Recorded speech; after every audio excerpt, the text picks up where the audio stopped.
Whoa. Hey guys. Ooh.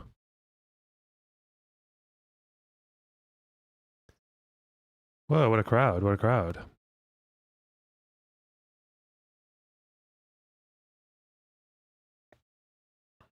Okay, what we doing? I've been in this country for too long, man. I've been in this country for way too long. I need to get out of here. Get me out of this place. Too many. You know what the problem with America is? It's full of Americans. Don't like them. Actually, I would say that, but that's not true about Miami.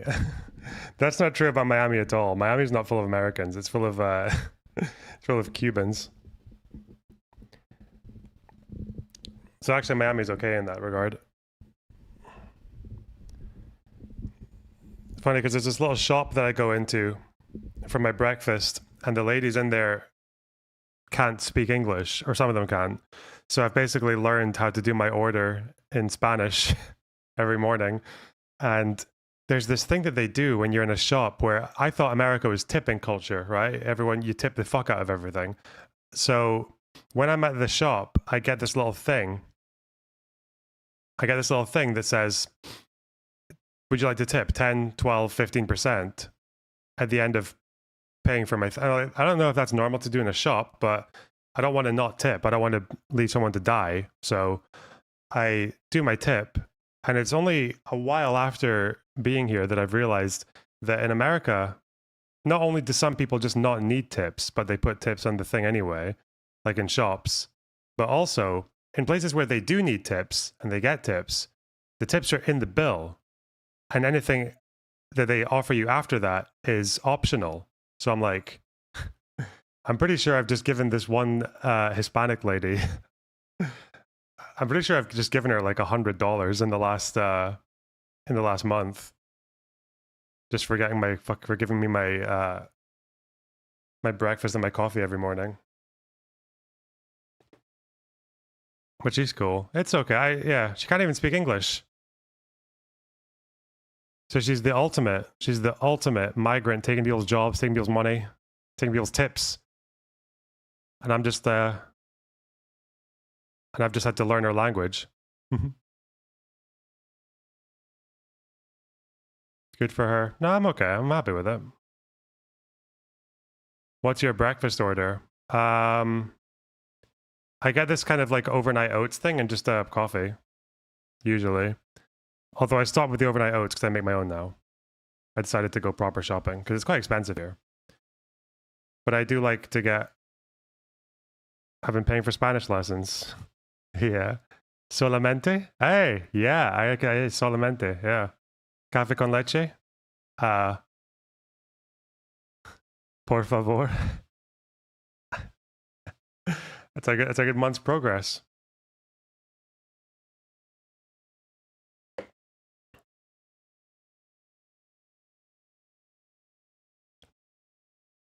Are you at a hotel or some friend's place? Friend's place. There's like quite a few people who live here.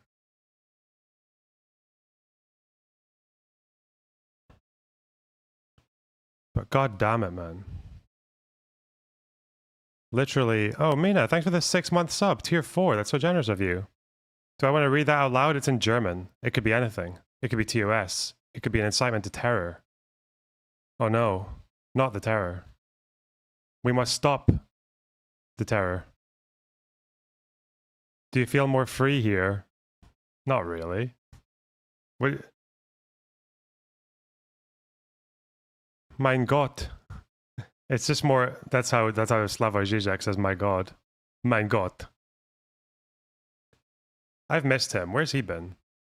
Doesn't he have kind of insightful commentary about Trump every now and then? I know he predicted Trump in 2016. I think he said he would vote for Trump in 2016, actually. And he had a very weird, tankoid, accelerationist rationale for doing so.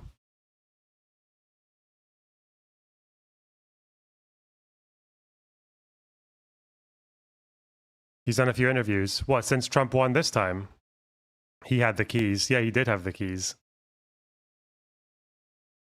That's what you need. You don't need the keys. You don't need some stupid American analyst glaring at the screen on election night. What you actually need is just some pervy old fucking Slovene. He ran for president once. You guys know that? He actually ran for president of Slovenia. There's this really funny old clip of him on the debate stage or a debate panel. It's like a round table where one of the guys, one of the other candidates, is basically saying, yeah, we don't doubt that Zizek is very clever. He's probably more well-read than everyone else in this room put together. He's definitely the smartest man in the room. But come on, he's also talking like twice as much as everyone else. Or he's spoken more than everyone else in the room combined. It was a very funny little moment.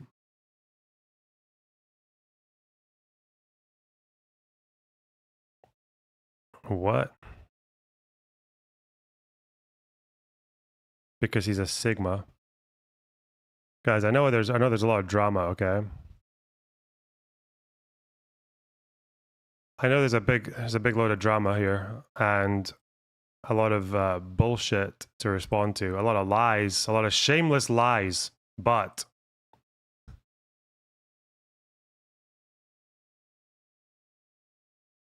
I also just want to watch coral reef. I want to watch coral videos because that's a thing that showed up on my BBC newsfeed today, okay? He got like 9% of the vote. Giga Chad.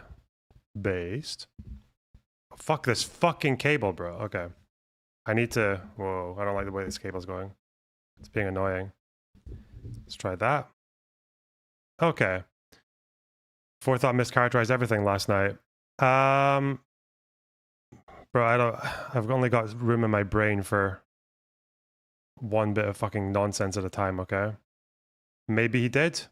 Forethought's not in my community. There are red lines in my community that don't exist in DGG, so he's gone. But anyway. First of all, what's this? World's largest coral found in the Pacific Ocean. Really? Guys, you guys have no idea. If you haven't watched enough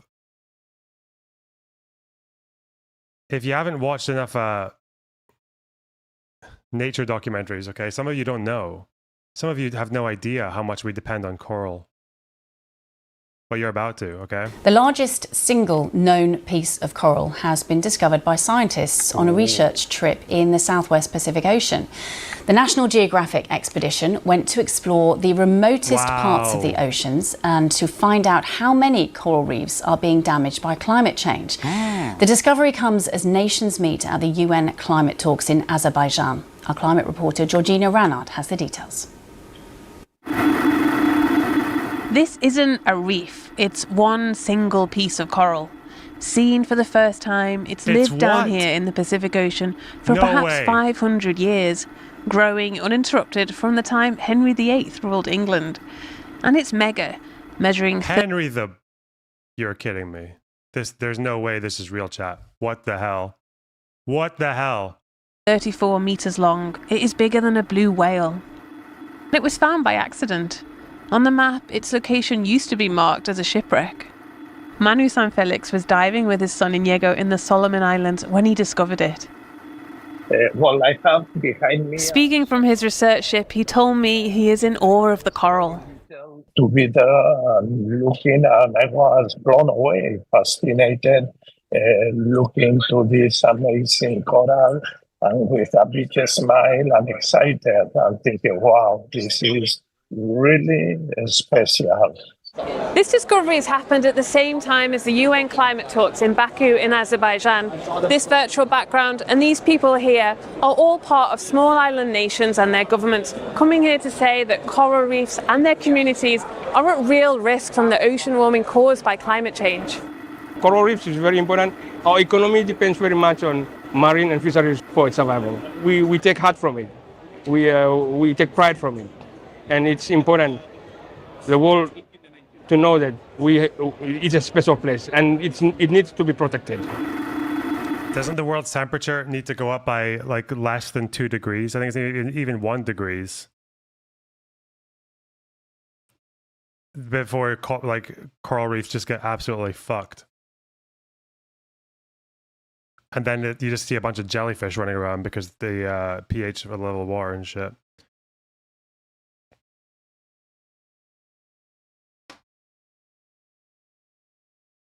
In shallower waters nearby, reefs are dying because of climate change. But this centuries-old coral has managed to survive. Scientists call it a beacon of hope that Banana, new video, you need to react. I know, it's imperative, isn't it? God forbid. I'm trying to keep a hold. I'm trying to keep a hold of all the fucking Hamas supporters in my community. We're going to lose them all at this point. Fuck off. they want to learn from. Georgina Ranod, BBC News in Baku.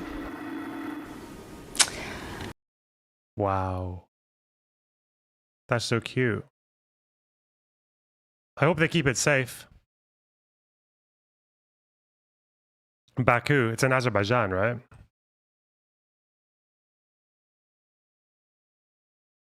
Oh.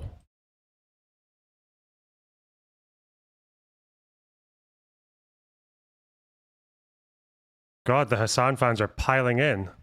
What the hell?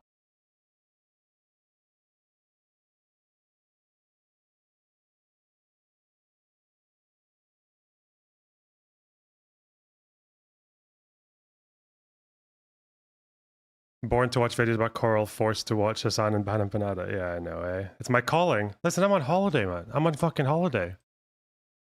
I don't need to deal with this shit. We'll deal with some of it, you know, because for every hour of content that these fucking retards make about me, I just need to show you, like, oh, here is a blatant fucking lie. Here is the kind of thing that you would only ever say about me if you were knowingly lying. So it's easy enough. It's a good system. It's a good efficiency system. But it's okay. We'll do that in a minute.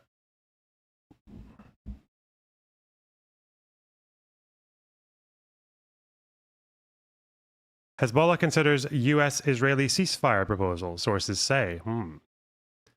I don't know why this is news anymore. It's like, oh, they consider a ceasefire, but like, I feel like everyone's been considering a ceasefire since like 1967. I don't. Oh God. An Israeli strike on a school inside a refugee camp in Gaza has reportedly killed 10 people. That attack coming days after the U.S. quietly ignored its own deadline for Israel to increase the tiny amount of humanitarian aid it allows into Gaza. Israel also this week intensifying attacks across its northern border, hitting Beirut again today in the 5th consecutive day of strikes. And despite this, sources telling CNN, quote, extensive discussions are happening between leaders there on a U.S. ceasefire proposal, with an answer from Hezbollah expected as soon as Monday. Joining us now is former Middle East State Department negotiator Aaron David Miller. Aaron, thanks. How many numbers does Hamas and Hezbollah even have? Hamas, I think most estimates put them to have 30,000 fighters. That's people like direct members of the Al-Qassam brigades. Now, that doesn't include people in Islamic Jihad or a combination of all the different smaller groups. It also doesn't... I don't know what happens to groups like Hamas when conflicts actually break out, because from what I've read, it seems to be that it's not unusual for civilian Hamas members to facilitate the works of the militants, like whether they allow them to hide in their houses or they allow them to build tunnels in the houses or to store weapons and shit. So I don't really know what happens to their combat status in a war. I'm guessing it varies. 30K still or pre-war? Not pre-war. Pre-war. Aren't most of the Hamas fighters dead? No, they're all alive. Israel's only targeting civilians, obviously. When it comes to Hezbollah, that's more difficult because they're a bit more opaque, and they also operate in Syria as well as kind of Iraq. But they, Nasrallah usually said that they had 100,000 men. Other estimates bring it down to 50,000.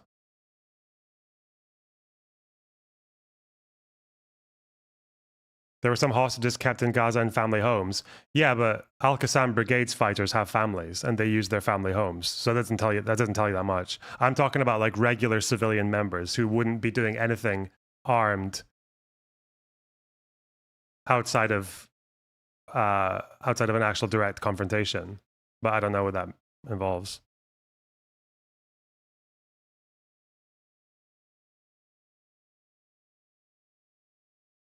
So much for being here with us. Good to see you. Who's this guy? Good to see you too. How strong is PIJ now? No idea. I want to start first with this news about a potential ceasefire. What do you think?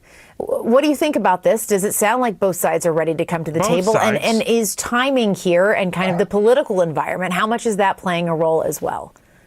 Yeah, we've had this discussion in other matters, Jessica, over the last year. My view is that Arab-Israeli negotiations have two speeds, slow and slower. And while I think there's a reasonable chance that between now and the end of the year, you could actually get a diplomatic off-ramp between Israel and Hezbollah, I still think it's going to be a pretty heavy lift. The Iranians appear to have acquiesced and appear to be supportive. And the Israelis, I think that's the reason that I'm relatively optimistic. Netanyahu, I think, could actually do this deal. There are no hostages. There's no Palestinian Authority. There's no Palestinian state. It's really up to Hezbollah, I think, to make a decision whether or not they're prepared to The more difficult thing, Hezbollah, it's hard to tell how much of a position, like how precarious their position is, because every single village in the south, of which I think there are about 500, just about every village in the south that Hezbollah has control over is like a fortress. Like, they're full of tunnels, they've got weapons stockpiled, they've got a civilian population. Whoever's left is that it's actually willing to defend the interests of the party and the movement. But I don't know. It's more difficult in Lebanon because Hezbollah also has a lot of internal pressure. Like, the Lebanese government is probably not very happy with what's left of the Lebanese government. It's probably not very happy with what Hezbollah is doing right now, with the fact that they've drawn the country into the situation. Obviously, the Christians are pushing back against them constantly. Even the Sunnis don't really like them. So that is quite difficult. It's not like they can fall back onto their civilian population in the same way that Hamas can. That's why at the beginning of the war, you saw all these videos of Hezbollah people trying to lie low in Sunni areas and getting pushed back on by the locals. Like, the locals telling them to take the fucking Hezbollah pictures off their cars, or telling them to put their weapons away, or to go somewhere else. Yeah.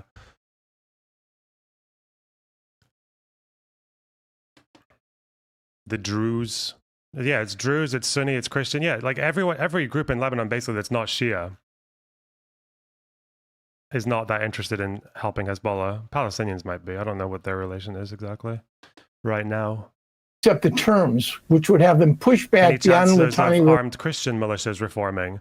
I mean, they have very small ones. So there's that one village. There's one very small village in the south. I can't even pronounce its name. I think it's Ramesh, or it's kind of right near the blue line.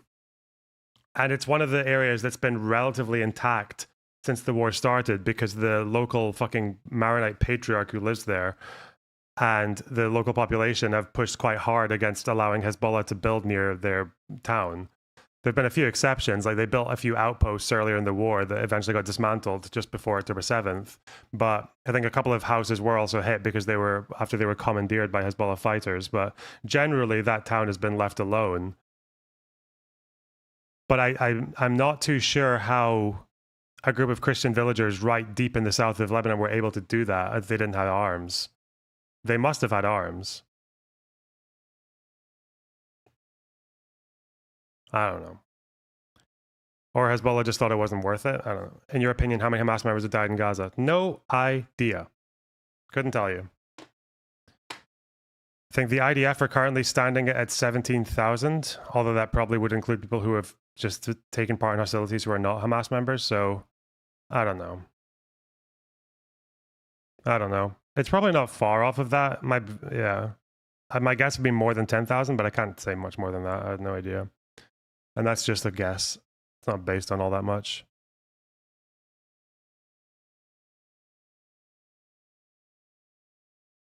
River, which is anywhere from 8 to 18 miles north of the Israeli border.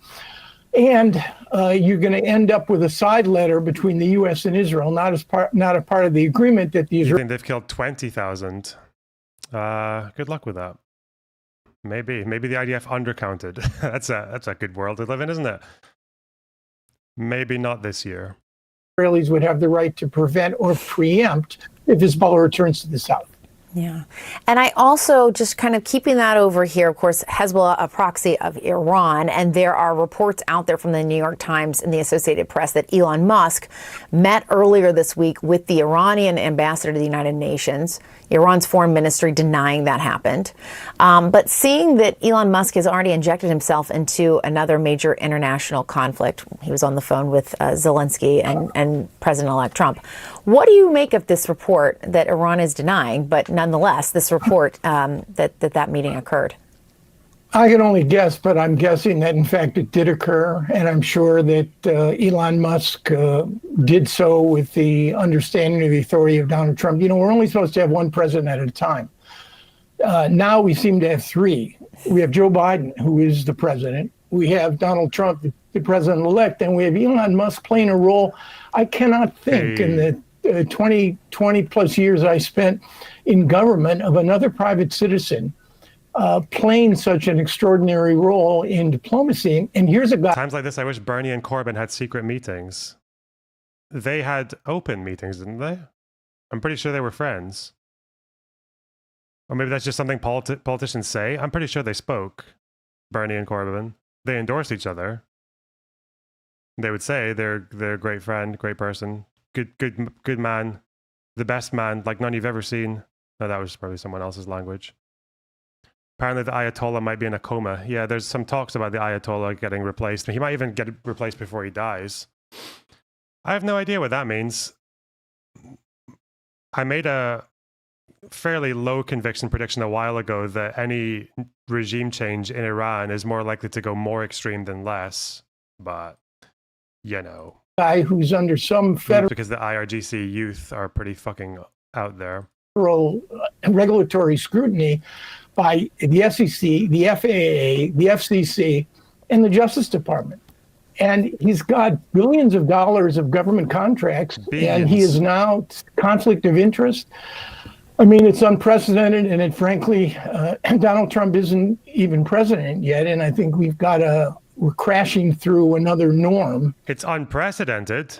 What, Elon Musk being a billionaire, buying one of the most used social media platforms for news, influencing the output on it, buying shitloads of ads for Trump, using his wealth and power to help Trump, potentially even breaking laws when it comes to lottery systems for getting people to register to vote. That's unprecedented, is it? Guy has clearly never heard of Hunter Biden and his knob.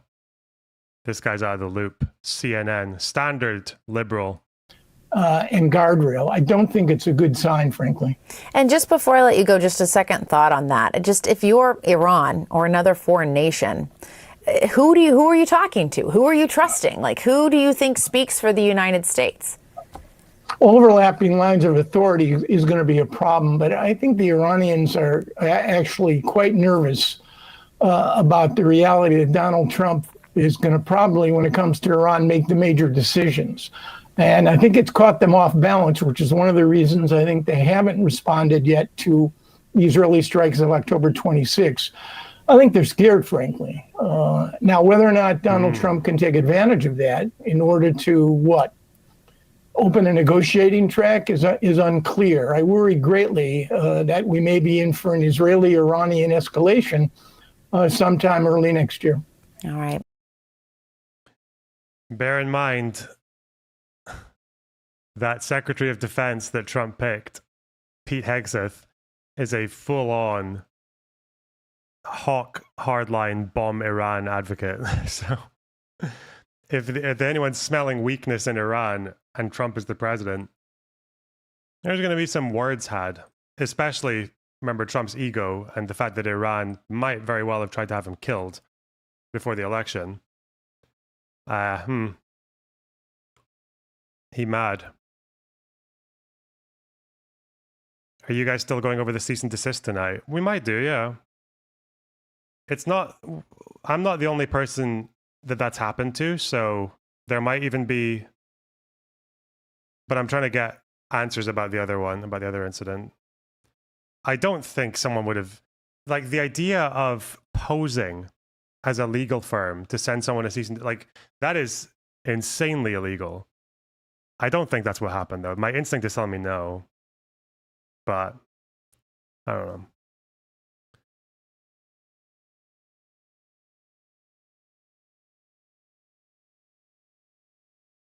I mean, it's funny for me either way, because either it's illegal or it's just a waste of money. So, yeah. Dr. Naeem, thank you very much for joining us here on the programme. It's been 405 days since the war in Gaza began, and there doesn't seem to be an end to the conflict. We've seen the way Gaza has been completely devastated and the impact on the people of Gaza. We're also seeing that the Israeli hostages haven't been released, the ones who remain in Gaza at the moment. The ceasefire discussions have also gone nowhere. Can you just give us an update on where things are at as far as the ceasefire is concerned? Thank you very much. The last well-defined broker deal was the deal of July 2nd. It was discussed in all details, and I think we were near to go for a ceasefire, to reach a ceasefire, which can... July 2nd, if I'm correct, was the one that involved... It was the three-phase one, wasn't it? 3 phases? The wording of one of the hostage release was, we return 30-something hostages at this phase, dead or alive, was one of the first things they said. Yeah, it was dead or alive. And then the second 2 phases involved a complete Israeli withdrawal from Gaza. And then I think they wanted 600 trucks a day to rebuild the strip. I can probably see why that wasn't seen as a very reasonable offer.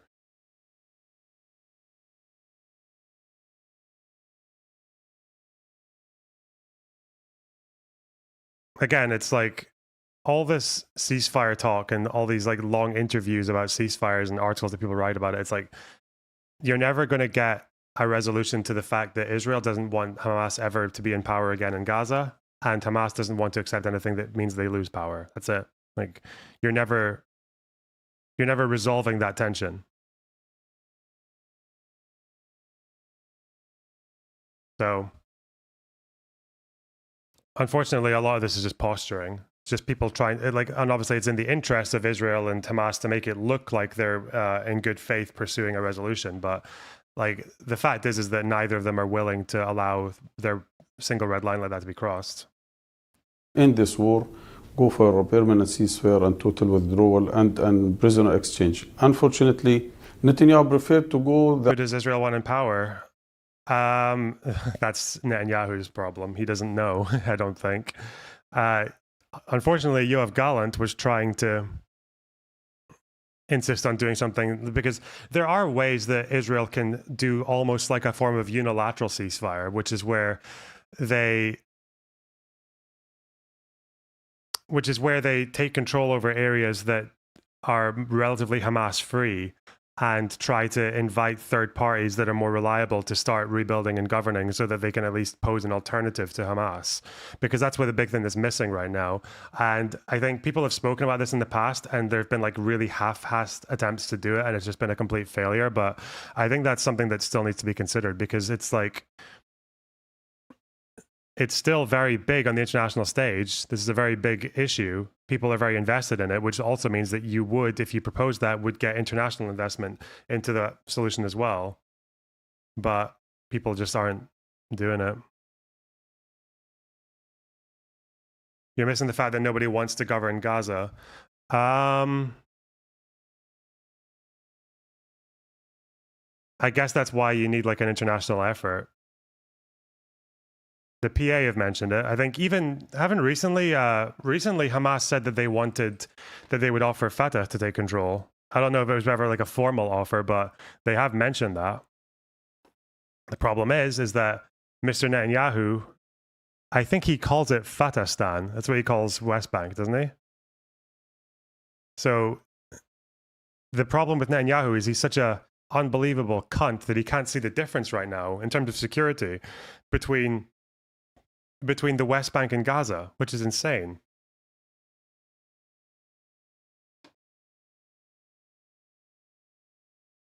The other way, he committed at least 2-3 big massacres in Mawasi Khan Yunis, in Gaza City, and then finally he assassinated our top leader, Ismail Haniyeh.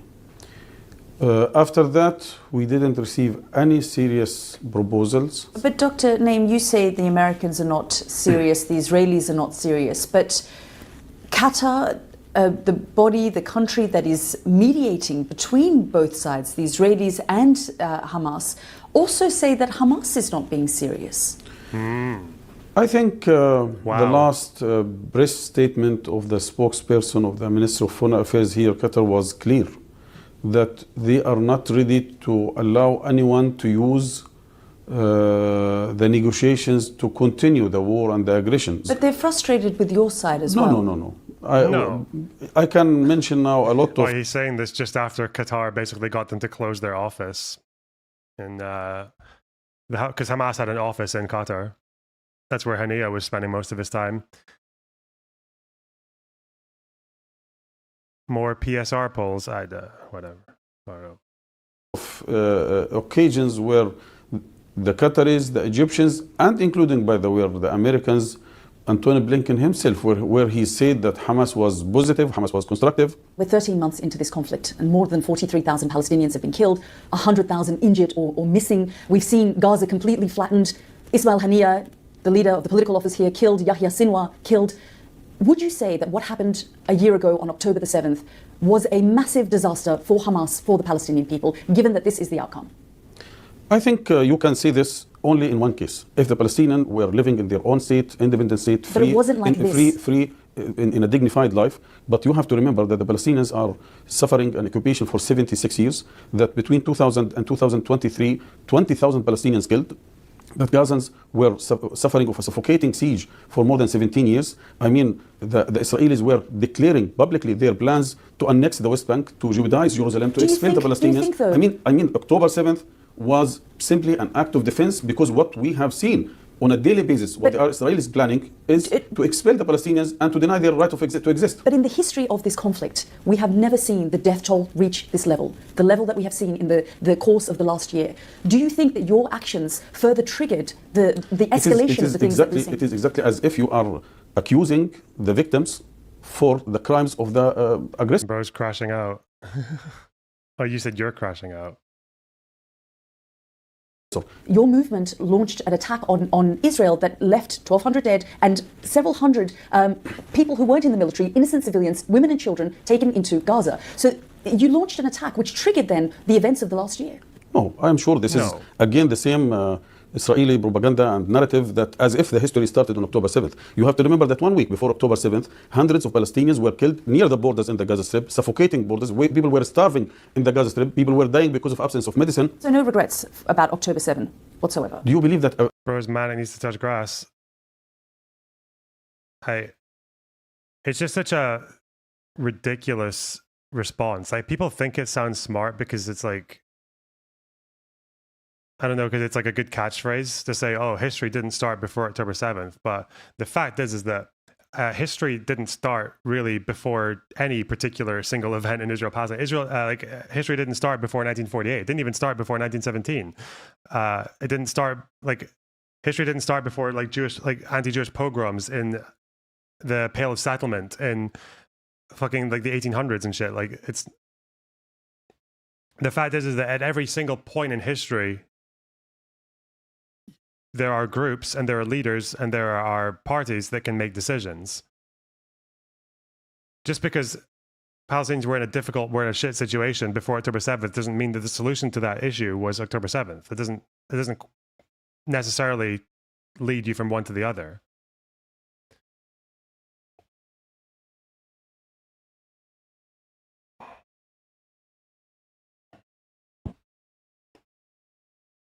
A prisoner who is knocking the door or who is trying to get out of the prison, he has to regret his will to be.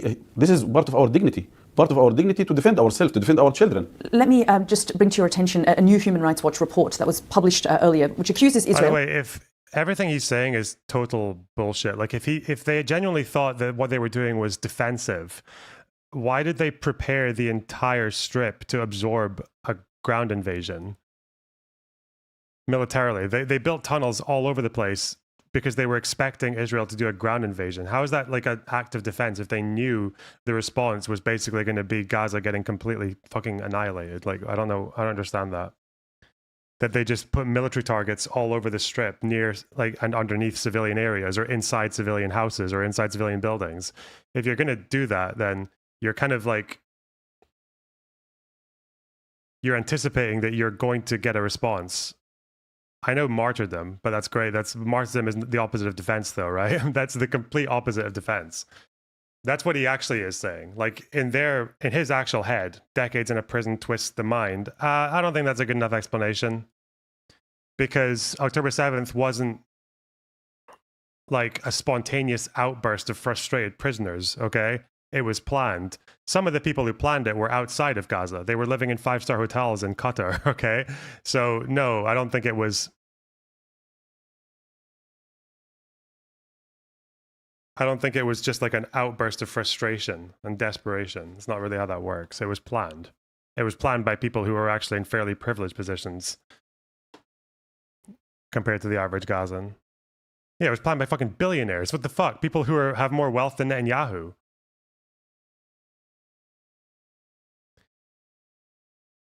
He should research the Algerian independence movement. Yeah, I know about the Algerian independence movement. I just don't know why. People are so retarded when they draw these comparisons. It's like the Algerian independence movement was fighting a group of of literal just like imperialists. Like there was a different country that had moved people into Algeria with the intention of exploiting the resources and the people.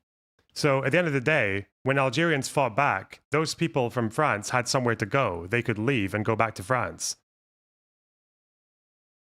The Israelis, the Jews in Israel have nowhere else to go. They're not going back to Europe or back to Brooklyn, depending on how fucking bigoted you are. Or like the Mizrahi population are not going back to fucking Iraq, or it's just a really, really dumb opinion. It's a dumb comparison.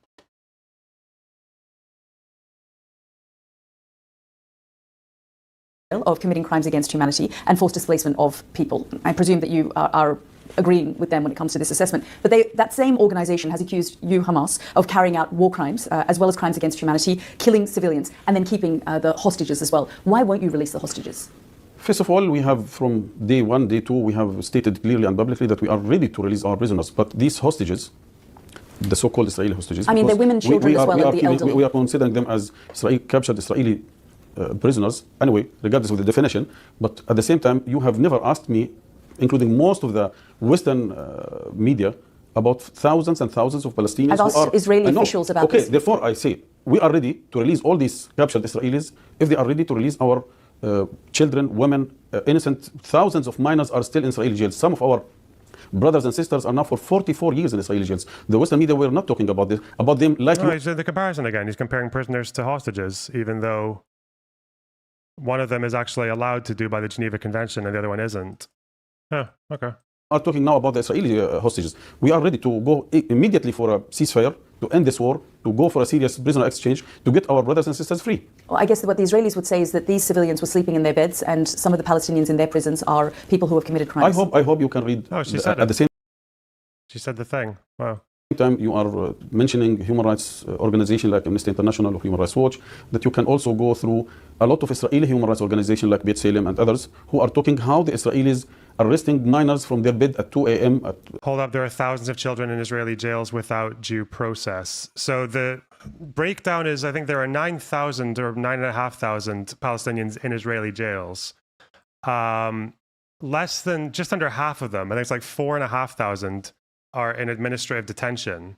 Again, administrative detention, and I've got my issues with administrative detention, like big issues with it. It's not a good system.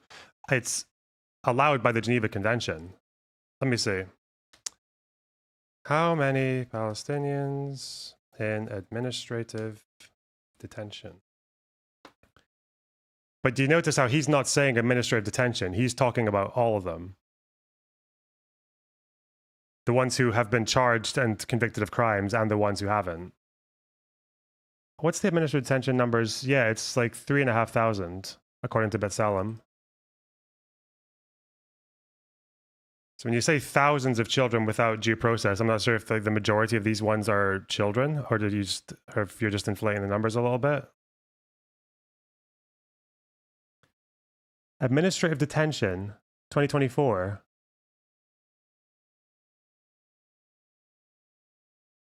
Total 3,377, minors aged 16 to 18, 75. So we've gone from thousands to 75? Okay. Interesting. This is according to B'Tselem.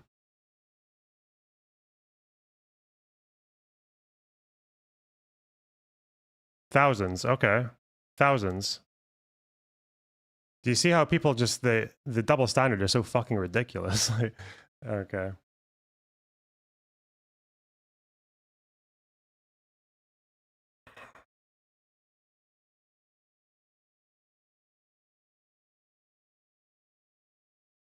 What is the time frame? The way that they're making this sound is just the total in 2024. Unless you think this is a cumulative, like the amount that were taken prisoner, that's definitely not true. Sorry, that's not true at all. So this is like, the number goes up and down. So as people go in, people come out. So thousands of adults, 3,500 adults are in administrative detention. Again, I don't support the administrative detention system. But if you look at this, internment and assigned residence right of appeal. Is this the full article? I don't think it is. But it probably says anyway. Where's the full article? If the occupying power considers it necessary for imperative reasons of security to take safety measures concerning protected persons, it may at the most subject them to assigned residence or to internment. Decisions regarding such assigned residence or internment shall be made according to a regular procedure to be prescribed by the occupying power in accordance with the provisions of the present convention. So administrative detention is not inherently illegal. It's just supposed to be used sparsely, and they want people to have a right of appeal. Now, I think the right of appeal is where you can get Israel to say that that's what they need. They need a right of appeal. But that's why comparing it to taking hostages, to just going into a fucking town and at random and just picking people up, killing the other ones and taking the other ones hostage to use as bargaining chips, that is not the same as administrative detention. It's a really stupid comparison. Thousands of children. Okay, dude. Okay. Whoa, what's that? But, you know, people say anything. People just say any old thing. Children under house arrest, women, men. Do you believe that these thousands of Palestinians in Israeli jails all of them are freedom fighters? Most of them are innocent Palestinians. Dr. Naim, I want to ask you about the change in government in the United States. We're seeing the Biden administration depart, and we're seeing President Donald Trump, who's now president-elect. What message do you have to him, and are you worried that he's going to take an even more hardline approach to the situation with the Palestinians? Look, first of all, which president the American elect, this is their decision. This is not our business who is the president of the United States of America. But our message is clear. We are people who are looking for a better future. We are looking to secure a dignified, prosperous future for our children. Therefore, we are calling any president, including Donald Trump and his administration, to take the needed steps to stop. No, this is the case. This is the full B'Tselem breakdown, just to be clear.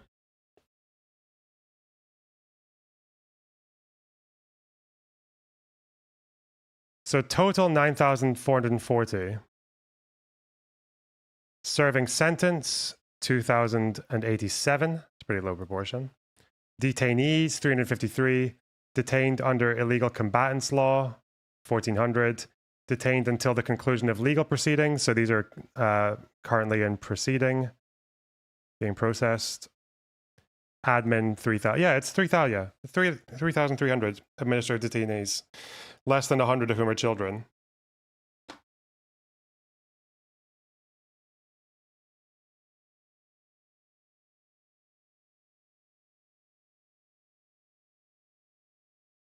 Stop this aggression, to stop this war immediately. We are ready to go for a ceasefire deal. Dr. Naim, thank you so much for your time. Please. Okay. Administrative detention is also applied on settlers. I'm sure it is, but how many? Probably fuck all, right? How many Israeli settlers are in administrative detention? I'm going to guess fuck all, right? 9. Okay. Bruh.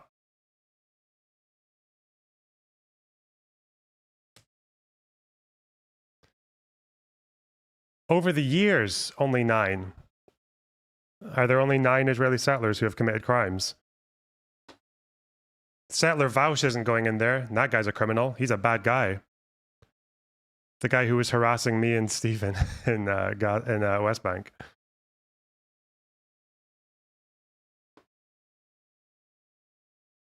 Only 9 settlers have been in administrative detention, so it's... I would say it's probably enforced in a pretty unequal way, no? 9 versus 3,300. Bit cringe.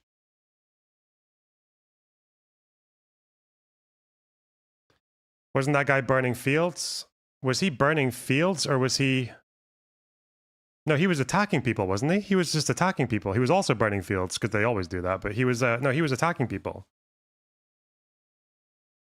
He effectively... What he did to us was he effectively detained us. Like, he took our passports to look at, but then kept them whilst he waited for the other guys to come and join. We couldn't leave. We had our little stubs that get you between the territories.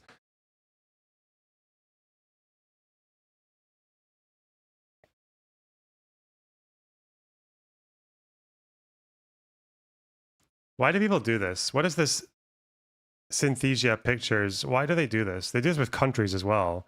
It always sounds so fucking dumb. Like, wow, that's crazy, dude. Well, I wonder what a little phone says. Or is it a phone or a Game Boy or a pager? Wow. Oh my god, what is it a Christmas tree says? Or is it a cedar? Is it Lebanese nationalism?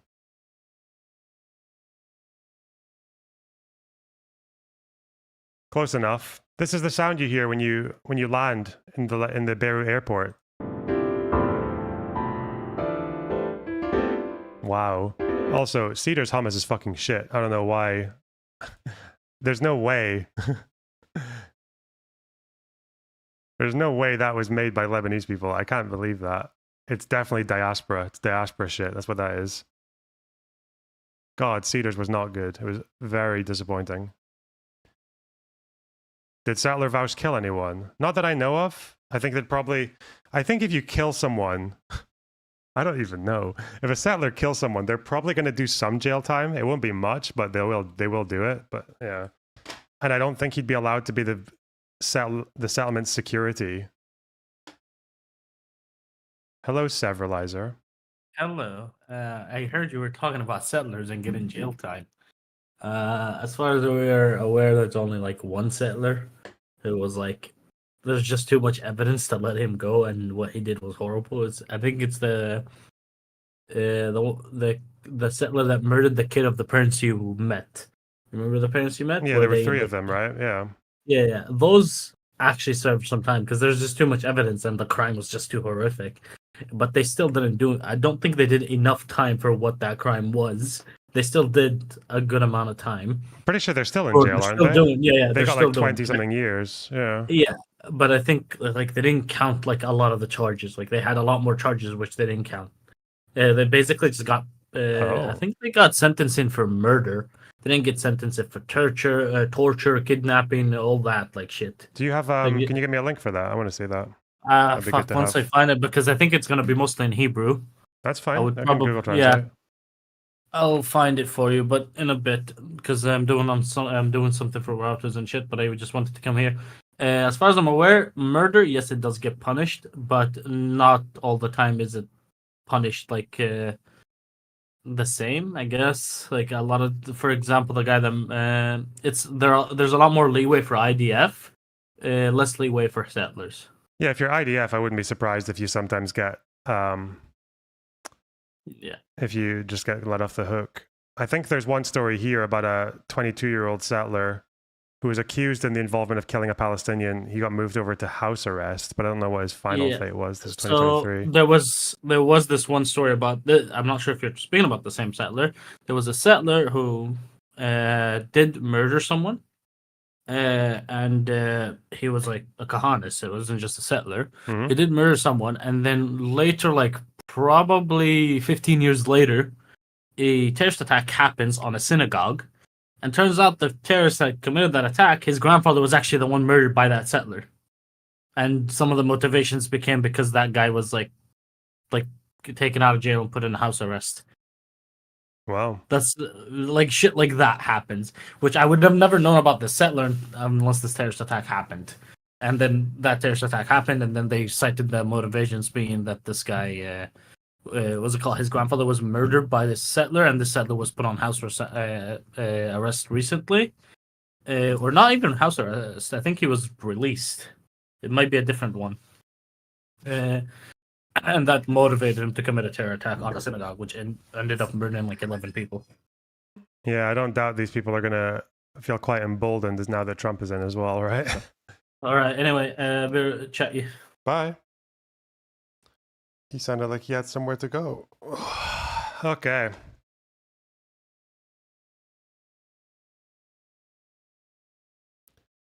You want Sundowner? Sundowner appears every now and then. He's still in chat sometimes. I don't know where he is today, but fascist tendencies in Trump, a comparison to Hitler's rise. Wow, there he is. Look, I didn't even mention Jordan, and he appeared. An unsettling question has been dominating the US presidential race. I'm unsettled. Is Donald Trump a fascist, with some comparing him to Nazi Adolf Hitler? To get to the bottom of this, I sat down with Timothy Ryback, historian and author of Takeover: Hitler's Final Rise to Power. There's a huge debate here in the United States whether it is correct to call Donald Trump or compare Donald Trump with Adolf Hitler. What do you say to that? I would actually say that we're seeing fascistic tendencies. I think there are fascistic postures, but I don't know if I would go as far to identify someone specifically as a fascist, but I'm speaking as a historian who understands when you say fascist. I do immediately think of Mussolini. I think of Hitler, self-identified fascist. The single most to my mind, similar identifier is an absolute blindness to any kind of defeat, anything that doesn't fit into your worldview.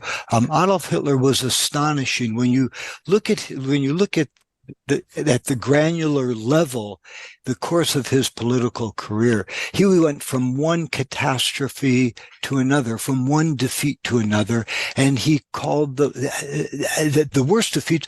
He proclaimed them as victory. He ran in the presidential election of 1932. He lost by 6 million votes, and you know what he did?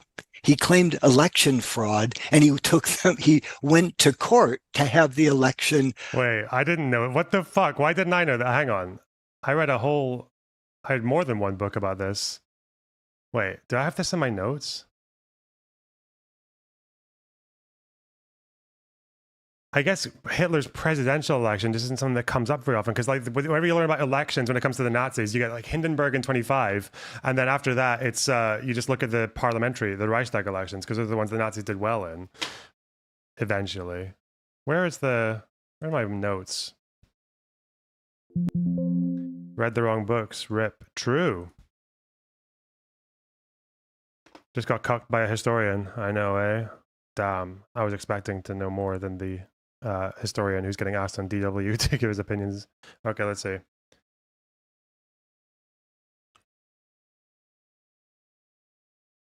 He ran in the presidential election in 32.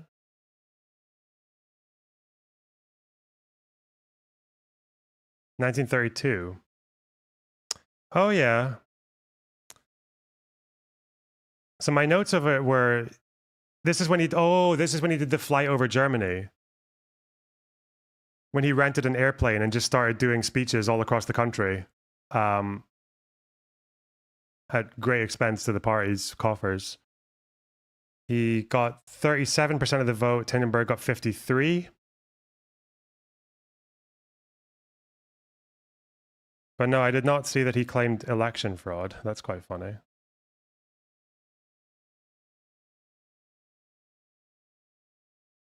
Huh. Okay. Cool.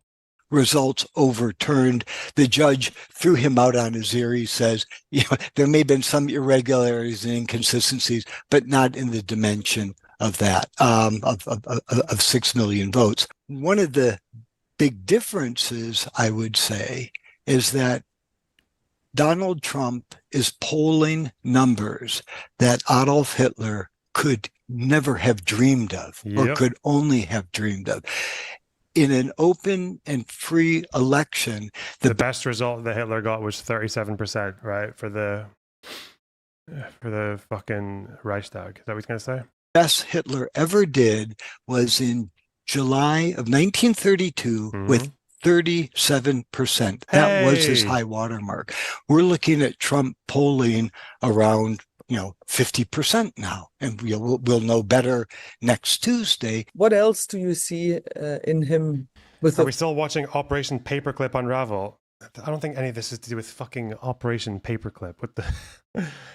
Yeah, it's like, imagine if watching Putin is like, oh, are we really? This is just the final stage of Operation Osioavachim. Osioavachim. Somehow those 6,000 German scientists and family members, somehow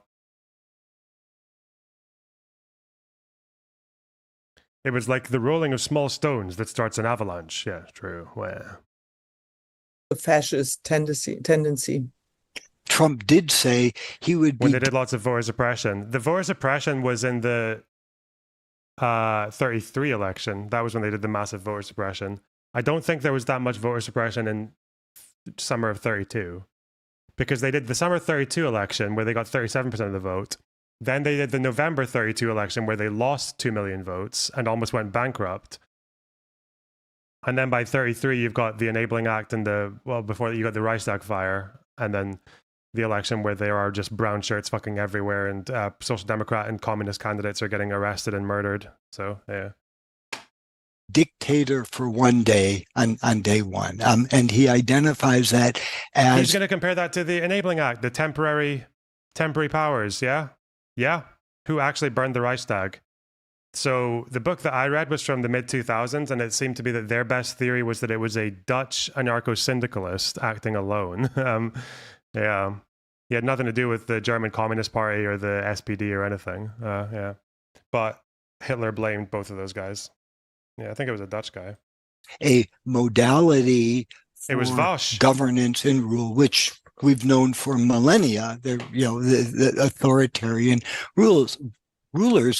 And, Hitler definitely embraced that. And I think Trump's embrace of that authoritarian rule, the vengeance, all of that is the most unsettling part of it. But I think this inherent view that democratic processes are not the best way to run a country is certainly, unquestionably, a key fascistic trait.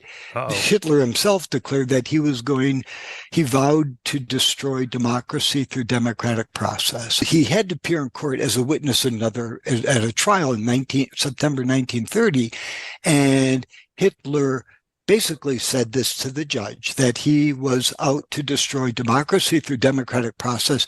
The judge said so, but through constitutional processes. Hitler gave a one-word answer, jawohl. Have you heard Trump is thinking of using Rishi's Rwanda scheme?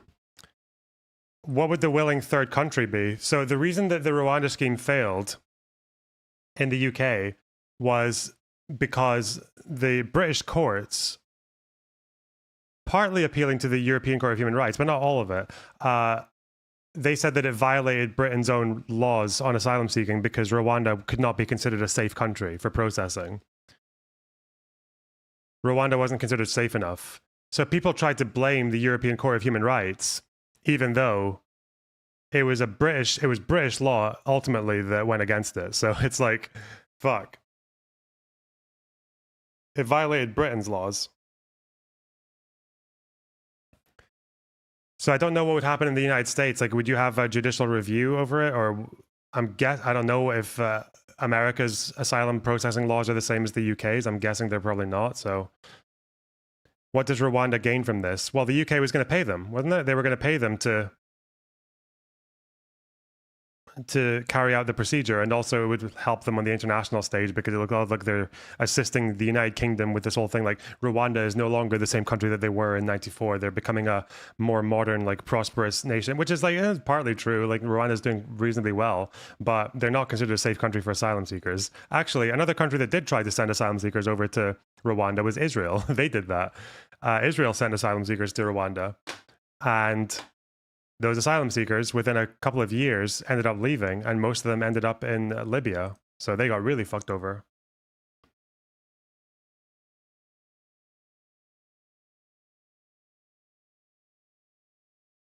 Nauru is a disgrace. Yeah, Nauru is the worst one. Nauru is literally like, that's just a concentration camp system. Easily. To destroy democracy through democratic process. The judge said so, but through constitutional processes. Hitler gave a one-word answer, jawohl. And I think one of the most astonishing things was watching him dissemble this democratic republic, piece by piece, very systematically, in a very skilled and cunning way. Do you think that this is one of the biggest fears with the Trump administration, that he really will undermine the democratic structure here in the United States? I personally am concerned. What happened with Nauru? Australia made a deal with them where if they found people coming to claim asylum on small boats, usually from Indonesia, then they would take those people and put them into detention centers in Nauru where they would be processed. And what would generally happen is they would mostly, or almost all of them, would be found to have legitimate refugee claims or asylum seeking claims, but they would just stay in those camps in Nauru. They would just stay there. And it got so bad. And so it was so, first of all, it was insanely expensive. It was costing the Australian government millions of dollars per person to do this. They could have been putting these asylum seekers into 5-star hotels in fucking Melbourne or something if they wanted to, or Sydney, but they didn't. They just basically tortured them instead by putting them in these areas. And the conditions in these detention centers were so bad that children were getting sepsis. People were trying to commit suicide. People were effectively committing suicide. People were setting themselves on fire. People were, there were riots. There were kids who were seen playing with fucking cockroaches because they were so bored. People were catatonic from how depressed and deflated they were. Like, it was really, really bad. And what eventually happened was, because the medical situation in Nauru was so awful, a bunch of people had to get evacuated, and they got evacuated to Australia. So they ended up in Australia anyway. And I think that was actually most of them. There were very few people left. There was one, I think Christmas Island was one area where they were processing one family in this entire detention center. So there was just one family that they were spending millions of dollars just to keep there. Just got 2 parents and 2 kids. And the kids kept on getting fucking gum disease and their teeth were falling out and shit because they couldn't even get toothpaste at times. All because some crazy fucking Australian right-winger wanted to say that he'd stop the boats. They didn't even stop the boats, by the way, because the Operation Sovereign Borders, which was supposed to be navigating the seas to stop the boats, didn't have jurisdiction over the entire maritime border.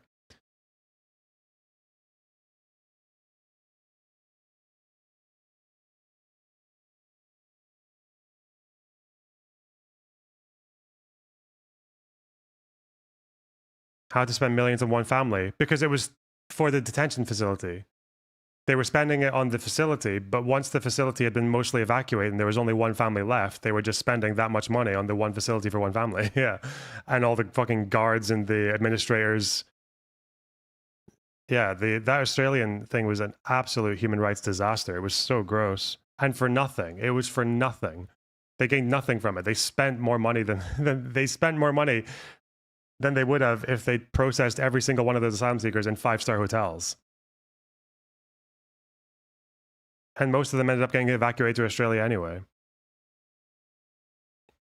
It's your brain on xenophobia.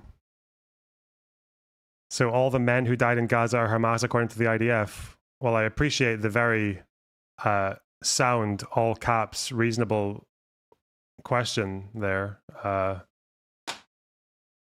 don't think I've ever given a convicted answer on how many people have died who are Hamas in Gaza, but okay, keep on reaching if you want.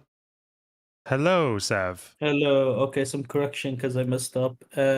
Regarding the death of Muhammad Abu Khadir, which is like the kid that you met the parents of. Yeah, I read it wrong because it was in Hebrew. It said life sentence and an additional 20 years. So they're not sentenced for 20 years. It's an additional 20 years on top of their life sentence. For the ones who killed Abu Khadir? Yeah. Oh. The two. Yeah, so it's life sentence and additional. So no, they didn't get off the hook. They didn't get at all. Like they got a life sentence. I think the difference is like they didn't understand the charges. They charged them only for murder, but I guess they got the sentences for all the charges because what is this average sentences for first degree murder? It would vary for different countries. I think in Scotland, like a life sentence is really short. But let me see. Really in Scotland? Yeah, it's like in America where you get these insanely. Yeah, the longest sentence for Scotland is 37 years.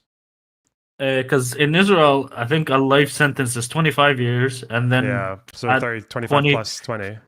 Yeah, so they got 45 years for it. But I think like you get a 25 years for murder, right? And then I guess they did include the other charges, which is kidnapping, burning, like arson or whatever. Yeah, I mean that's what the parents said, that they got basically fucked. That they got like a really the judicial system basically put them away for a pretty long time. That was the impression that we got from them. Yeah. I mean, yeah, no, okay, so yeah, I was wrong about that then. Like, because I thought they only got charged for murder, even though they like committed a little more than just murder. But no, it turns out they got like 45 years, not 20 years. Okay. I was going to ask you actually. I didn't want to ask this to them because it's maybe seems like insensitive or something. But like they still live in the house where, and outside there's like a little memorial to where their son was actually where he was when they kidnapped him, because he was just outside the house, right? Yeah.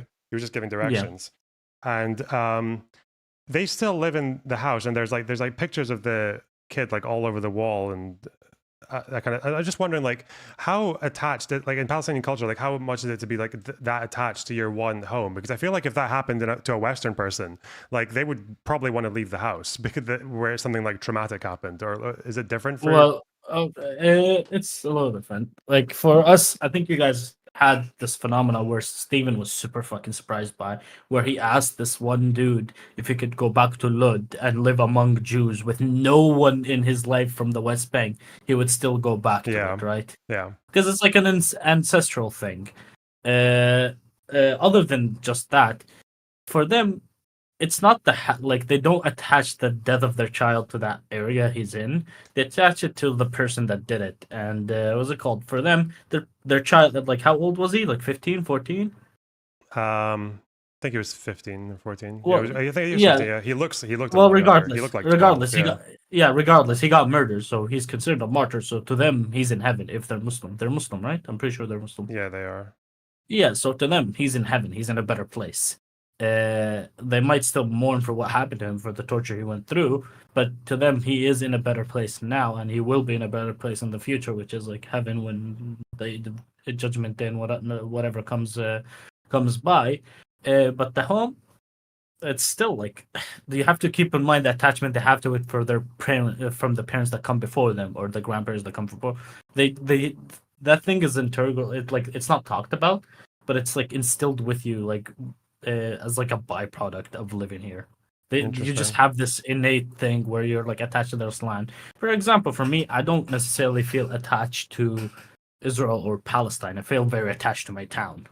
So like I wouldn't move out of here. Like for example, Israelis do this thing where it's like a gotcha for Arab Israelis or like Palestinians in Israel, where like, oh, who would you rather live under, Israel or Palestine, right? And obviously, a lot of Arab Israelis would say Israel because like there's a lot more rights, they have a way better economy, they live better, etc. That etc. And all of that.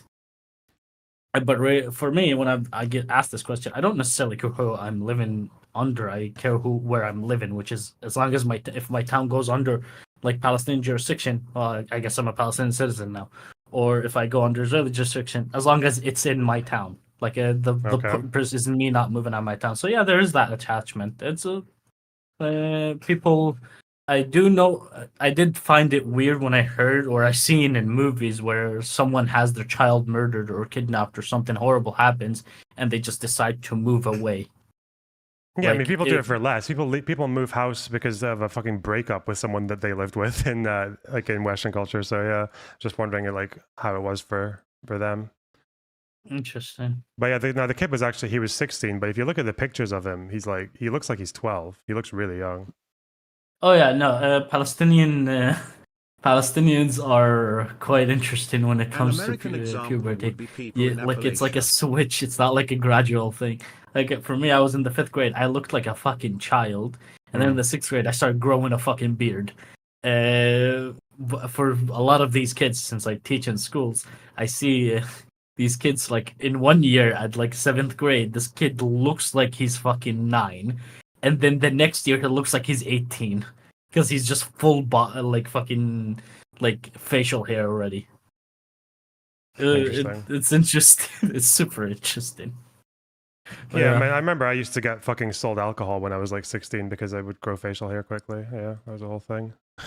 Yeah, you know, I got forced to shave my beard in middle school because they kept mistaking me for someone trying to enter the school and not a student. Nice.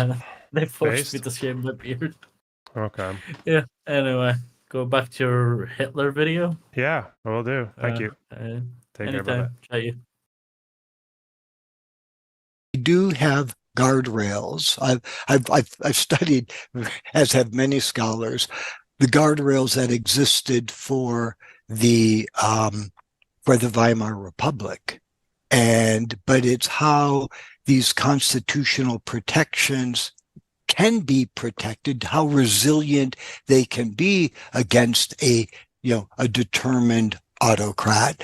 What I will remind you is that Adolf Hitler came to power in 1933.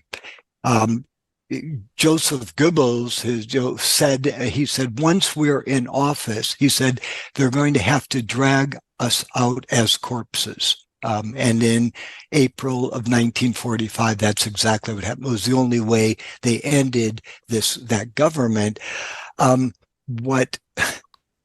What's interesting is that the Weimar Constitution remained in place throughout the entire Third Reich. I mean, the basis of governance was the Weimar Constitution. It was suspended, but it still existed. And so I think for the U.S. Constitution, for all the protections that are there, it's only as strong, it's only as resilient as the people who are there to protect it. This is why it's so bad that Trump keeps on using loyalty as his litmus test for every single pick. So the way it works for White House picks, not even White House picks, but just presidential picks, I think the president gets to pick around 4,000 people for various roles in the executive branch. And I think it's also related to civil service. 1,200 of them are vetted by the Senate. But I'm pretty sure the other ones, they're just like, the president said so, let's go. So that's kind of an issue. What was the number again? Why don't I have the number here? Oh, it's in stream notes, Trump picks. Yeah. He appoints 4,000 people to various positions, 1,200 of which require Senate confirmation. Bypassing background checks. Yep, that was the whole thing as well. He wants the normally there would be background checks by, I think it's FBI, or it's some kind of like a security body, three-letter agency. But Trump wants his internal campaign to do the vetting.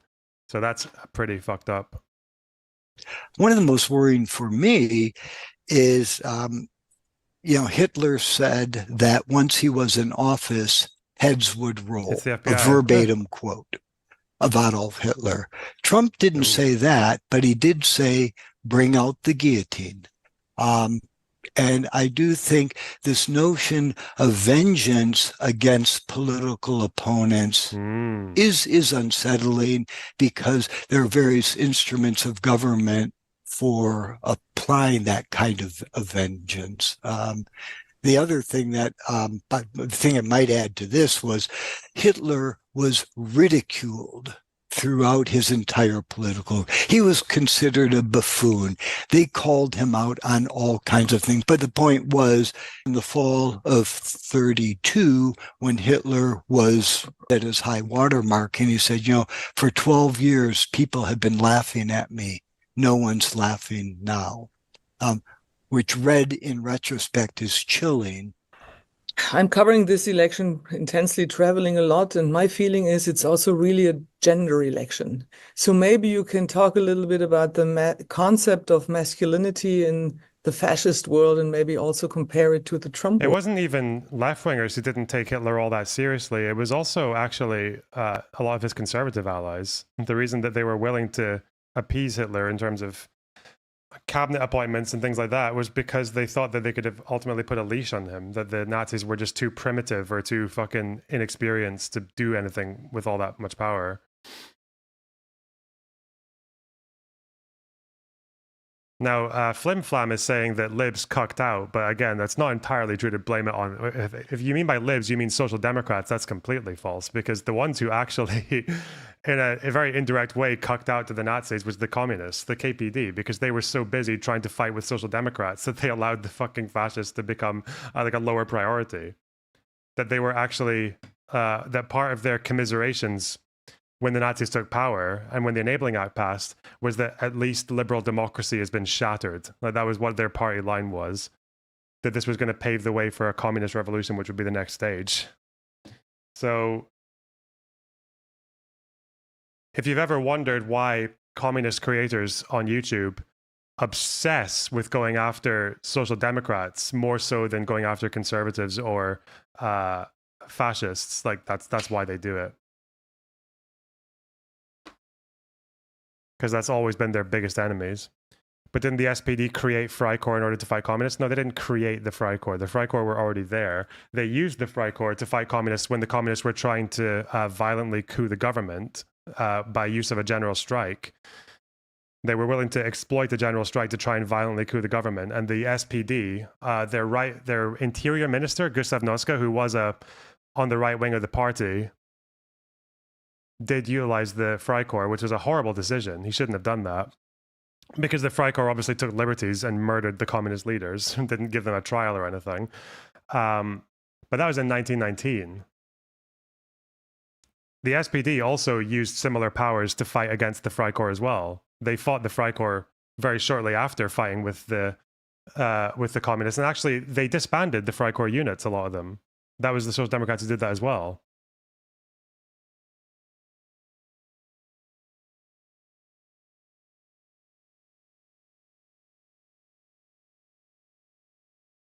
There was the cap putsch as well that was put down by trade unions through the Social Democrat Party. Yeah. But people like to do, like, again, for revisionists, for KPD fans, the history of the Weimar Republic goes 1919, could have been revolution, could have been great. Communists helped Nazis to crush it. And then in 1933, Hitler took power. That's all they want to tell you about Weimar history. Because as soon as you start going into what the fuck the KPD, what the communists were doing between 1919 and 1933, it's like suddenly it becomes very fucking embarrassing. Yeah.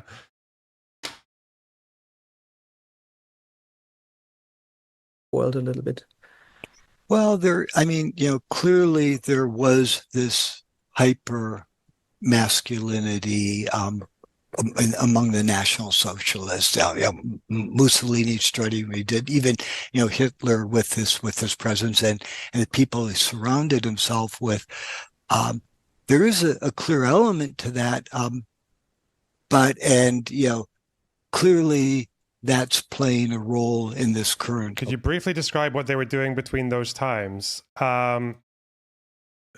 Briefly describe, their biggest enemy was the Social Democratic Party.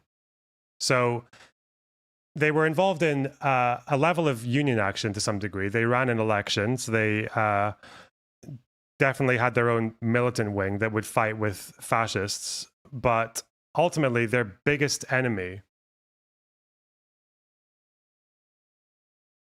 was the KPD. Was the SPD, sorry. Their biggest enemy was like that liberal democratic structure of the Weimar Republic. So the Weimar Republic is generally described as like a democracy without Democrats, because I think from 1920 onwards, the majority of people in the Reichstag were always people who opposed, in one way or the other, the Weimar Republic. So you have this system where more than half of the representatives don't believe in the system that they're representing. And you had the people who wanted to preserve Weimar democracy, which would be like the liberals or sometimes the center party. They varied. They went quite right-wing near the end. You had the Social Democrats who were always committed to keeping the Weimar Republic afloat. And on the other side, you had the people who like the more extreme Catholics and the Nazis and the German nationalists. And you also had the KPD. These were the ones who wanted the Weimar Republic to fall. And that was their party line, was they basically wanted to push for a communist revolution. And their biggest obstacle to that, in their view, was, monarchists as well, obviously, like Kaiser, fucking copiums. But yeah, the KPD's whole thing was like to get rid of the first obstacle to a communist revolution, which they saw as the SPD. So that meant running in the 25 presidential election where they split the anti-Hindenburg vote and it resulted in Hindenburg becoming the president.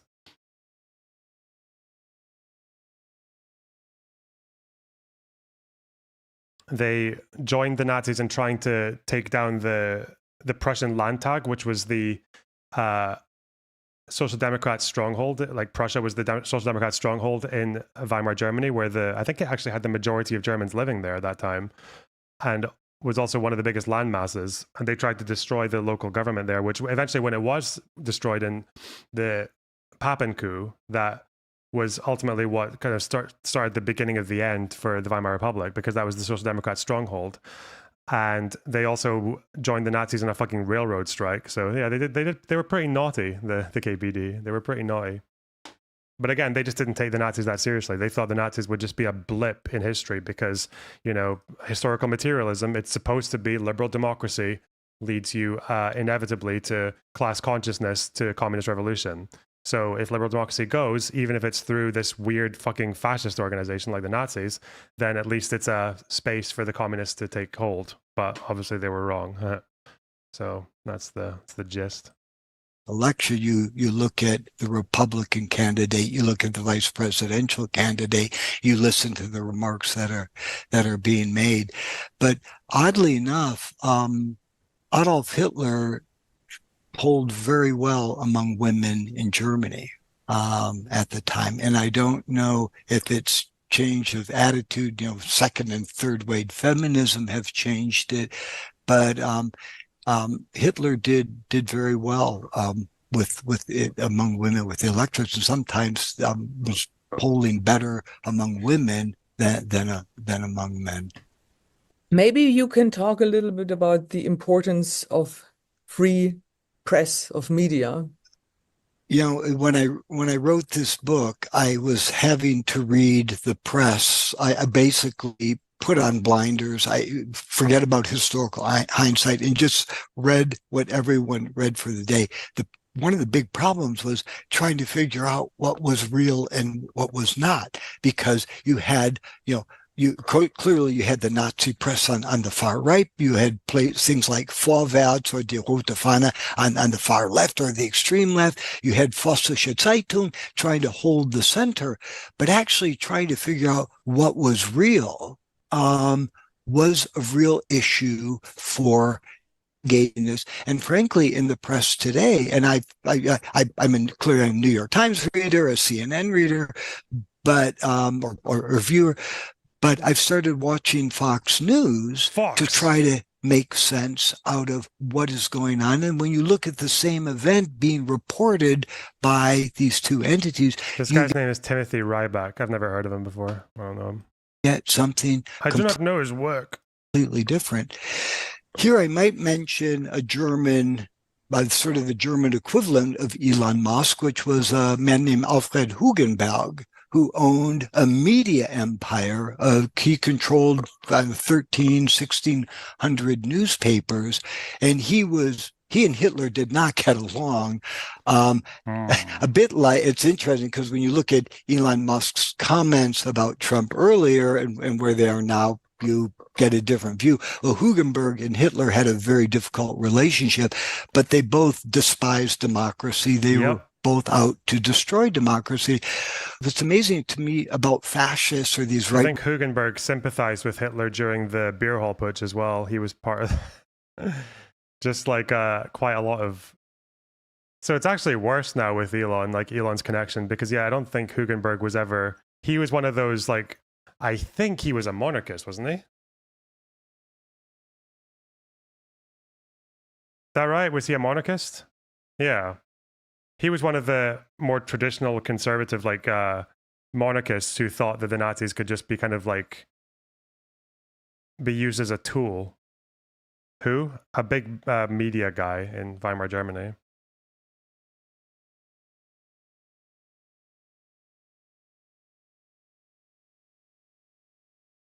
Wing extremists in Germany at the time, they understood democratic processes as well as anyone.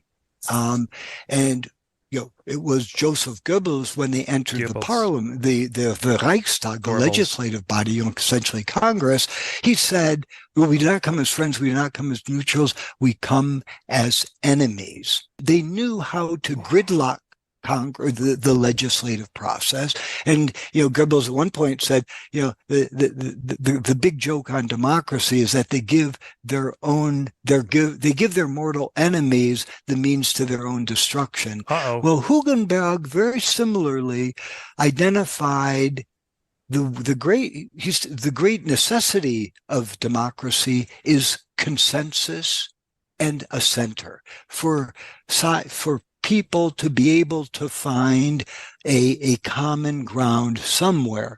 And what he intended to do through the publication of explicit fake news was to hollow out the center. How do you get Trump defenders to watch history? It doesn't matter. Again, the problem with Trump defenders isn't that they're ignorant of Trump's fascism or his fascistic tendencies. It's that they like those things about Trump. They like it that, for example, like the way that they spoke about Zuckerberg or about Soros is like they're happy to have one of their own because now they think it's a fair fight. Like they always manage to invent this world where, every accusation is a confession, right? They believe that Elon Musk is just finally the conservatives have their own George Soros. So now it's a fair fight, even though Soros has done nothing approximating the fucking level of commitment that Elon Musk has to Trump. Right? So that's what they do. And on the other end of it, a lot of the arguments that Trump makes or that you could make to say that Trump is fascistic is like they just don't care. They like it that Trump has an incredibly hard stance on migrants and on asylum and on birthright citizenship. And they like it that Trump talks about using dictatorial powers for brief periods in the name of national security or the national interest, or they like it that Trump talks about using the military to go after his political opponents, or they like it that Trump basically has a disdain for democracy because when he wins it was fair and when he loses it was fraud, right? Like they like all that. They'll say it as well. Do you ever when people say America's not a democracy, they're a republic? First of all, that doesn't make any sense. Because America's a democratic republic, okay, and it's all over the Constitution and the Federalist Papers and everything else. They say that because it's their way of saying I don't really care about democracy. That's what they mean when they say we're not a democracy, we're a republic. It's just because it's bad form to say I don't like democracy, I want a dictator. But that's what they're saying it's like a dog whistle. center to polarize public opinion in communities, in neighborhoods, even in families. Do you think Donald Trump studied Adolf Hitler? Let me say this. No. I think, and I'll tell you why. Donald Trump said he wished he had generals like Adolf Hitler. I promise you, Trump does not want generals like Adolf Hitler because he would have understood the Stauffenberg plot, the extreme thing. Those are the generals who tried to kill Hitler, wasn't it? Hitler's generals tried to blow him up, and in fact, the disdain, the absolute disdain among so many generals, and especially the traditional military class in Germany, were absolutely appalled by this man. So I think what Trump does is, he picks up bits and pieces. I don't think he's ever studied the man. According to Vanity Fair, he did keep a copy of Hitler's speeches. That wouldn't surprise me. I think he understood Hitler's rhetoric and his speeches very well. The Weimar Republic wasn't that old compared to the United States. Yeah. Is the United States better equipped to fight attacks and to be overturned as the Weimar Republic has been? Peter Gay, who once said, the Weimar Republic died twice. It was murdered and it committed suicide. We all know who committed the murder. That was clear. But the state suicide by a constitutional democracy is a much more complicated process. And there, it really comes down to the electorate, to the voters. And if there's anything, look, we live in a country protected by First Amendment rights, freedom of speech. Donald Trump has the right to say within limits anything that he wishes, as appalling as it might be to me. So this guy, Timothy Ryback, the books that he's written, maybe go on his Wikipedia to get the ones that I guess are the most important ones. He's written Takeover, Hitler's Final Rise to Power, Hitler's First Victims, The Quest for Justice, and Hitler's Private Library, The Books That Shaped His Life. Those are the top ones that come up on the Wikipedia. He also did a book about rock music in Eastern Europe and the Soviet Union. Ooh. He wrote that in 1990, so would he have written that before or after the Monsters of Rock Festival, I wonder? Published in 89, so it would have been before. So that's him. He's somewhat of a Hitler enthusiast. He studies Hitler. What I don't understand is that 50% of the Americans, or close to 50%, possibly 51%, we'll see, are willing to embrace this. This is going back to the Hitler-Trump comparison. They laid out their agenda for everyone to see. Adolf Hitler was one of the few politicians who kept his campaign promises to a horrific degree. Let's hope that Mr. Trump doesn't keep all of his campaign promises, and we don't see the guillotine. What festival are you talking about? It was called Monsters of Rock, wasn't it? Was it in Moscow, or it was somewhere in Russia, where I think you had AC/DC, you had Metallica, you had a couple of other big bands, and estimates about the crowd sizes. The estimates are putting it, I think they put the crowd sizes at anywhere from like 500,000 to 1.5 million or some crazy shit. And a bunch of people died and a few hundred people got raped, and there was just fucking chaos all over the place. But yeah.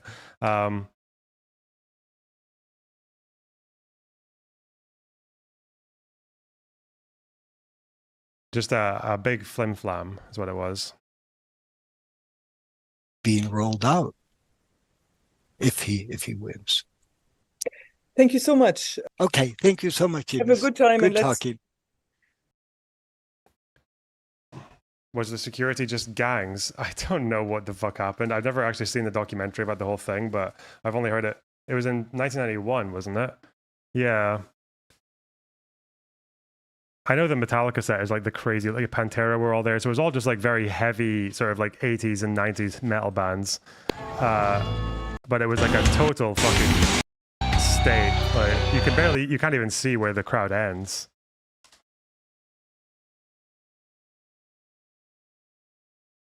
But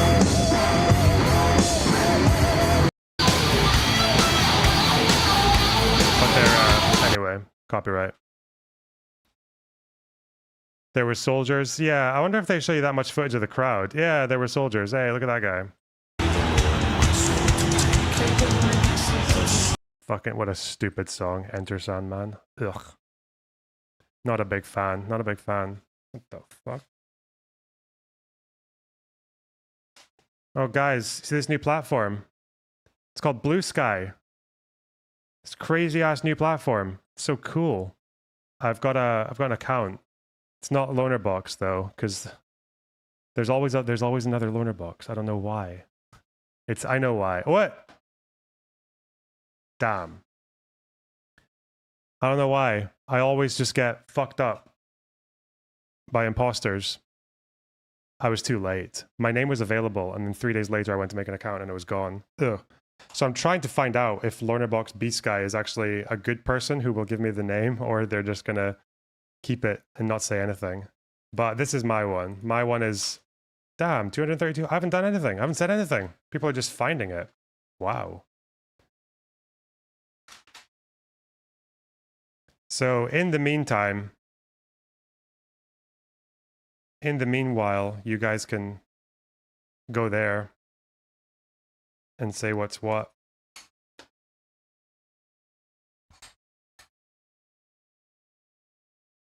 I don't know how much I'll use it.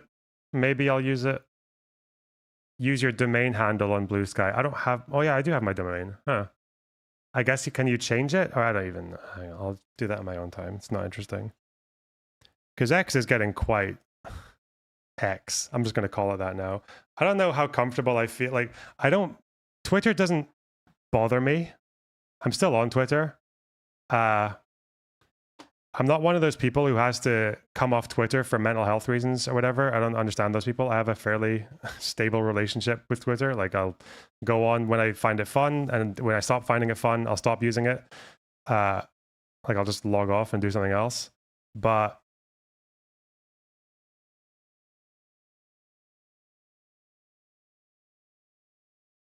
the fuck is that?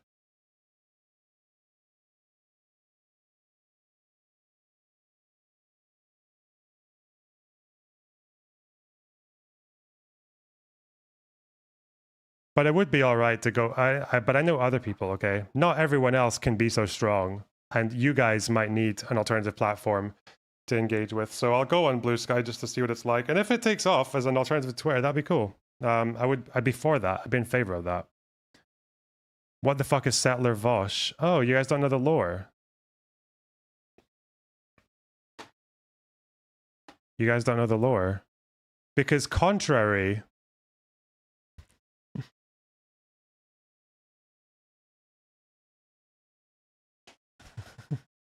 It's funny that people don't know this lore.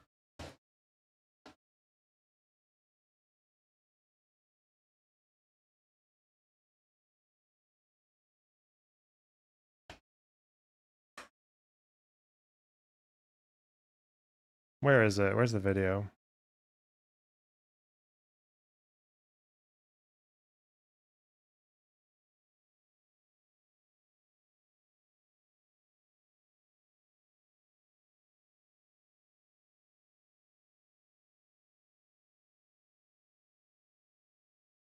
We have to keep the car. Shut up.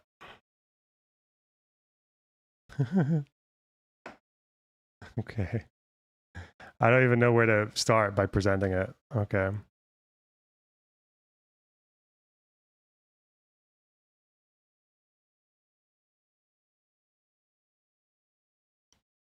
So contrary to popular opinion, that me and Destiny went to Israel as part of a paid Zionist propaganda tour. We were actually, one of our adventures was filming this settler as he was behaving like a total cunt and effectively detaining us, probably illegally, whilst we were on our way to go and meet someone to take us to interview Palestinians in Nablus. This was actually on the same day that Ban Empanada was trying to get Lion's Den on Twitter to fucking kill us. So that was funny. Just as a meme, I'm sure. But yeah, this guy started harassing us because we tried to park our car near his area. And that's him. He took a picture of us as well. Like, he took a picture of us. He took our passports and wouldn't give them back for a while. He said he wouldn't let us park our car in the right place, and he had a fucking gun. And it turned out that this guy had a bit of attention on him. So eventually, a few months later, after us filming this and putting it up and everything else, he actually, this is a picture of him and a story about him getting sanctioned by the United States government. TikTok. Settler who's been terrorizing my family in the West Bank. What? Levi Falant is the head of... Oh! It's him! Allow me to reintroduce... The guy who fucking harassed us in the West Bank. Even, yeah, Corey didn't like this guy either. He was a fucking nutter. Oh, no way. Hang on. Hey, wait. Yeah, Settler Vaush. I've got it. Okay, I've got the video. Right. We're meeting friends over here. At the bottom. This is his little settler mobile that he came down in. We were walking like 20 minutes down this road and he came and chugged down after us. We're meeting friends over here. At the bottom. So why Vaush? Oh, because, and the town he's mentioning, when we say that we're going to a different town, he's like, oh, Borin. He's worried about us going to Borin because Borin is the village where this guy on the left, this GigaChad guy, I don't know if this is actually like an app where you can make your face into a GigaChad chin, but whatever. He, his family were getting... Bona box, transferring the daily Mossad wire. 10 more streams and we will give you sunny weather in Scotland. The space laser is already calibrated. Thanks for the 10 euros. Borin is where this guy's family comes from. And he was harassing this guy's family. That's why the guy in the settler mobile was worried about us going there, because he thought we would interview people and they might tell us a thing or two about this guy. We call him Settler Vosh because he's a big fucking ginger guy. That's with a big beard. That's why we call him Settler Vosh, because he looks like Vosh. Look at him. This could have never been as attorney current administration.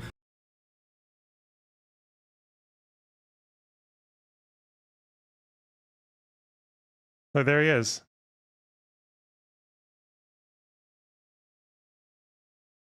You thought Vosh defended him. No, Vosh didn't defend him. No.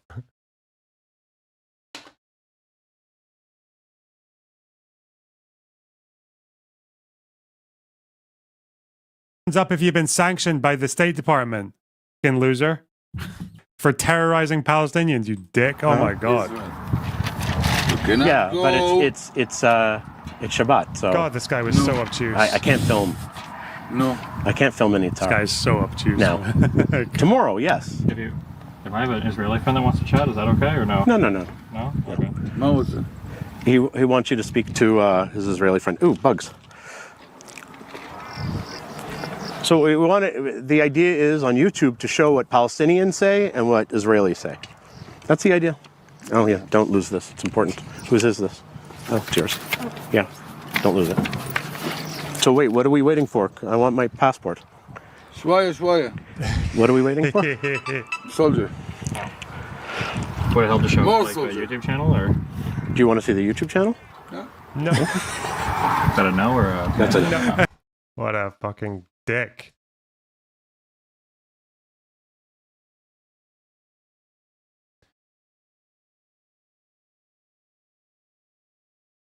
That must have been scary. This guy, of all the people that we met, this guy was definitely the worst one. Yeah.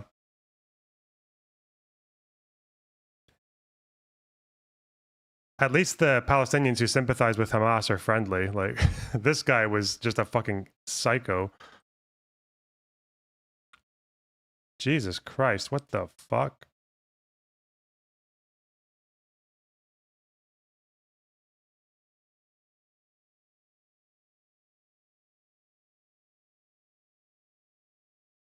Do we need more mods? We've got enough mods, don't we? Hang on. What kind of American are you? Oh, they're already gone. Okay. Quick. You guys are quick. Where can I watch this? That's all on Yobel's channel. I think his channel's called Yobel Prize.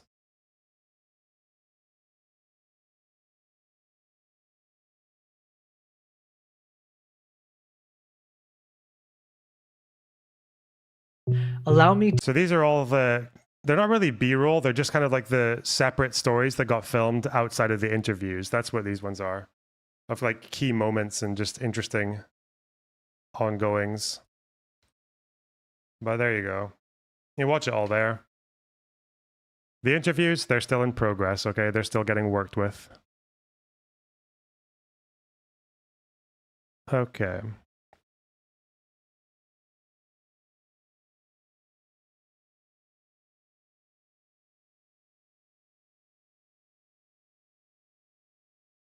One second. 1 second.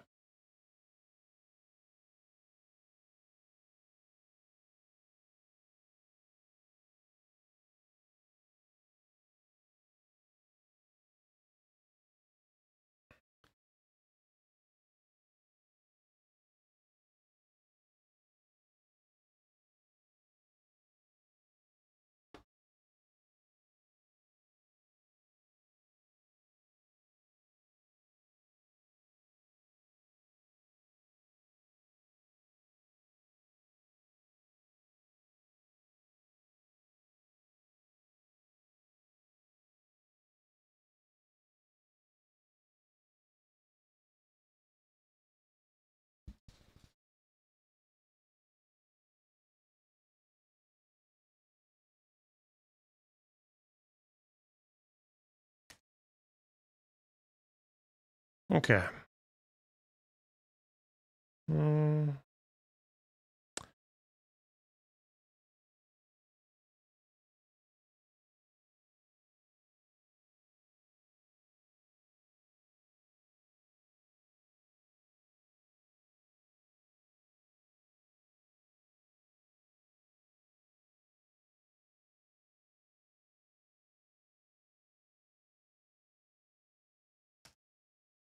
Okay.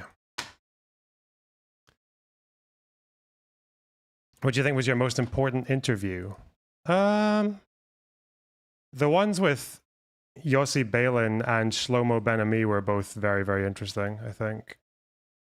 Otherwise, honestly, the street interviews in the West Bank and in the Palestinian-Israeli towns were pretty cool as well. I liked all of those.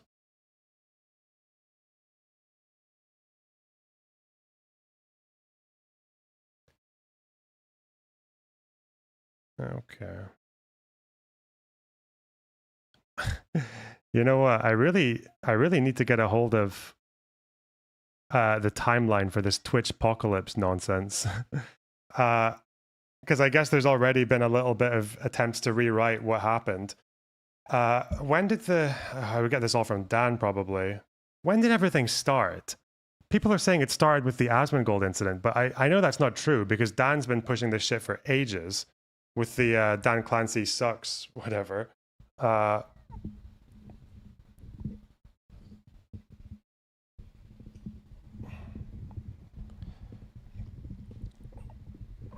Honestly, it started with the Israel ban. Yeah, but I mean like the actual fallout. When did the fallout start happening? Because when did it become a story, right? The Israel thing happened really early. Obviously, the Israel ban from Twitch happened fucking like over a year ago, but it wasn't a story until just recently. So when did it become a story? Was it really with Asmongold or was it something just after that or just before that? Once the Israel ban was discovered. Oh, and I know this because I covered this. Okay, so it started with Hasan doing a terrorist music. Ethan Klein was the start. It spiraled out of quite a lot of different things at once. Israeli media picked it up on October 21st. I spoke to Dan about it on around the same time, wasn't it? It was October 20 something. Probably October 20th this stream went out. Do I have a date on here? Just when to have a date. Yeah, it's October 20th, yeah. When did Asmongold say the clip? Well, I can look for the Asmongold Hasan debate, right?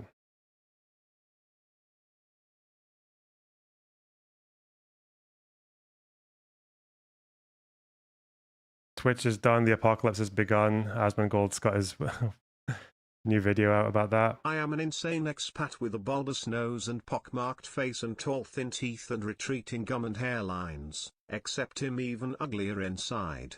Who am I? Thanks for the $10. Wow, that's a lot of ad hominem attacks. We would never endorse those in this community. What are you talking about?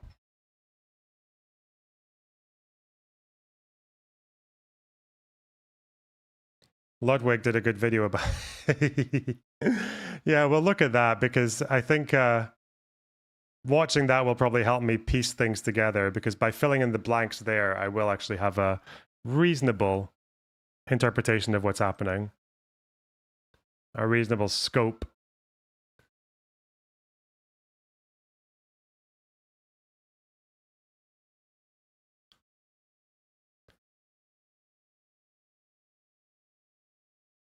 Mm-hmm.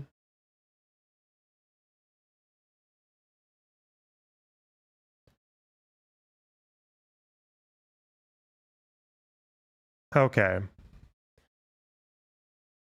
Okay, let's do the marginal drama. I feel, hang on, I feel bad for... I'm just going to do a clap for Aaron, because this is where the segment's probably going to come in. It's not even a segment, it's like an addition to a segment. Anyway, what do you think about Khamenei in a coma? Listen, we have bigger news, okay?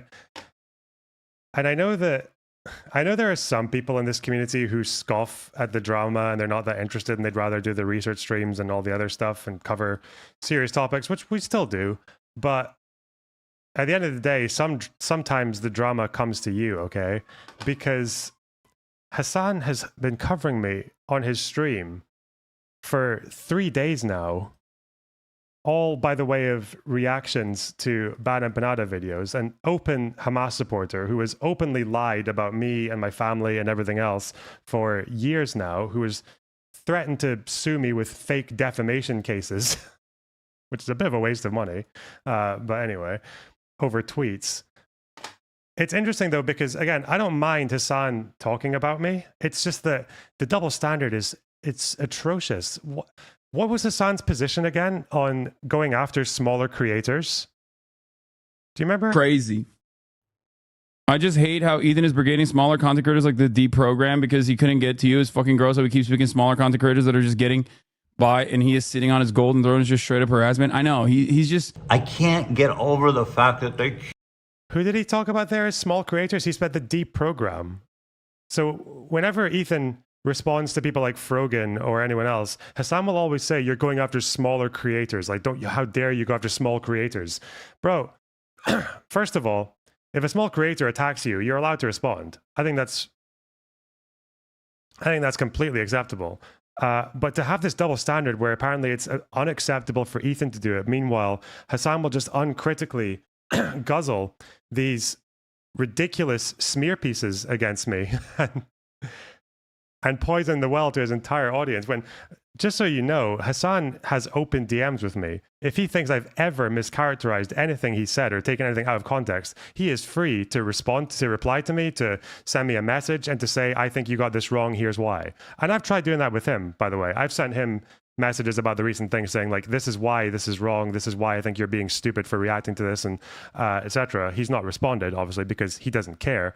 But the fact that he said the D program and agreed with that, the D program, one of the hosts of the D program has a YouTube channel with over 1 million subscribers, okay? The other one has like 200 or 300K, the other two guys. So that's going after small creators, but meanwhile, Hasan is allowed to go after me. Like, what an unbelievably hypocritical piece of shit. And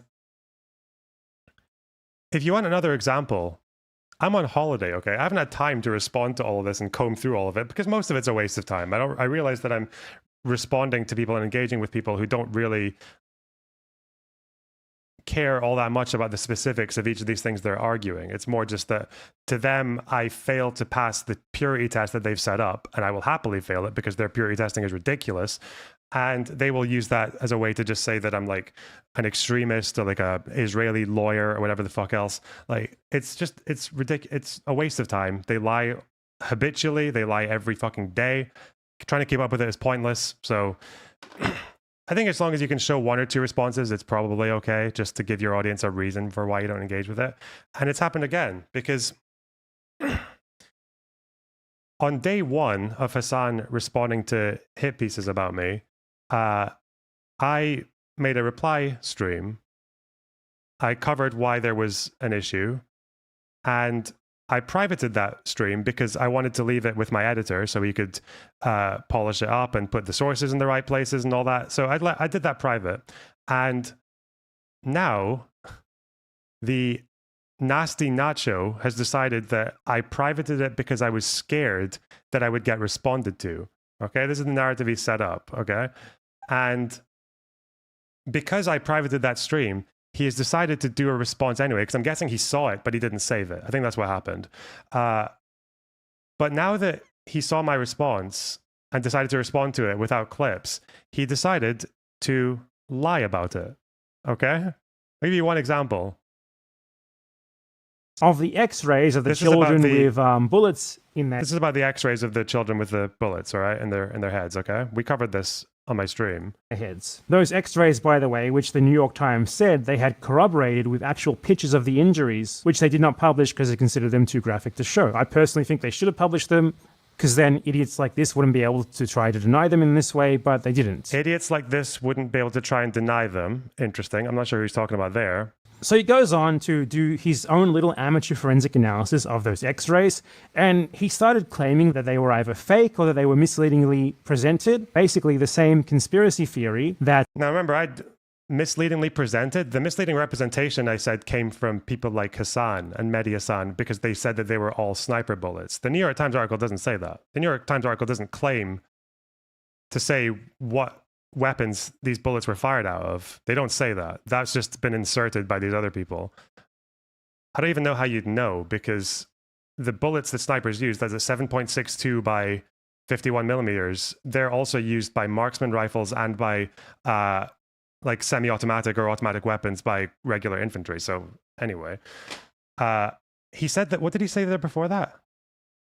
They were either fake or that they were misleading. Forensic analysis of those x-rays, and he started claiming that they were either fake or that they were misleadingly presented. What an unbelievably dishonest, inbred cousin of Che Guevara piece of shit this guy is. Why would you...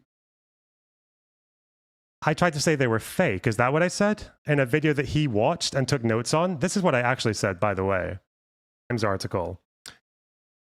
That is based on statements from doctors, nurses, and paramedics who basically went to the press and said that they had seen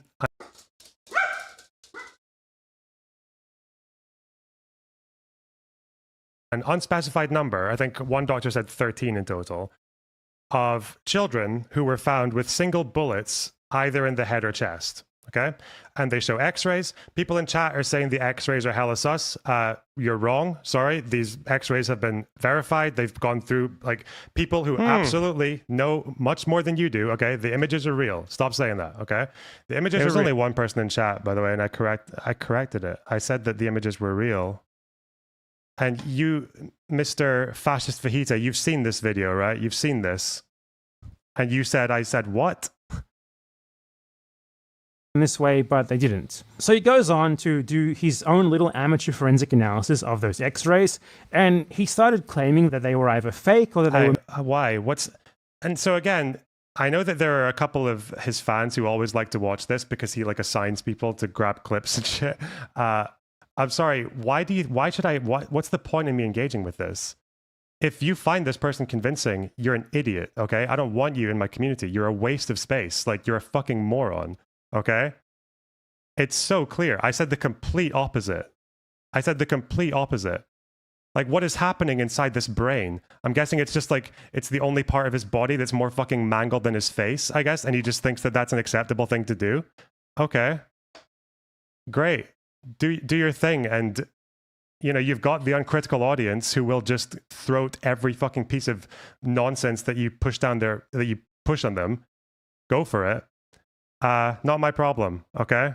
I don't need this alternate reality bullshit in my life, okay? He's posted like 2 other videos as well, and I'm sure they're full of lies too. So it's like, what's the point?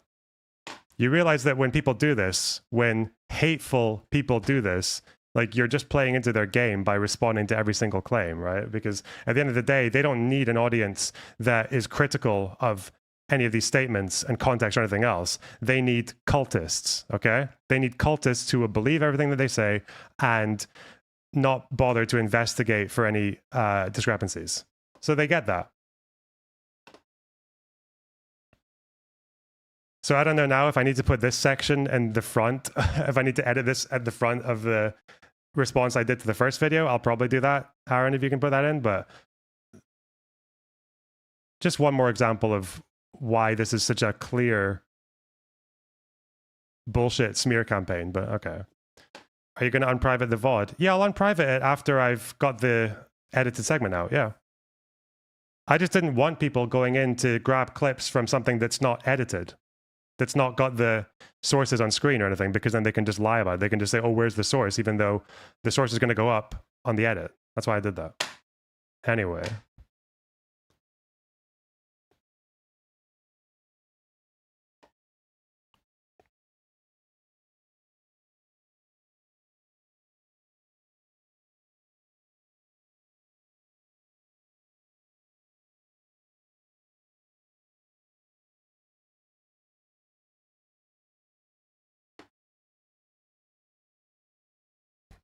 Look, there's another one. Hasan Abi Daily, genocide defenders get even worse. It's so shameless. Like, I understand that Hasan is just backed into a corner like a little animal and he doesn't know what to do because he's finally getting more criticism than he can handle for things that he's openly said and advocated for, by the way. If you think there's any Hasan clip that I've ever taken that was out of context, like, go ahead, but no one's ever showed that to me.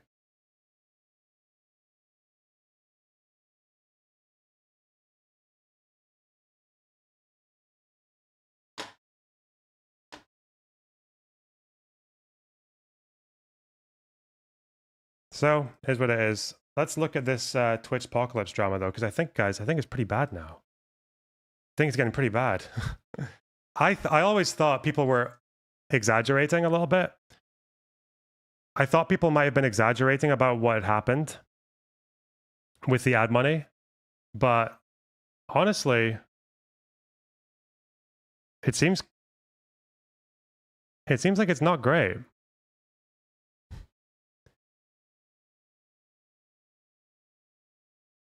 It seems like people are struggling. That's right, another mogul. So let's watch Ludwig. He's our guy, our normie, average white man commentary. Let's see.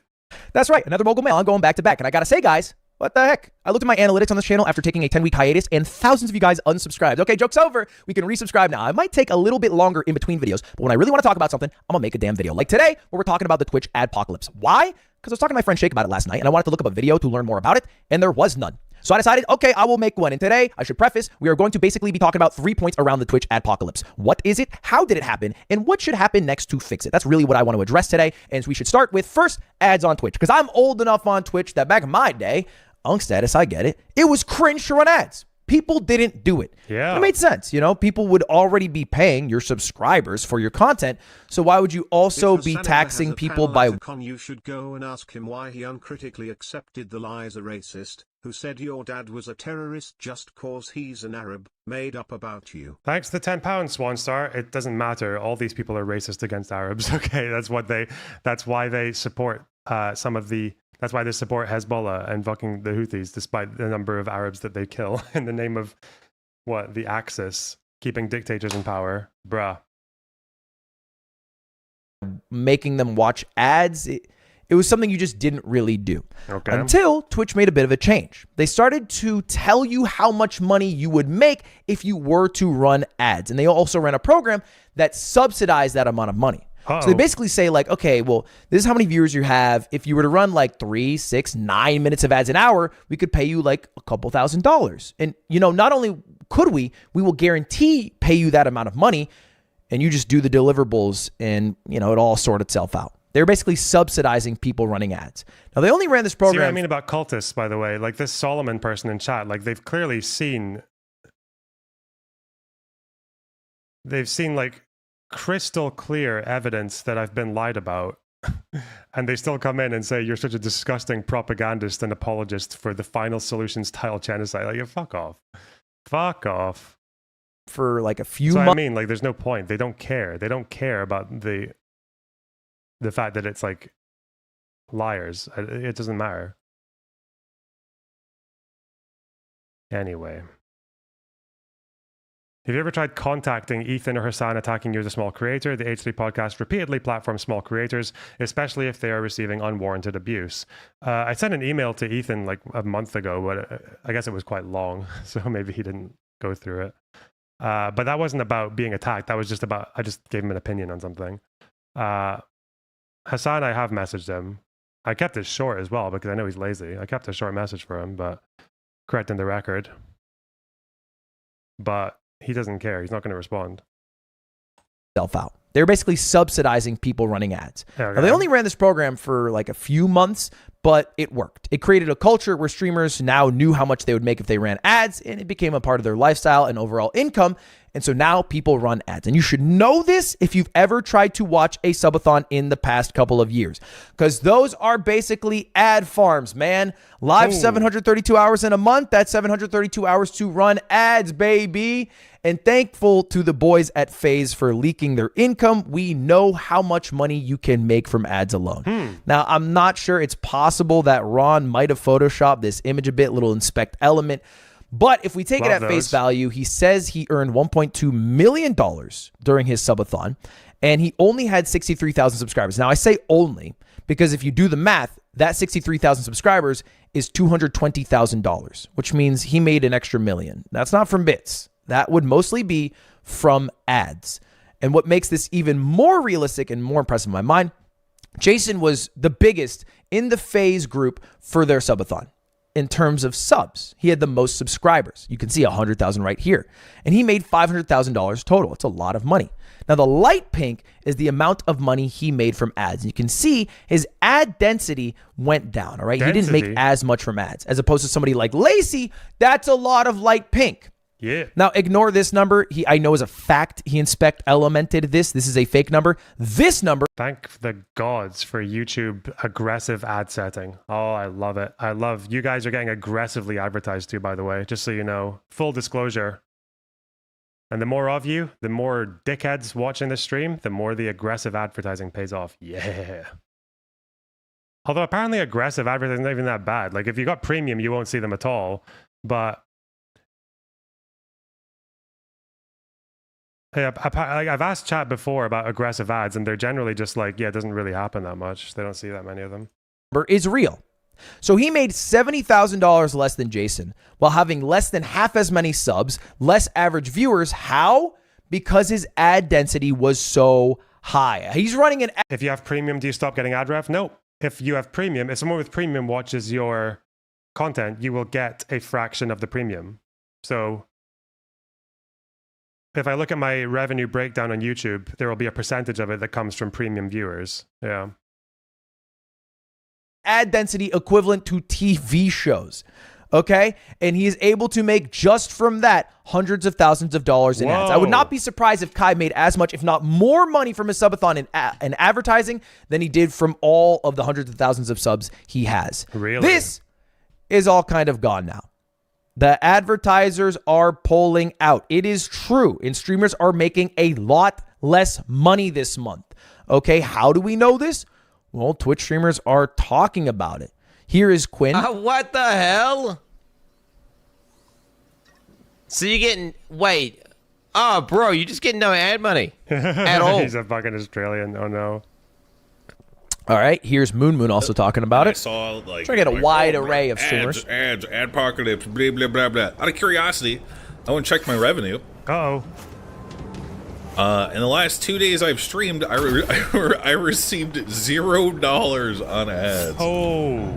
And then finally, here's Stock Guy actually showing his analytics. You can see how much money he is making from ads and how far it has dropped. For some people, it's half. For some people, they're making 10, 20% of what they used to make. And the way ads worked on Twitch for a long time was a very simple calculation. What is your viewership? Okay, what is your ad density? How many ads are you running an hour? And where are your viewers from? Because advertisers view viewers differently depending on their location. That is it. That is the only factors that went in. And then however much money Twitch made from advertising, they would pay you out like a percentage portion, all right? You know, something like 30, 40, 50, some percent based off your deal of how much money they made from the advertisers. The issue is that only works if they have advertisers. And a lot of advertisers have pulled out, okay? They have pulled out and it has hit Twitch hard, all right? And I'll talk in a minute what my prediction is for what will happen to that advertising money. Out of interest, the YouTube adpocalypse happened in 2017. Around the PewDiePie stuff, I believe. But people still get a load of advertising on YouTube. Is that because, why did advertisers, did they just leave and come back after the rules changed, or what happened? Does anyone know? Or were people just making double their money before the adpocalypse and it's never gone back?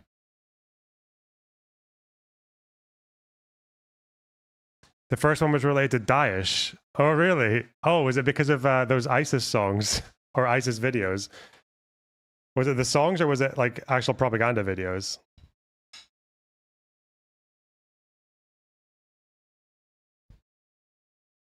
But first, we have to talk about why they pulled out. Where did the advertisers go? Do they hate Twitch all of a sudden?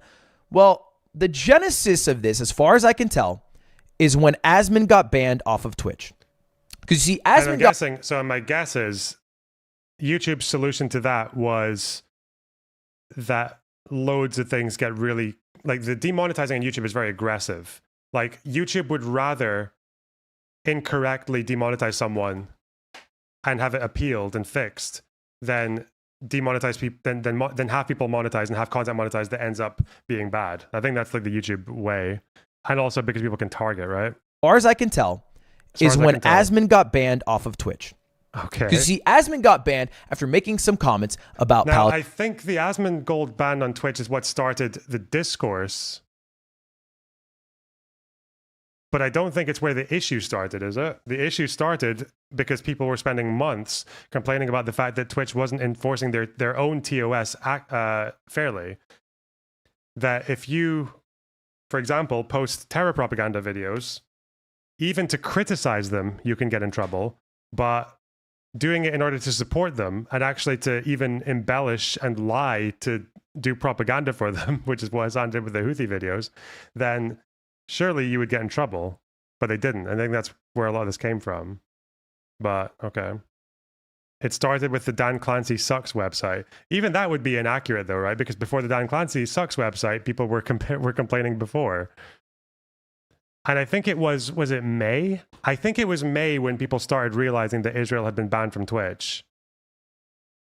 But obviously, no one knew about it. It just never got traction because no one gave a fuck. Oh, God. Because the natural boycott of Israelis. I think you missed my super chat. No, I haven't. Haven't gone through super chats yet. I haven't done I've only responded to ones that either come up randomly or TTS ones. Don't worry. Don't worry. Palestinian people. Some very negative comments about Palestinian people. He got banned off of Twitch. And this sort of caused a domino effect where people are like, okay, you ban Asman for saying this thing about Palestinian people, but, you know, what about this person saying this thing about this people? And that happened a lot because this is an issue Twitch has been dealing with for years, which is inconsistency in their bans. Yep. All right, they have their code of conduct, their terms of service, whatever. They have to ban based off of that, and sometimes it's not upheld consistently. All right, and so this became, you can see October 16th is the day Asman got banned, a very common trend. All right. Oh, you ban Asman. Well, what about when Frogan said this, crazy thing about U.S. soldiers? Okay, there's all right? Frogan under the bus. And Twitch got basically controversy after controversy. Okay. Human shields. Okay. Using Arabs as human shields. Okay, good. After controversy. All right. And at first, this was maybe. Are you watching the original video or the one that got re-uploaded? This is from 19 hours ago, so I'm watching that one. Just some like social media stuff. But then there was a concerted effort by people to go straight to the advertisers, right? Okay. Because Twitch wasn't buckling. They weren't like banning other people for their comments based off the social media blow up.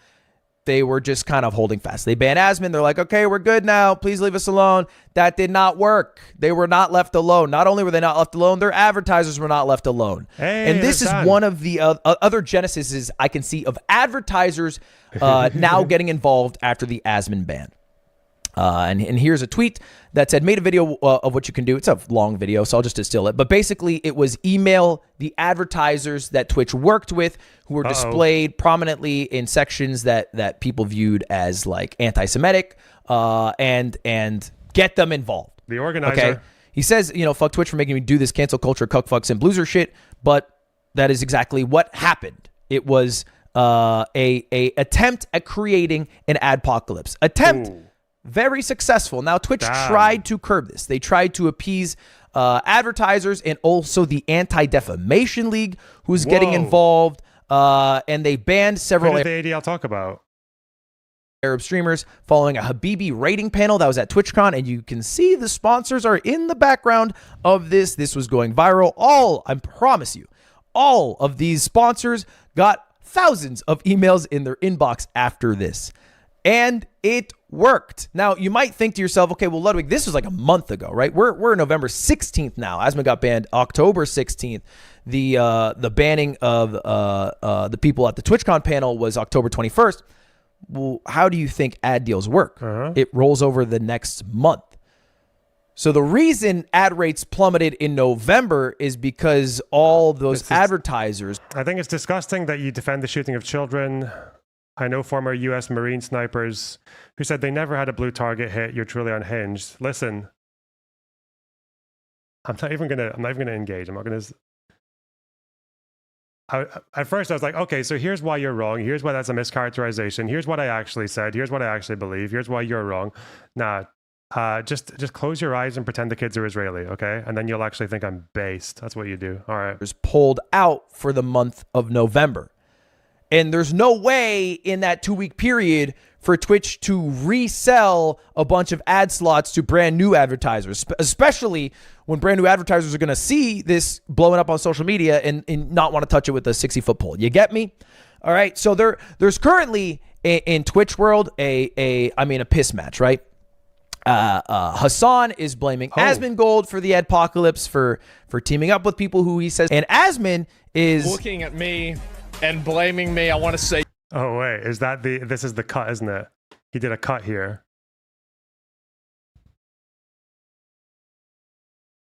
Why did he do a cut?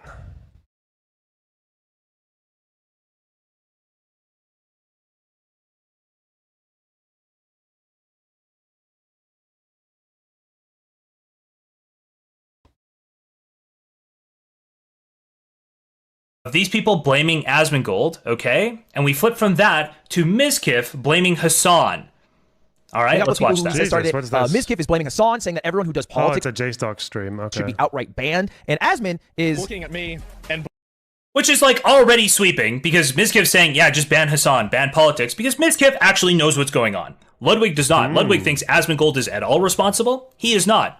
We know that for a fact, okay? But he couldn't even allow that tiny bit, 3 to 5 seconds of Hasan criticism was far too much for Hasan, okay? Too much for Hasan. Hasan had to send him a message. Ludwig, clean it up. Clean it up, Janny. Get it out of there. Piss match, so right? now... Hasan is blaming Asmongold for the adpocalypse for teaming up with people who he says, and Asman is looking at me. You see it, right? We cut it out. We cut out the entire... So wait, what did he say? Where's the clip of what he said? The fuck? Was it there? Did I just miss it? These people blaming Asmongold, okay? And we flip from that to Mizkif blaming Hasan. Oh, he's just saying what's in the clip. Yeah, but did he remove it because it mentions Hasan or because I think Mizkif has this clip where he's like, oh, they should just ban all politics streamers, and he mentions Hasan. But obviously he's being flippant. He's being flippant when he says ban politics streamers because he really means, I'm guessing he really means that people like Hasan are doing this fucking, are basically giving people like Dan every reason they need to say that Twitch doesn't enforce their TOS fairly. Is this it? Oh, this is why he Bit says of a you're degenerate subreddit. They have degenerate subreddit. noticed That's you that I guys. have removed a section of it, and the interpretation for why I removed it is because it was a critique of Hasan. It was not Hasan who reached out. All right. Okay. Hasan did not reach out.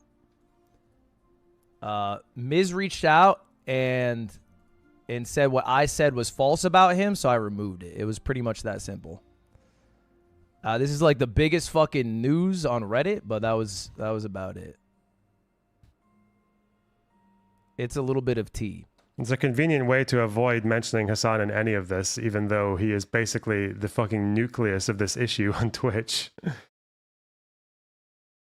But it had no. Arguably, no one else really matters because Mike from PA, Gremlo, like all these fucking people, like they would all be completely safe politically if Hasan was as well. So it really is. Like, can you imagine? Like, could you imagine if Hasan was saying like, "Oh yeah, the Houthis. I don't think those guys are good news." You know, like basically everyone in the Yemen civil war is bad news. I know the Houthis are kind of like claiming to support Palestine when they do this, but in reality, all they're doing is just targeting random civilian vessels and kidnapping the people on board who are not Israeli, vessels that weren't even going to Israel or weren't even coming from Israel, like the Galaxy Leader. And it's not really going to do anything to help people in Gaza or the West Bank. Like, it's just posturing and making civilians suffer for it. Do you think if Hasan spoke like that, you'd actually have Mike from PA going, au contraire, Hasan, I actually think the Houthis are based for kidnapping these civilians. Like, they would never do this. They would never do that. So it actually does completely censor. Even Frogan. You think Frogan would be saying what she's saying if she didn't have the green light from the people above her? Nothing to do with Hasan. How to do with Mizkif. Was what you said false? I think it was a bad generalization. He said in a clip that I think he was probably farming and doesn't actually care too much. Everyone who does politics should be banned. And I had rephrased it as Mizkif blamed Hasan and said everyone who does politics should be. So what did Mizkif actually say? Oh God, I hate this fucking worming. Ugh.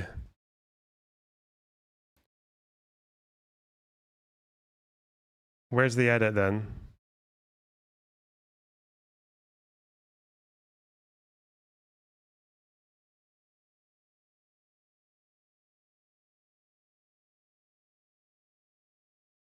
If anyone has it in stream suggestions, they can send it because I don't want to do this telephone nonsense.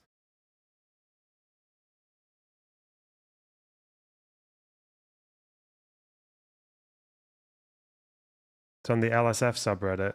Is it? I just went on there. Okay, Central Committee, nice. Ludwig live edits. We saw that already.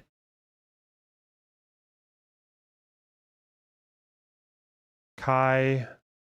Ludwig said why he removed. Okay. Destiny's initial impression of the video. Needs a moment to process Asmongold's take. XQC. Where? What? It wasn't 19 hours ago. Oh, the timestamps on these are. Fuck. We don't have the exclamation mark Discord. Oh, whoa, whoa. This it. This is what Mizkif said. Okay. I okay. personally just wish politics were permanently banned off Twitch. I really do. I think a lot of stress and a lot of problems will be gone if they're just like, hey, you want to be political? Get off the website. You want to be a political boy? Go to Twitter. True. Don't do it here anymore. I swear. I think all political streamers should be banned. If you're really political, then get off. Because if we can't handle and it, the reason he's saying this, but remember, you would not say this if there was any variety of politics on Twitch. The problem is that every political streamer on Twitch thinks and says exactly the same thing.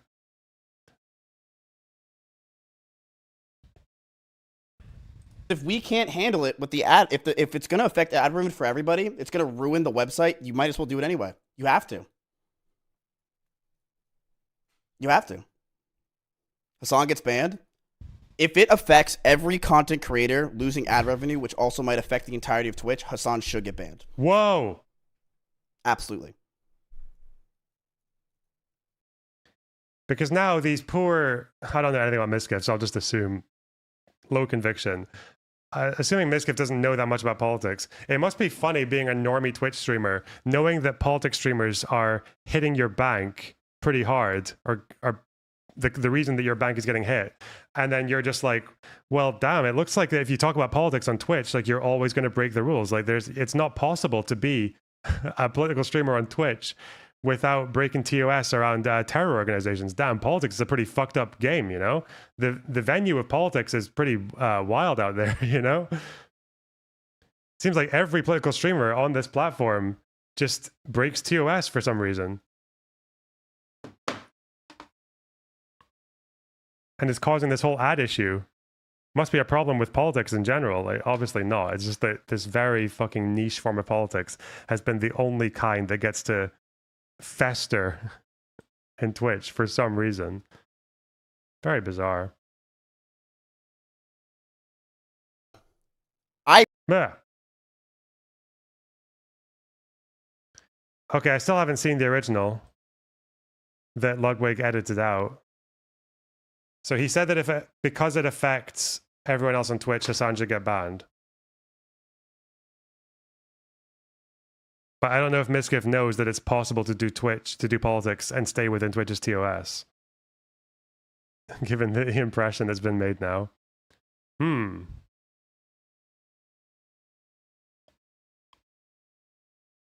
Let's see.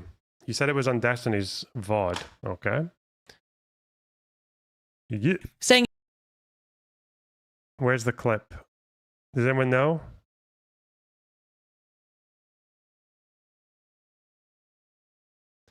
If he says blames a lot, it might be blames.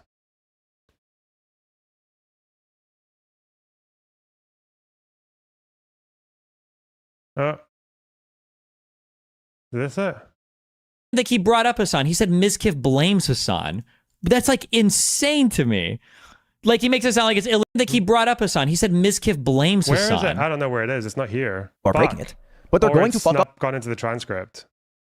God damn it. How do I keep up?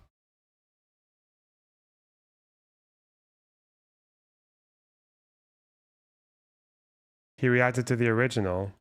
What if I put in Miskiff?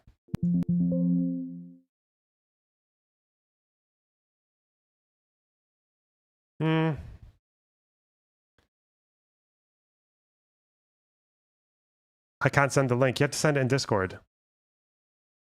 Sorry.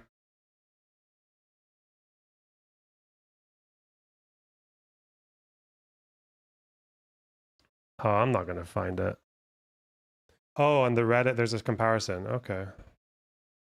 On the Destiny subreddit, r/Destiny. Okay. Ethan posting. Casey Tron fighting with not so erudite. Lovely. Performative. Picture of Hasan holding Ludwig on a leash. Okay. It's a bit crazy. Ah. Before and after. Gotcha. Thank you. Let's go. In Twitch world, a piss match, right? Right. So there's currently in Twitch world a piss match, right? Hasan is blaming Asmongold for the Adpocalypse for teaming up with people who he says started it. Miskiff is blaming Hasan, saying that everyone who does politics should be outright banned. And Asmon is looking at me and blaming me. I want to say you're welcome. Taking blame himself and probably talking about DEI again. If I had to guess. This is one of the most insane sweeps I've ever seen in my entire life. There's currently in Twitch world, because it's so funny, because if it was Asmongold if it was his fault, sorry, Asmongold was the one who got banned for saying what he said. He got a temp ban for saying what he said, which he deserved. Fuck him. Yeah. So people aren't going to use Asmongold's example to say there's a problem with Twitch, obviously. That was just what I guess initially sparked. But if you're going to say that, but you've got Asmongold on one hand, but you've also got the people complaining about Israel being banned. You've got that news breaking. You've got mainstream media talking about it to some degree. You've got Congress people talking about it. Sorry, Asmongold ain't that powerful. A piss match, right?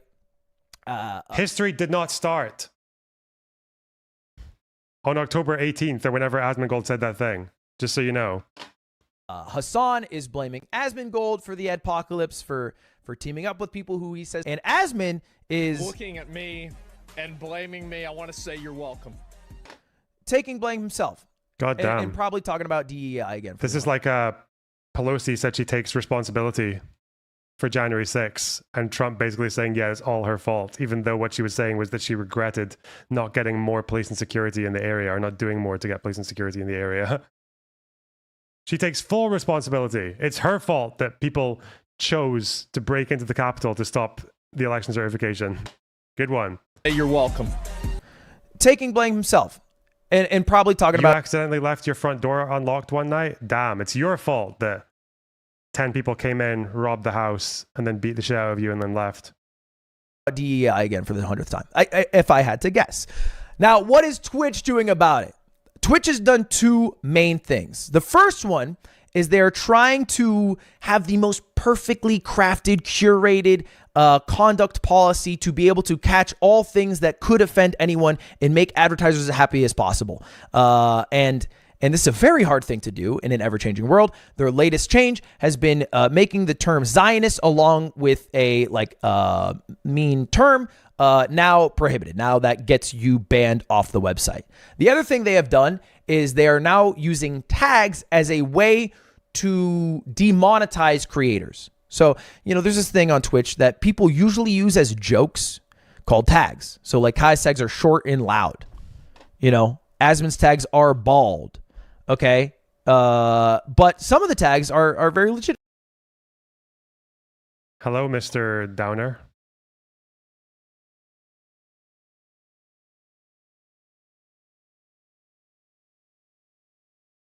What are you doing here? I'll wait. Oh, he left. Legitimate and well used, like the language tags. And some are now enforced, like the politics tag. And if you have a tag like politics or something maybe like sexual themes, well, then you're not going to be making money off ads. And we know that because here's a clip of someone talking about that who has those sexual theme tags. So this month I play like 3 hours ad and I get 0.08 USD money from it. She played 3 hours of ads and she made 8 cents. Okay? 8. Damn.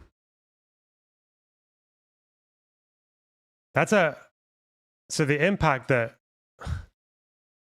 basically Hasan, because it is Hasan's fault, and it's also the fault, actually no, Hasan is just playing with the toys that were given to him by the people who run Twitch.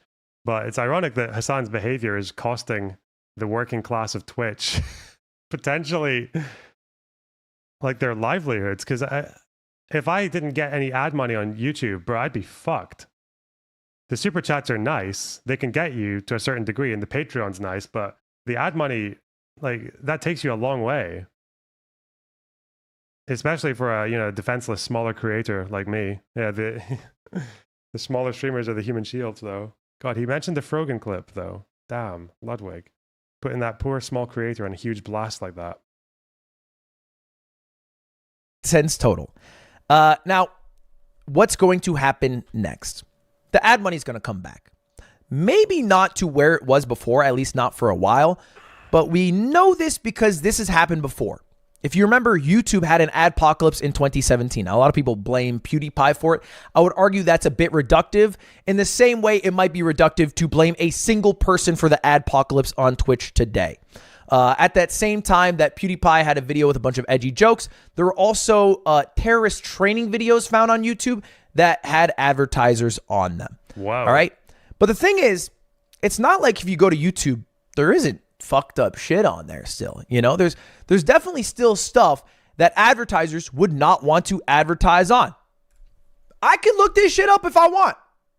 All right, you can look this up. If you look up nude yoga, I'm guessing if YouTube used the same methods that they use on Twitch, lots of people would still lose money though, right? Because on YouTube, the way it works right now is for live streams, right now, this stream is getting monetized for ads, right? So if an ad plays, I'm going to get a bit of money for it. And if there's more viewers who are watching those ads, like now, then I'll get more. So the longer I stream with ads on and with more viewers, money go up. But as soon as the stream ends, it will almost always get partially monetized, which is basically mostly demonetized, or it'll get fully demonetized because of either copyright content or because of fucking what else would it be? Copyright or just like swear words, edginess, that kind of shit. So if you look at here, let's go through some of this. Recently it's been okay, actually. This is what you would call a good streak for my channel, for the live channel. So if you look over here, these are some of the live streams. These ones were shorter, and I guess because I'm not watching as much, then this was only 50 seconds because it was a trial. But if you look farther down, how do I go here? This is what a good week looks like, because generally it's more like this. And limited does not mean like 50% monetized or 60%. It means like 10% monetized. It's like you lose most of the money when you get to limited. So that means when people watch these streams back after the stream has ended, and this has happened, then it'll stop making money. So thankfully, most of these views, they come when I'm live, so I get the ad money. But any views after that would get massively limited, or some just get completely ineligible. Occasionally, you get green for 26 minutes stream. That's probably just a waiting screen and then something failed, I'd imagine. But generally, it looks like that. For the videos, it takes a bit of hard work to get this, because you have to learn the algorithm, you have to learn what works, and you have to learn where to take out swear words or what rate to take things out. And you have to learn what words, because there's a huge list of words that are red flags for YouTube advertisers. So what will often happen is I'll get limited adverts to begin with, almost always, and then you have to review the video. And the review can take like 2 or 3 days. And then when they review it, sometimes they'll just leave it as yellow, which means you make fuck all from it, or they keep it, or they just put it green. And if the more you, because what you're supposed to do is you're supposed to rate your own videos first. So if you rate your video as green and then it goes to yellow, then they'll trust you less. But if you're good at getting your videos green and you rate your videos green, eventually they will just default to making it green because they trust you, right? But if I go down here, sometimes you can get bad streaks. I think this is when I was between editors, maybe, or when Aaron was still figuring out what to do, or just because of the topics I was covering. But for whatever reason, this is bad for money. It's like really bad. But now that we're a bit more used to keeping things in the green, things go better. And that means it's better for the algorithm and it's better for ad money. But if you're on Twitch, I don't think they do any of this. I think on Twitch, you're basically just good to go. Whereas YouTube is a lot more selective per video or per stream. Sometimes a stream can get demonetized whilst you're live. And that would be if I reacted to like Jubilee or something like that. It would just go into red almost immediately. So it varies. Anyway, tell us about it, Ludwig. Okay. So if this happens to Twitch, people will lose quite a bit of money, I'd imagine, because people will be more careful. There's some shit on there that advertisers do not want to be on that is still available on YouTube. Because there should be a difference on what is available to watch on a platform and what advertisers want to be a part of on a platform. Not everything that's on a platform should just be stuff that advertisers want to see. We should not become Coco Melon TV on every single platform. In the same way that not everything on a platform should be only things advertisers don't want. Like, well, let's be frank, Kick. Okay, you don't want both of those realities. You need a mix. But to have a mix, you need a lever to be able to punish people.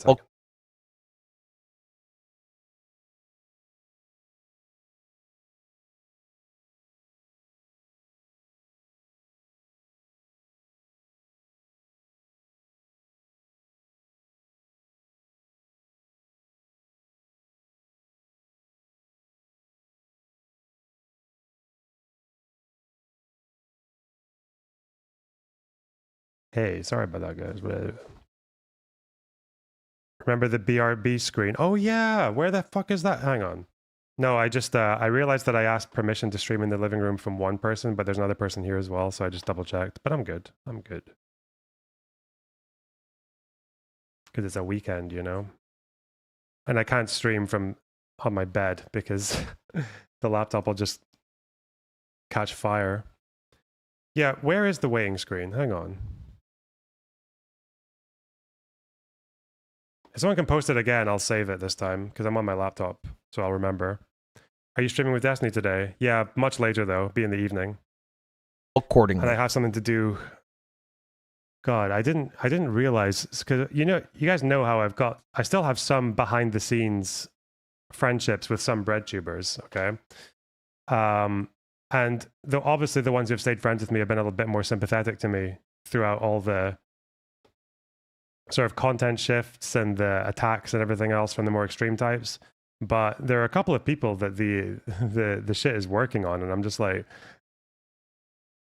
it doesn't bother me that much because it's not like real friendships or anything. It's just online stuff. But damn, the internet's changing, man. Wouldn't have been like this, or at least I didn't think it would have been like this back in the day.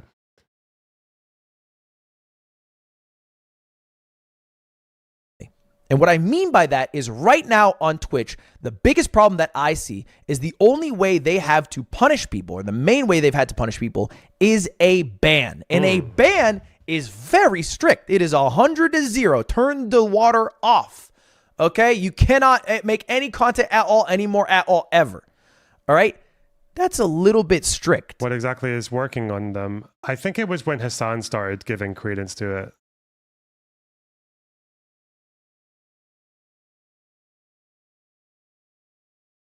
Like, Bad Banana has attacked me for years, and no one's given a fuck. Like, because most people realize that he's mental. Even Hasan knows he's mental. I know that for a fact. But now that Hasan has started to give it a bit more charitability, I guess, because he's, again, he's a cornered animal. He doesn't know what to do. And he needs all the help he can get against the dastardly Destiny and Lonerbox combo.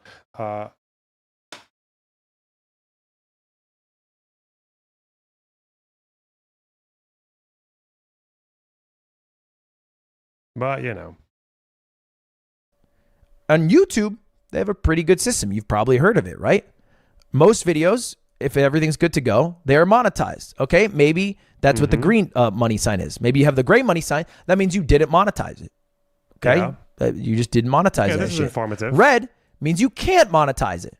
Now, this could be for copyright or because maybe what the content is about. That's what the red is. You can't monetize it.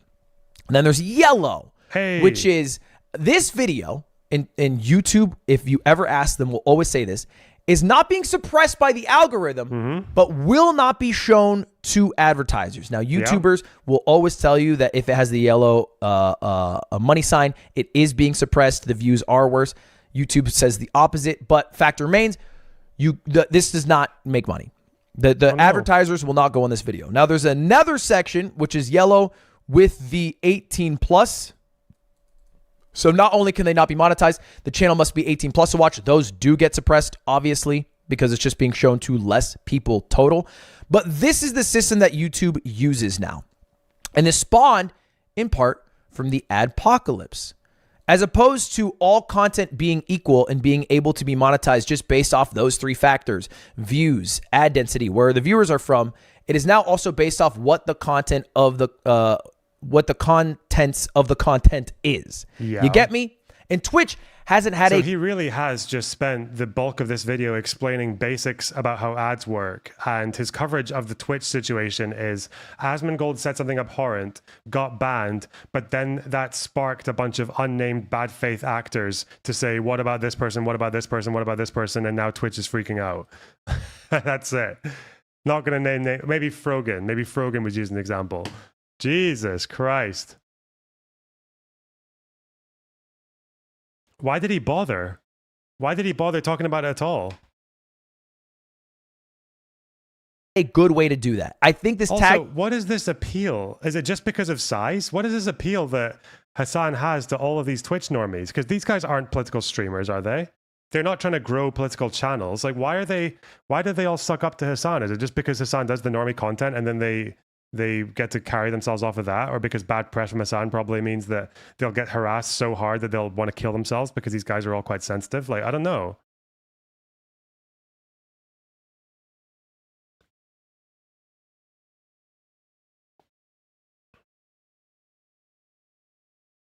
Tag system is also not the best way to do that because people can lie quite easily about tags, and tags are seen as a bit of a joke. So imagine if you had to do on Twitch, is what I think they should They're do. close friends. I guess they are, yeah. The same thing you have to do on YouTube when you upload a video. When you start up a stream, you have to do this. So when you upload a YouTube video, first thing you have to do, does it have paid advertising? You have to disclose, all right? This is required. They instantly make you do that. I think that'd be a good thing. All right. If I want to monetize it, yeah, I want to make some money. Let's make some money. Yeah, let's make some money. It'll make you go to an ad suitability form. And basically I have to fill out, okay, do I have some censored profanity or words like hell or damn? Did I say bitch, douchebag, or asshole? Yeah, I did do that. Okay. Does it have adult sexual content? Okay. Yeah, I had romance and kissing. Okay. Or, oh no, I had some exposed minimal sexual body parts. Now the ads are automatically limited. True. So I have the burden of answering myself. Now you could say, well, you would just lie on this. Here's what YouTube does. They have a bot automatically check. If they find discrepancies and your rating accuracy is low, they might not monetize your video. And I have been a bit of a victim of this. It looks like you might have made some mistakes. And what happens is now I have more bots. Basically, more bots check my shit because I was wrong. Because every time I do it, I just say, yeah, I have some slight swearing. And sometimes I have a bit more swearing because I'm playing League with some degenerate assholes. Ooh. But that is, to me, how Twitch should work, right? They'll need some bots to be able to scour the content. They'll probably have to do this manually. But what's, I think, not very realistic, because they haven't been able to do this in the past decade that I have known Twitch, the website, is they cannot continue to make their main way of demonetization banning by upholding their code of conduct and their terms of service. They should continue to ban people when people are breaking it, but they're going to fuck up, they're going to miss, and they're missing way too much. At a certain point, you have to realize, hey man, hang up the fucking jersey. All right, we need a new solution because your ban solution isn't working. So anyway, that's the adpocalypse. The reason I say some of the money will return is because the way it worked on YouTube is the month after the adpocalypse that I believe happened in February, ad rates dropped by 70, 80% for some people, and then mellowed out to about, I think, a 30% reduction after a couple of... Oh my God, it's snowing back home. First snow of the year. Oh, I'm missing it. I'm here. Oh, well. In the sunshine, and there's a swimming pool outside. Yeah, well. Months. So I expect at least by, well, maybe December, because advertisers love advertising in December, ad rates will be back up a bit, probably not to where they were, and maybe in a year from now, if Twitch does good. Not snowing here. You're in a different city, Wiz. What are you talking about? And they're able to actually show content for advertisers that advertisers want to be shown, then they might be back all the way. That would be the steps that they need to take. Anyway, I stream over here on YouTube sometimes, so I don't got to worry about any of this shit. But that's what's going on with Twitch. I see Apocalypse. All right, see you later. Subscribe. Goodbye. See you later. Goodbye. Settled. He's fine. He's all good. Why did Netflix put Mike Tyson, or I don't know, why did Mike Tyson fight with Jake Paul? What the fuck was the point? Anyway, whatever. I didn't know that you could get such a good score in boxing from defending yourself and not landing punches on the opponent. Money. Yeah, it's so dumb. What next? I can't wait till next year when Mr. Beast fights fucking Muhammad Ali. Look at this. I'm going to fix this now, okay? Now, where do you go? Oh, come on. Why isn't it? Oh, I have to do it like this. Okay. Downloads. Is it a media file or an image? It's an image.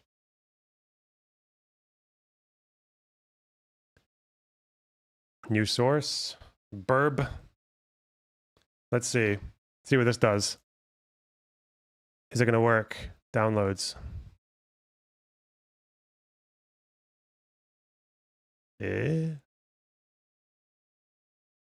Where the fuck is it? Oh, it's a fucking video. Jesus Christ. Okay. Let's change this. Bin that one. Go away. Let's try this one. What kind of file would it be? Is it a media file? Oh, it's a media file. Haha, because it's a video. Okay. Not that. Downloads. Okay, loader. Ooh. Okay. Restart. Loop.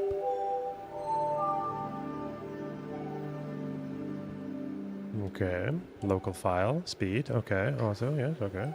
Yeah. If I don't get a fucking, if I don't get, look at that, a $3 million house, you guys are all, you've all enabled fascists. I don't get, Look at sorry. that beefcake. And This you're is harming a our POC. BRB screen. And you're white. And you're a fascist. Made by Sulfur, one of our mods. I don't. Do I want this? This is ridiculous. What a joke. I don't do that. I've never done that. Publicly.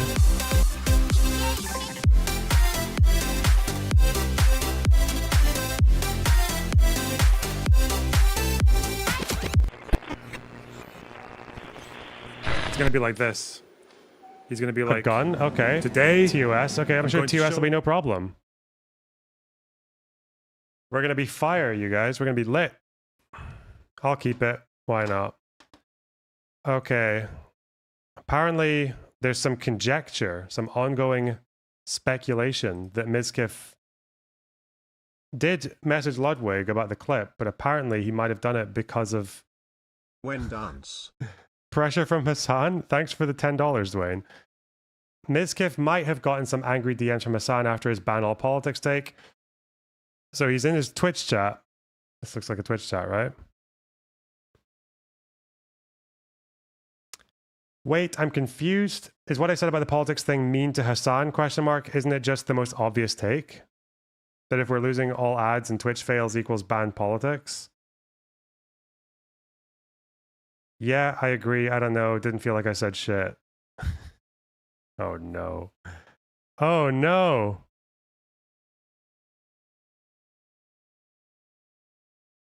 That's just speculation though. Could have been anyone that prompted him to speak like that.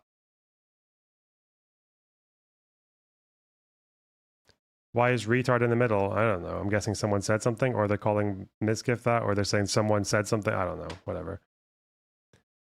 I don't know. That's only speculation, though. I wouldn't pin all that much to that.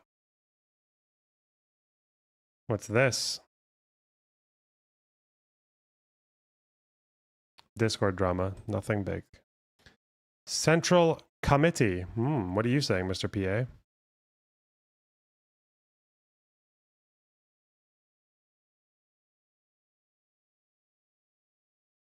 This is how Twitch has been fucked. Like, it's important that people understand that this is Destiny's doing. Hey! This is Destiny's doing. This is the guy who's the enemy of the platform. This is Asmongold and Destiny. Wow. And everybody needs to turn against them for ruining the bag. Everybody knows that Hasan hasn't broken the fucking rules, but they're spamming the ad. What are Twitch's community guidelines again on those issues? Let's have a look.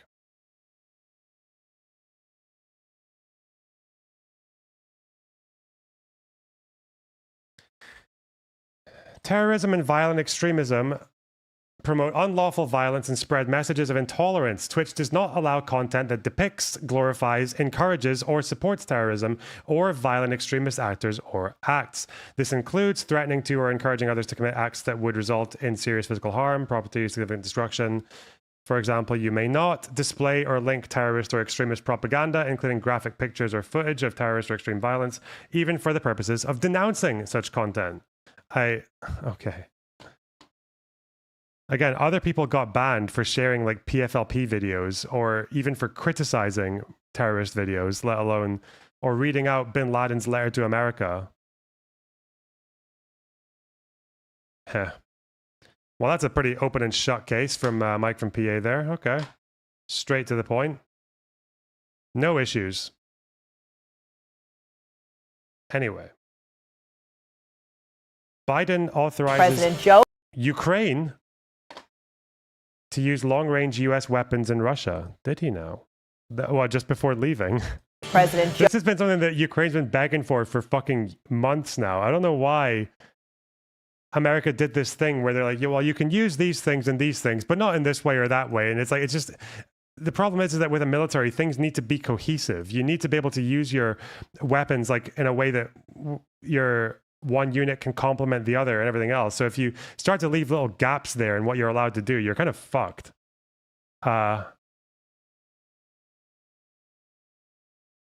Anyway, Delaventi, thanks for the $5. Thanks for your balanced, sane takes and epistemological humility, Loner. It's refreshing. Jesus. That's a lot to live up to. Bugbird, thanks for the tier 1 sub. Thanks for the fun streams. JW Terry, thanks for the tier 3 sub. Liam Smith, do you actually think Trump is a fascist? I think he's just a selfish actor who doesn't have any ideology at all except selfish self-interest. That's not mutually exclusive. He can be a selfish actor who's realized that his way into power is by being fascistic. So if you think like his fascistic behavior is just because he's like is just downstream from him being self-interested, it's still fascistic behavior. I think you're right. I don't think he's like a motivated ideologue, apart from like, I mean, I guess like he does ideologically oppose authoritarianism, but even then, if there was an authoritarian in power who wasn't him, Trump would probably want to use an election to get rid of them. So again, he supports them when they... Oh, chat froze. Fuck. It's back now anyway. No, I think you can still call him a fascist and a narcissist at the same time. You can walk and chew gum. Two things are true at the same time. Blah, blah, blah, blah. Raiders Cat, thanks for the tier 1 sub. Really appreciate that. Lawson Harrison, thanks for the $10. An American example would be people in Appalachia. Is that how you say that? Sure, why not? Mike K, thanks for the $5. Bannon Panada is genuinely a sick person. I mean, he's definitely having a manic episode right now, which is why he's behaving the way he does. But it's funny because every now and then he'll talk to his community about how he's experiencing burnouts and shit. So, oh well. Just a cycle of violence. All right. Curty Duarte, thanks for the £5. I consider myself leftist, but so many leftists have unfollowed me for not denying October 7th rapes, including feminists. Am I insane or is everyone weird? Bro, you can just read the UN report. Like, it's so... Whatever. Yeah, just... If that's true, if someone said that my discounting of the fucking Intercept article was like a red flag for intellectual dishonesty or something, so it's not hard to believe someone would do that. Yeah, people are a bit crazy out there. Sorry. Jimberly, thanks for the $10. I'm an insane expat with a bulbous nose and a pockmarked face. Oh yeah, we did that one, sorry. Jimberly, thanks for the $5. Why is he wearing 2 shirts in the video? You can see the rough spun wool underneath that neckline that's stretched out over this Australopithecus skull. Okay. Wow.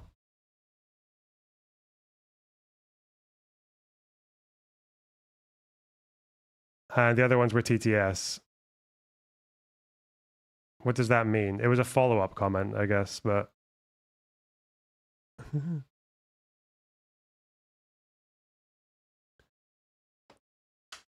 Jacob, thanks for the membership. Like DT and AFG, Biden is leaving Fallout for DT and UA. I don't know what that means, but okay. Let's look at this. President video. Joe Biden reversing a long-standing U.S. policy involving the war in Ukraine. Biden now going to allow Ukrainian forces to use long-range U.S. weapons inside of Russia for the very first time. CNN's Kevin Liptak is traveling with the president in Brazil. Kevin, what more are you learning? Yeah, this is a major change in American policy, and it comes at a critical point in the war in Ukraine as Russian forces mass in the city and around the city of Kursk as they prepare for an offensive there, and as North Korea has sent thousands of its troops to fight alongside Russia in that conflict. President Biden making this decision to allow Ukraine to fire the American ATACMS missile. Wait, I'm sorry. It's all connected. That new clip of Hasan playing that North Korea video, that North Korean song to the normies in the car. That was obviously after it was confirmed that North Korean troops were fighting in Ukraine, right? They were helping Russia invade Ukraine. Oh no. Oh no, no, no.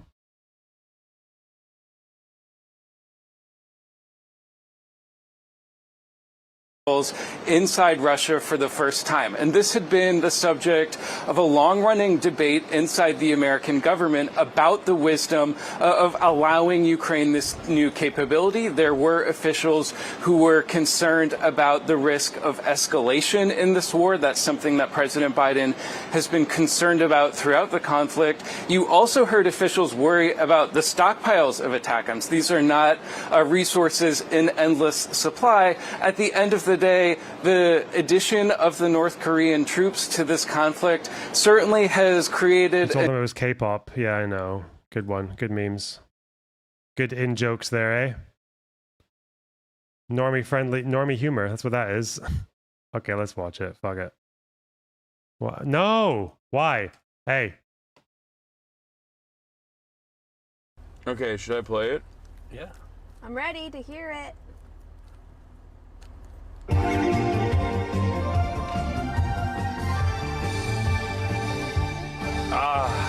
Remember, the guys that Hasan is friends with, like the deprogram and all that, these guys support North Korea. So, like, the boy and shit, like these guys like North Korea. They think it's like they think it's unfairly attacked by the Western world and shit. Yeah.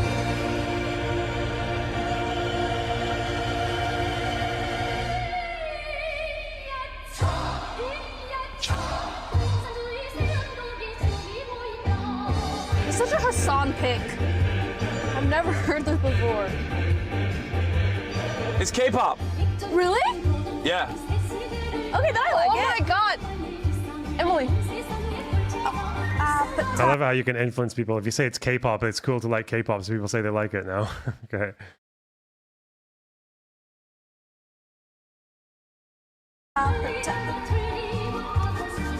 What is this song though? Is it actually like a propaganda song, or is it just by North Korean artists? I feel like if you're a North Korean artist, you don't really have that much fucking scope for what you're allowed to sing about. But I'm sure they still have their own pop.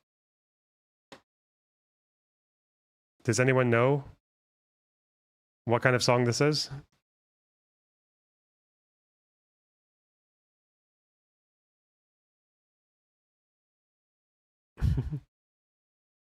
Apparently it's about how great North Korea is. Is that true? Do you have a link? Do you have an explanation? Someone can put it in Discord in stream suggestions or stream chat.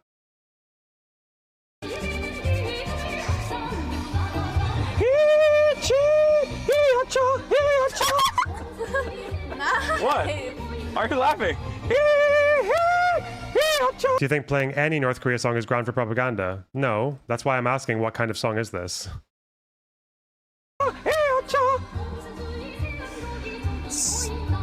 This is better than the last song you showed me, to be honest. Oh, the Houthi one? This is one that is North Korea. What? Yeah. What? No. Wait, it's fine. It's not like... Let's see. It's fine. They're a recognized sovereign state. Is this it? Is this it? Yeah. Okay. DPRK music video. What are the fucking words? Do they not have the... You think they'd have the lyrics, surely?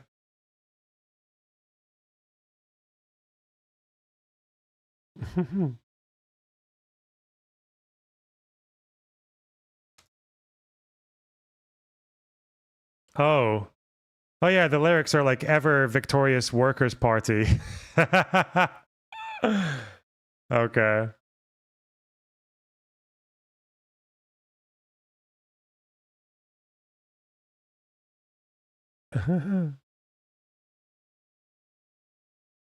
Again, it's like, it's if people want to listen to this stuff for like a meme, like it's whatever, because like you can still be fucking evil and make good music. Like you can still be a propagandist and make good music and everything, but it's the fact that these are regimes that Hasan's community supports.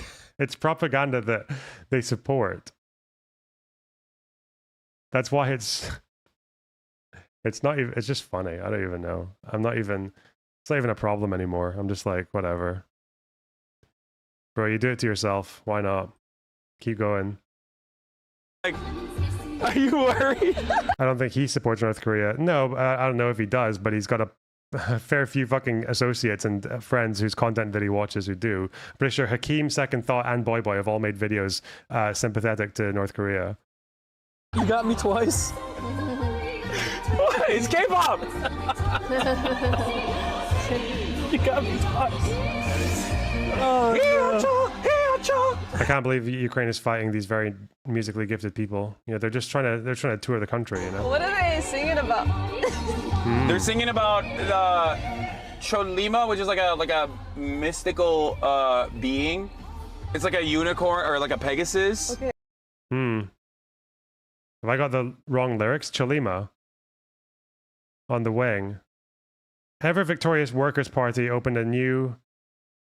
Let's show to the entire world the spirit of Cholima. Quicker, faster, riding the Cholima forward. Iacha, to the new hill of communism can be seen over there. Iacha. The new hill of communism can be seen over there. The workers... Bro, it's a fucking pro-party propaganda song. It's not about fucking... Oh my god! Animal Farm is just a nice book about animals.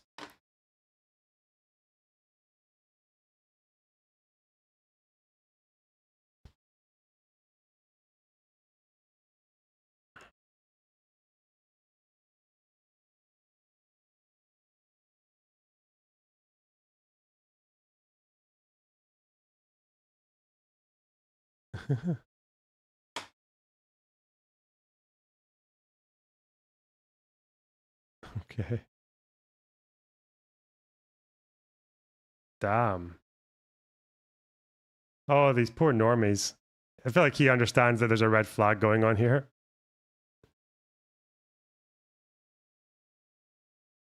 So weird. Very weird. It's not normal, you guys. This is not normal. It's the Ethan's favorite catchphrase now. A new sense of concern in Washington about where this war could be headed. It's a subject of conversation that Anyway, President... back to the context. Apparently, Biden is now allowing Ukrainian Nazis to use longer range weapons against these musically gifted North Koreans who just want to sing songs about Pegasus and unicorns. Biden has had throughout his trip this week in South America. He discussed it earlier in Lima, Peru, with the leaders of Japan and South Korea. He also discussed it yesterday with the Chinese President Xi Jinping, trying to apply pressure on Beijing to apply pressure on its largest, or on North Korea, which is China's largest trading partner, to try and convince Kim Jong-un that this was a mistake and that it could put his own troops at risk. But now this decision, I think, certainly for American officials, they do hope that it could help turn the tide in this conflict, but also send a signal to countries like North Korea that it sends its troops into this war at their own peril. Frederica. All right, Kevin Liptak, let us know when you know more. Thank you so much. Joining me right now is CNN military analyst Colonel Cedric Layton. Colonel, great to see you. So first off, explain what these missiles are all about, this Army tactical missile system, or sometimes referred to. Do you mean you don't listen to extremist songs with your friends? You know, sometimes I do, but I don't hide behind these like slimy little fucking euphemisms. Like I don't show my like if I'm gonna show my friends like a fucking nasheed or something, I'm not gonna be like, listen, this is Al Kovu Kovu Lusavarim or whatever the fuck it's called. What's it called? Al Kovu Kovu Savarim. I don't show that to people and say, look, guys, this song it's just about it's about tribal people. It's about defending your land from against aggressors. It's about defending your homeland against invaders. It's normal. It's okay, you know?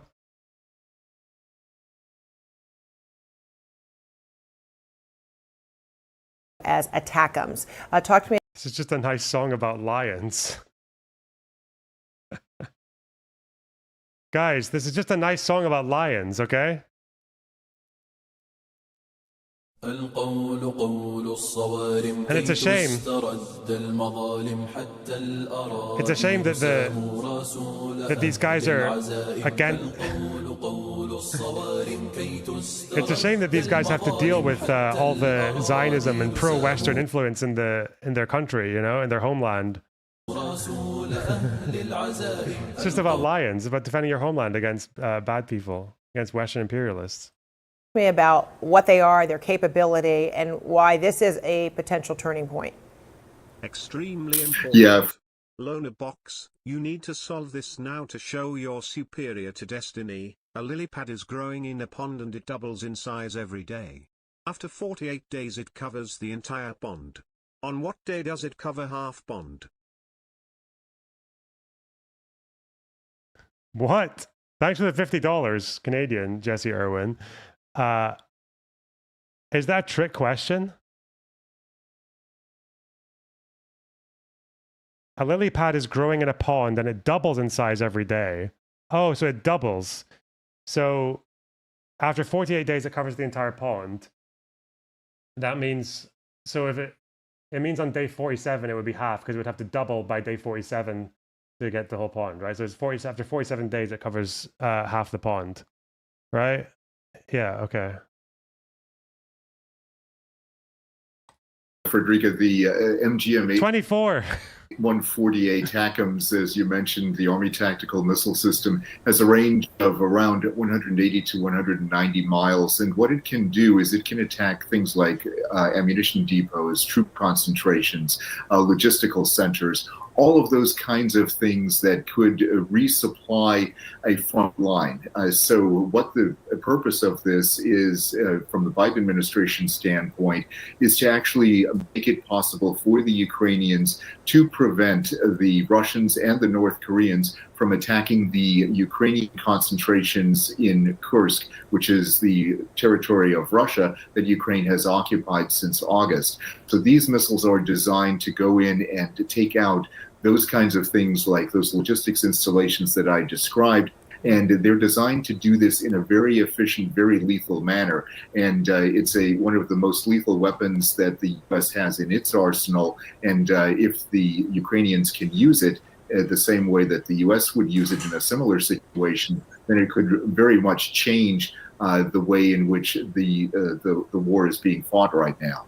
So would there be conditions attached? Might the U.S. have said, okay, we give the green light to use these, but they do have to be logistical locations, like you just mentioned, logistical Russian, targets. Would there be any further guidance from the U.S. on how and what the conditions are in which to use these? Yeah, I'm certain there is further guidance from the Biden administration to the Ukrainians on this. What they will probably say is that you can only attack those installations that are supplying the war effort against you in Ukraine or in Kursk in this particular instance. So the idea would be, Frederica, that they would go in and they would give them a list of targets that they can hit.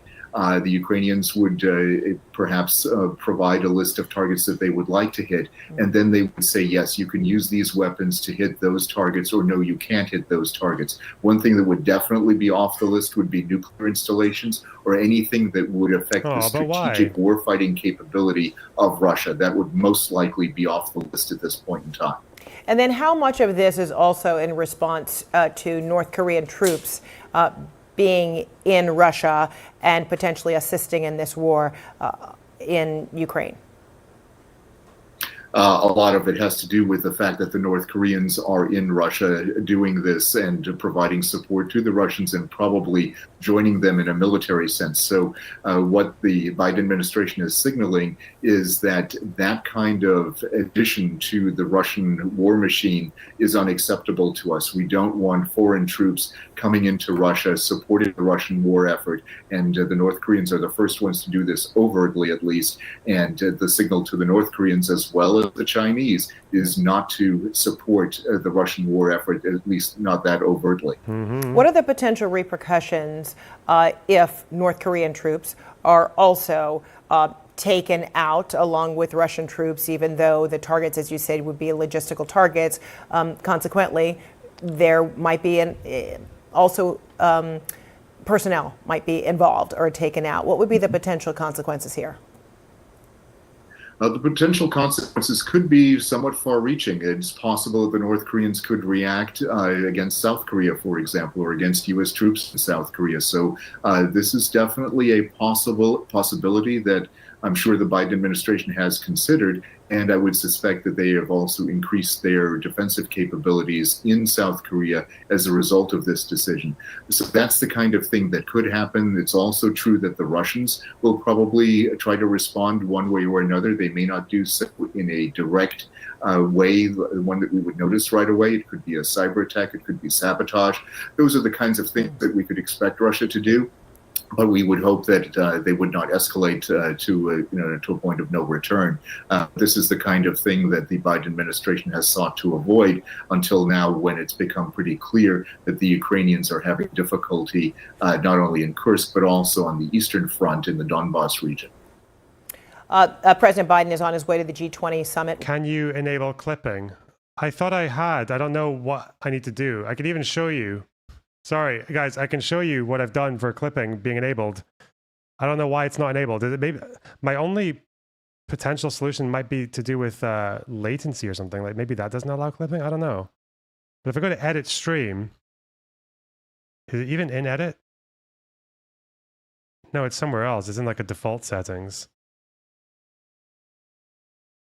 Comments on moderation, basic, of course, customization, redirect trailer, reactions.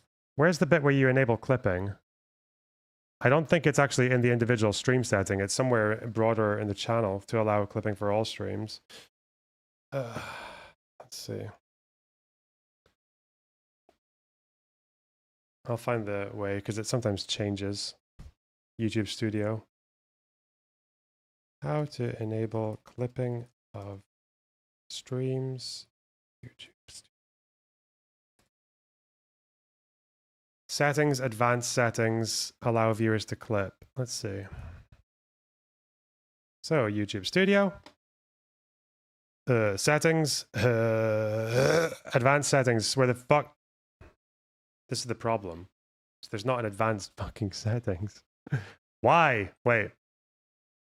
Channel advanced settings. Gotcha. Okay.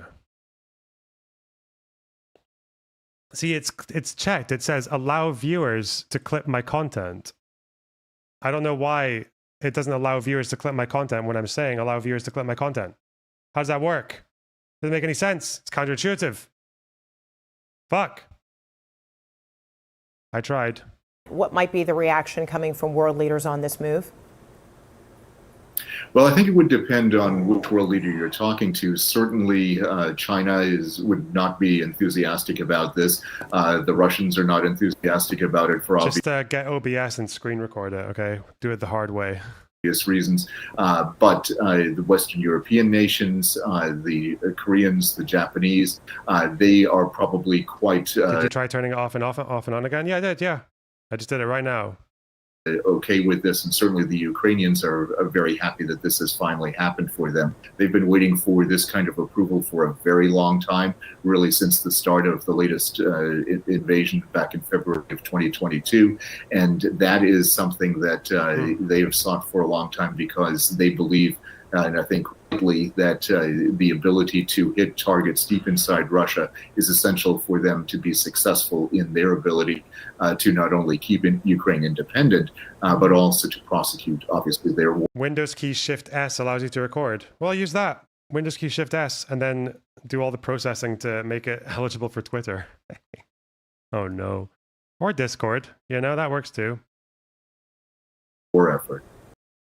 Crazy chat. Unbelievable. I need to go to the bathroom and I'll be back and we will discuss probably, oh God, the Twitch definition of anti-Semitism. We've got Trump shit. There's so much. There's so much to talk about. I take a couple of days off and Ethan Klein video. All heck breaks loose. God. All right, be right back.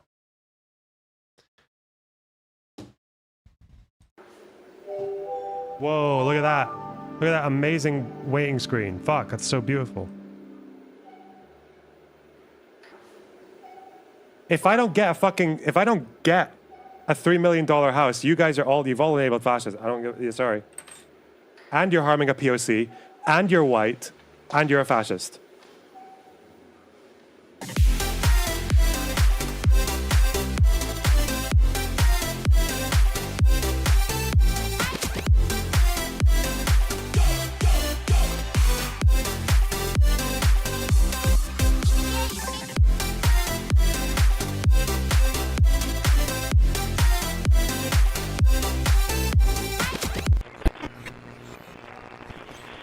It's gonna be like this. He's gonna be like, today, I'm going to show you how Hezbollah turned this playground, a seemingly nice-looking playground, into a terror playground, into terror infrastructure, a playground of terror, playground of death. Come, look. You see this slide? This is no ordinary slide. It goes down to an extensive terror tunnel network. Look. Whee! Look! These are AK-47s, landmines, RPGs. This is not to be used by children. Do not play with these at home. These are not toys. Come back up. This is not a regular hippity hop. Push it aside. A rocket launcher. We are operating here to clear out the areas for these playgrounds of death from Hezbollah. Okay, that's good. It's gonna be that.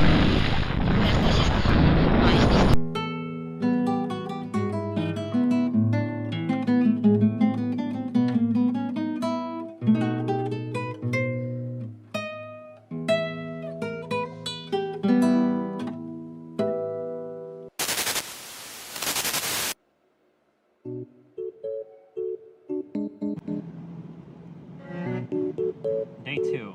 This one went with Corey to the West Bank. What did you learn? Of Israeli law. Fuck Ben. Okay, there we go. Benny Morris lied. Fucking cunt. Anyway, there we go. Yep. You have it with meats and tatties, turnips and potatoes. Nice.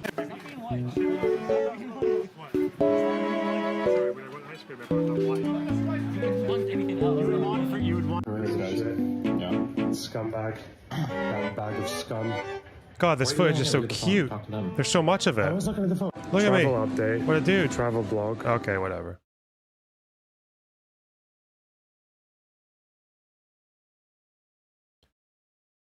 Okay. I don't think that was Loner Unboxed who made that. It was Sulfur who made that. SVLPHUR. She's a mod. She's actually been so fucking banging behind the scenes in terms of community moderation and other such little projects. Big projects. Ooh. Okay.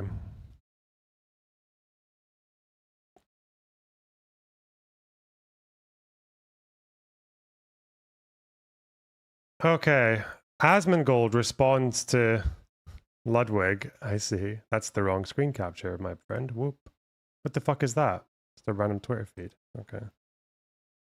Let's put it in here.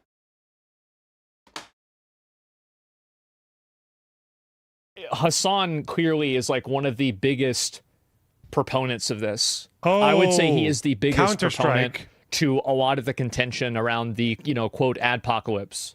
He's the main reason why this is, like 90% of the examples that are being used are him. Like, or maybe not 90, it might be 80, 70%, but it's like the majority of all examples on the entire platform are all Hasan. So yeah, very clearly this is the reason why it's happening. Now, you can say that it's unfair, but that's fine. That's okay. But you can't say it's not happening or that's not the reason.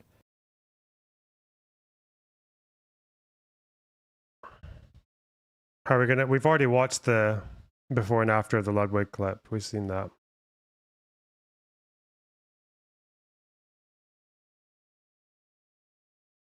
He was pointed out in the congressman's letter. That doesn't matter. That doesn't matter. Okay, that's not a big. Don't worry about that. Don't. Shut up. Really, a member of Congress wrote a letter, and there might very well be like a House committee over this. And other congressmen might start talking about this, but Ludwig didn't mention that. Don't talk about the big. Come on, that doesn't need to be in the Ludwig video. That's not necessary.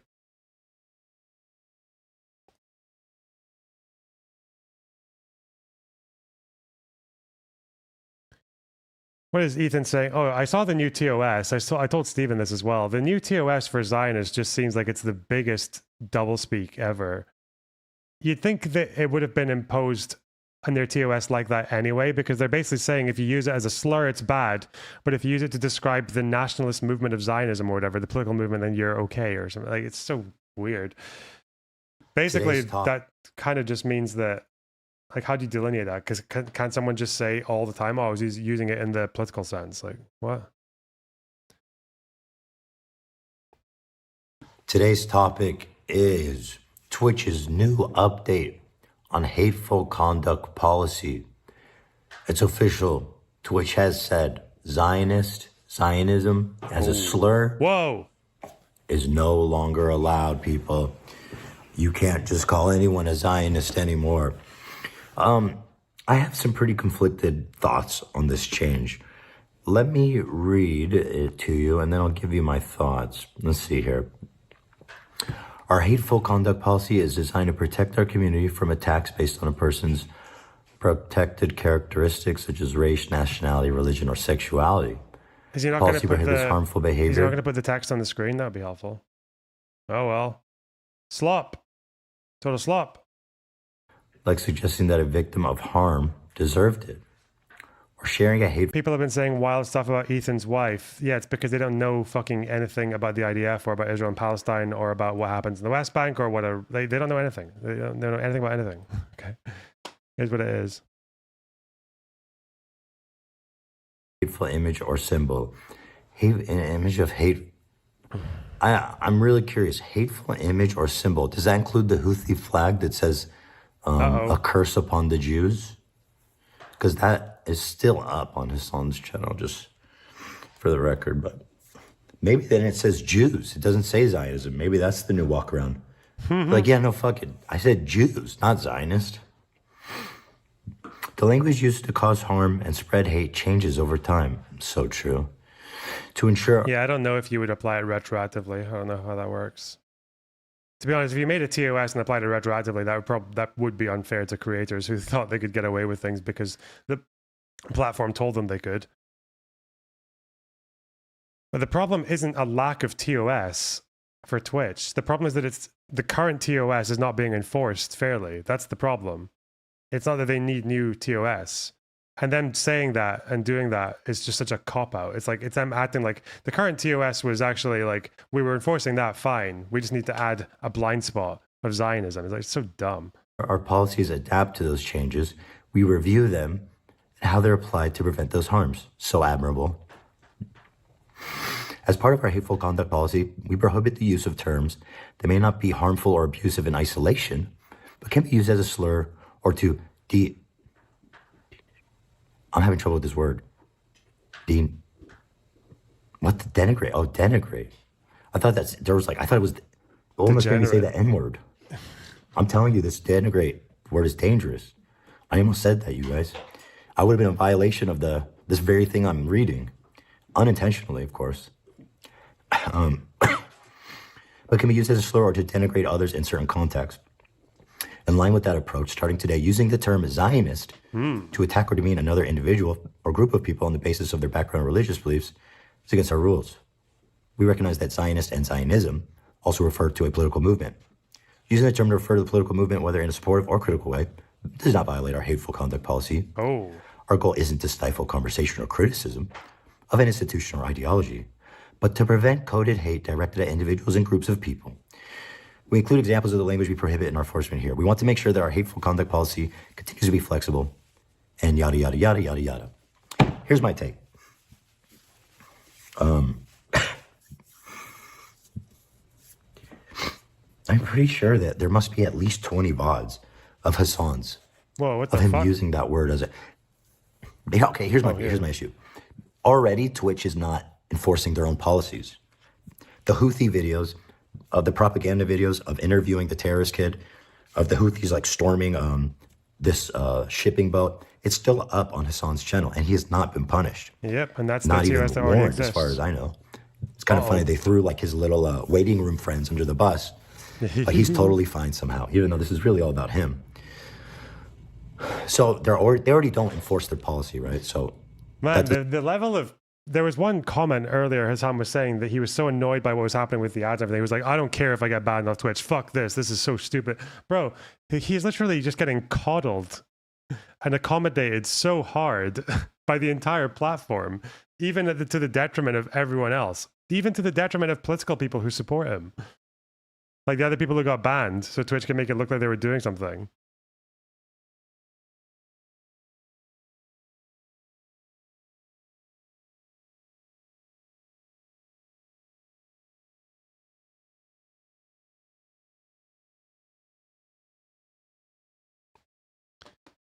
Like, imagine having that level of privilege and still being pissy about things. It's so...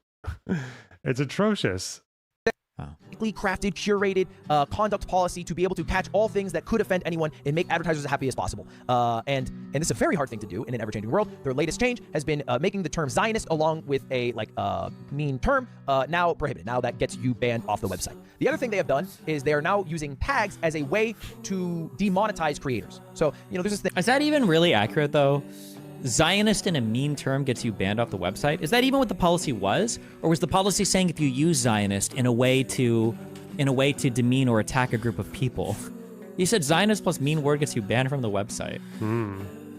As part of our hateful conduct policy, we prohibit the use of terms. What is this music? Oh, it's dramatic. It's becoming dramatic is happening here. Someone is lying. That may not be harmful or abusive in isolation, but can be used as a slur or to denigrate others in certain contexts. In line with that approach, study today, using the term Zionist to attack or demean another individual group of people on the basis of their background or religious belief is against our rules. So he didn't even... Whatever, dude. Sorry. Doesn't give me a lot of faith. But then the other thing is, so who's going to decide if the usage of Zionist is a slur or if it's like a relevant label, right? Is it going to be the same people that are refusing to punish Hasan for flying a Houthi flag that says a curse upon the Jews? Well, he didn't fly it, but you guys know what I mean. It's in the background of the videos he enjoys. What about, Hasan glazing up Hasan Nasrallah? He doesn't deserve me saying his name fully. He doesn't have that respect. Wow. He's fucking dead. He's dead. He's dead. Now he's Nasrallah. Nasrallah. So who's gonna make that call, right? Is it Dan Clancy's gonna be making that call? Who's qualified to make that? Inshallah. I know that everybody who works at Twitch is like mega Hasan simps, right?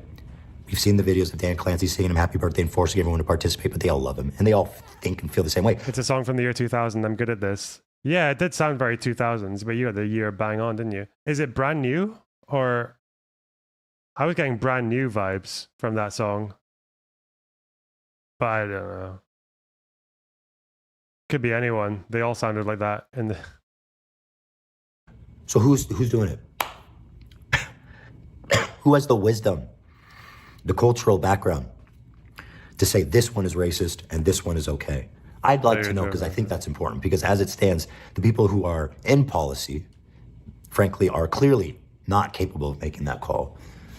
If it was like some Jewish advocacy group that was involved in these decisions, then I think like, okay, that might be legit. But as it stands, it seems to be a pretty hollow guarantee from Twitch trying to make these things smooth over. And I think it's going to cause them a lot of trouble.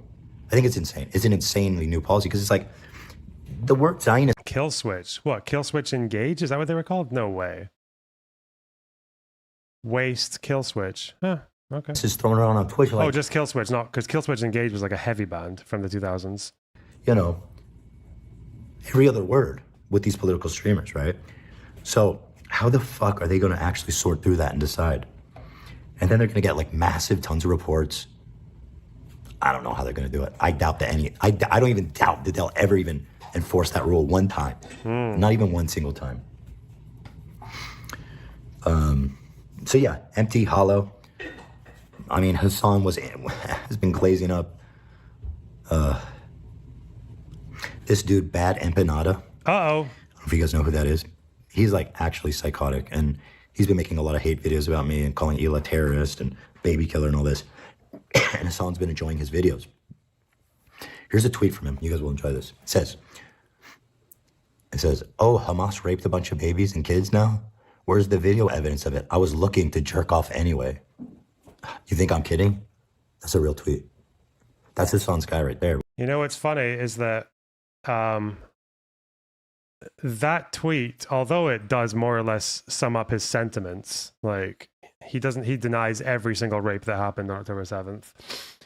Thinks all the witnesses were lying or whatever the fuck. Even though the UN completely disagrees with him, but okay. I'm pretty sure this tweet is fake.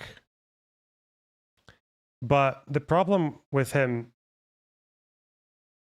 the problem with the erroneous enchilada is that he encourages people to share fake tweets about himself. So this is Destiny talking about it, and he's saying here in his Discord, wonder if US defamation law is strict enough to get me a big payout for... He's either just lying to his audience, or he is still so fucking retarded that he still has no idea how defamation suits work, because he's tried using this threat on me. He's used it on other people as well. I think that Drew Pavlo guy that he tried to use it on, he fails every time. Like, he doesn't get anything out of it. And if they are real, then he's paid for them as well. He's lost like hundreds of pounds on these fucking bluffs. Probably not. And then he says, if Lernerbox posts that fake tweet, he's fucked though. Been trying to bait him into doing it. You understand that, little bro, you understand that if you're trying to get me to post a fake tweet, that's not going to work for a defamation suit, you fucking retard. Like, because there's another one that goes around as well, which is of him saying that he's got to wipe his computer because he's in trouble with the law. He's going to wipe his hard drives because of like illegal stuff or whatever. But he made that himself and got people in his Discord to spread it around Reddit and shit like that. And it's like, apparently it's defamatory to share that. I'm like, bro, you're defaming yourself. If you want people to spread fake tweets about you and fake Discord logs, or even real Discord logs that you're just joking about, you're doing that to yourself. You're writing the things. Like, I don't understand. It's such a stupid little game. Like, it's his own fault. He has no one else to blame. He has no one else to blame for the fact that people think this is real. The picture is real, though, by the way. Like, he does look like that. But...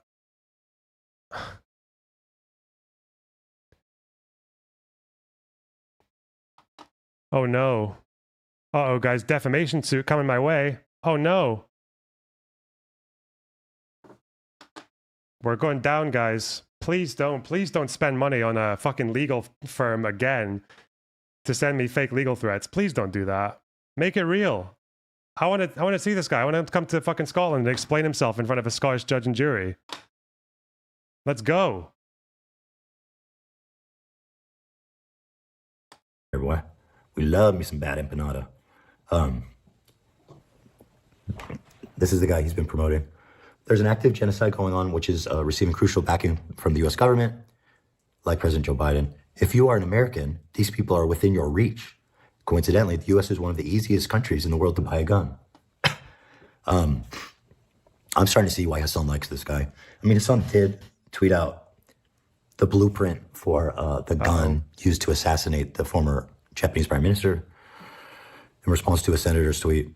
So, I mean, I guess I can see the overlap there. Zionists everywhere, anywhere, are combatants, actively spreading propaganda to enable a genocide. Their words kill, they must be stopped. So this guy thinks I'm like the epitome of a Zionist, and that Ela is like literally killing babies on her free time for fun. So when he says Zionists and everywhere are combatants, he's literally saying right here to kill Jewish people. Because let's be real. Who's splitting the only most Jews, only most of them. Hairs on that one. Careful. We can have a Twitch Ethan. censor being like, no, Bad Empanada, don't kill Ethan. He doesn't fall under the term Zionist as a political movement. It's just a slur when you say it to him. He's saying kill Jews everywhere. Okay, we love that. Very cool. This one's really good. Check this out. He says, just like Japan, a nuclear bomb is needed to stop Israel. Yeah, Good idea. This one you guys are going to like. And I can really see why Hasan likes it when I read this. 9/11 was an attack on a legitimate military target. Those within the towers were the soldiers of Western financial imperialism.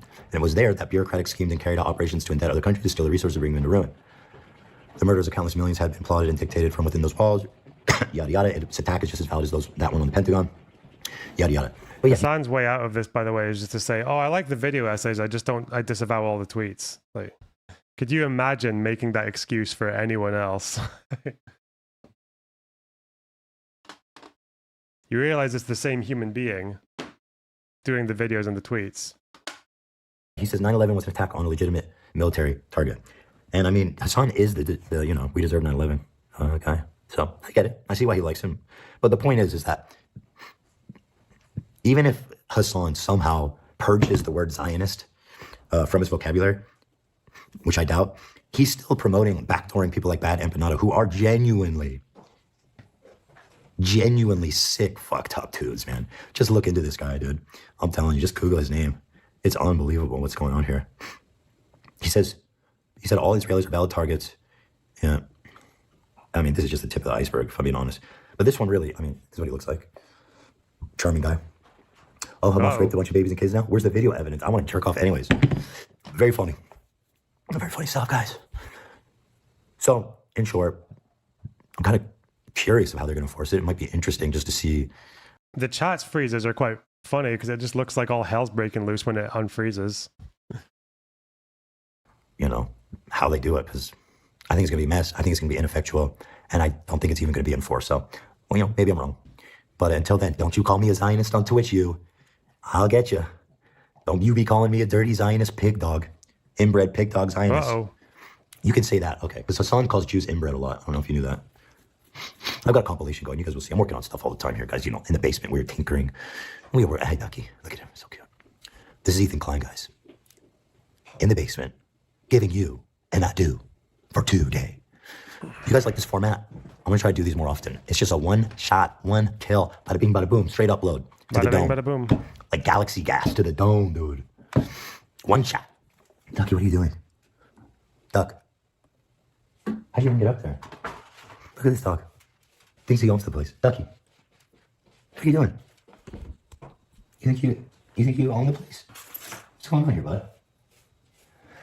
Have a good night.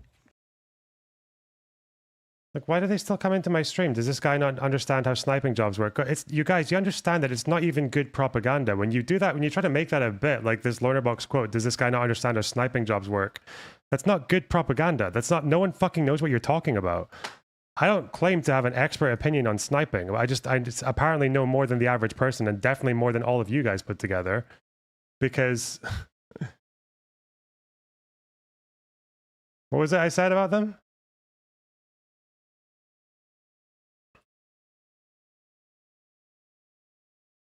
Marksmen who use most often the same rounds as snipers, at least in the Israeli army. Often the mission requires snipers to operate in environments where the expectation of close contact in the enemy is high and fleeting targets are the norm. So if I go here, marksmen work at closer ranges than snipers and are required to place several aimed shots in a short period of time, usually at multiple fleeting targets. And these are the same rounds that a sniper would use. So if you just saw the body afterwards, you wouldn't know whether they were hit by a marksman or a sniper. And people use these terms interchangeably. So I don't know. Apparently I do understand how these jobs work at least a little bit better than all of you fucking idiots do. But, you know, here's what it is. Here's what it is. I'm something of a scholar myself. Okay, let's watch news. News. Benjamin Netanyahu has fucked himself again. And everyone around him, apparently. Netanyahu aide leaked stolen doc to try to skew hostage deal in debate in PM's favor. Oof. Info released by court reveals document was leaked to lift pressure on the prime minister after Hamas murdered 6 hostages. Efforts to free hostages were harmed, as well as IDF Shin Bet ops in Gaza. Damn. What happened here?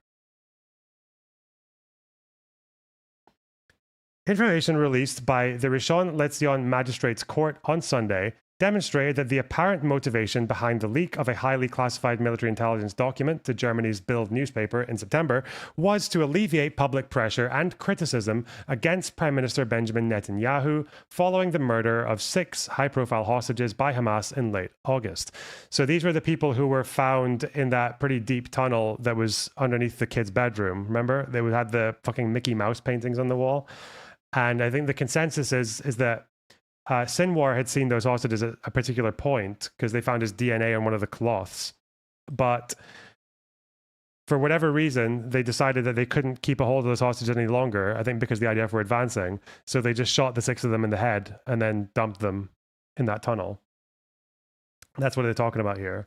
And it looks like around this time, Netanyahu had done something a little bit naughty, let's say, to alleviate public pressure.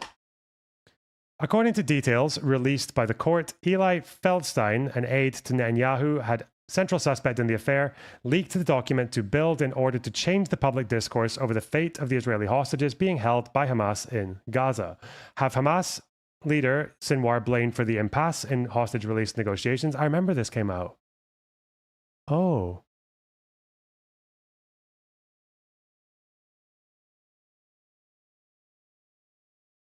And imply that protests demanding the release of the hostages were playing into Hamas's hands. I hate this so much.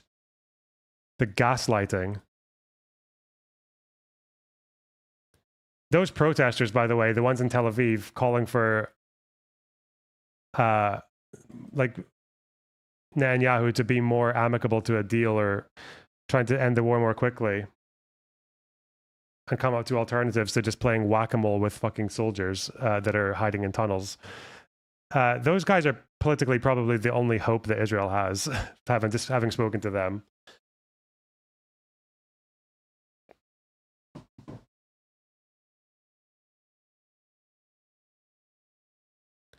Feldstein originally obtained the classified document in April this year after an Israel Defense Forces non-commissioned officer in the reserves unlawfully leaked it to him of his own accord.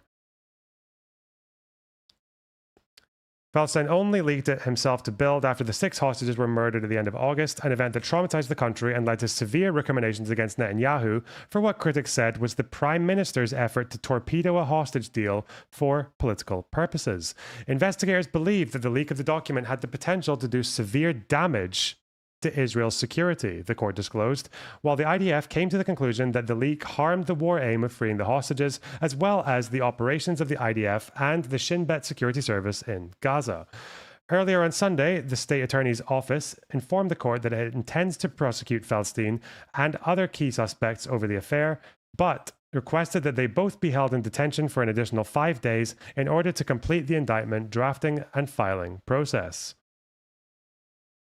Feldstein and the other suspect, whose names has not been released for publication, are suspected of transferring classified information to harm the state, collecting classified material to harm the state, and conspiracy to commit a crime, among other charges. According to the information released by the court, the IDF initiated an investigation into a possible leak after the publication of the Bild report due to the highly sensitive nature of the document that was leaked. Hang on, let me find this. Bild report August. I don't know what they're talking about here. I feel like I read something because that Bild thing rings a bell, but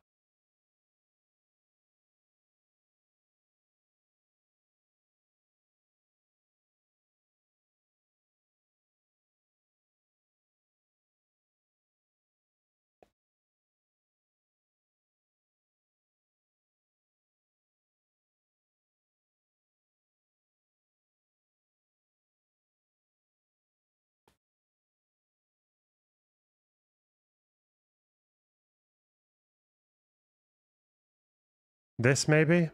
I don't know what they mean by Bild. Like, isn't Bild like a fucking news source? I can't remember. That word just rings a bell. I don't know why. I'm not massively familiar with it, but... Okay, hang on. Live chat. Where are we? Ynet? No, this is just a story about the issue again. It's Bild would be... It would be an article from August. It would be an article from August, the leak. Because that's when they're referring to, that's when the hostages were shot. Okay. After initial checks by the Army's Information and Security Department, IDF Chief of Staff Herzi Halevi himself requested that the Shin Bet Domestic Security Agency open its own secret investigation in parallel to help identify those behind the leak. The identification of the main culprit, the NCO reservist, led the investigators to 3 other suspects involved in the leak, including 2 IDF reserve officers and a career NCO, and eventually to Feldstein as well. Over the course of the investigation, a grave leak axis was exposed. Damn, a leak axis. That sounds like a big leak.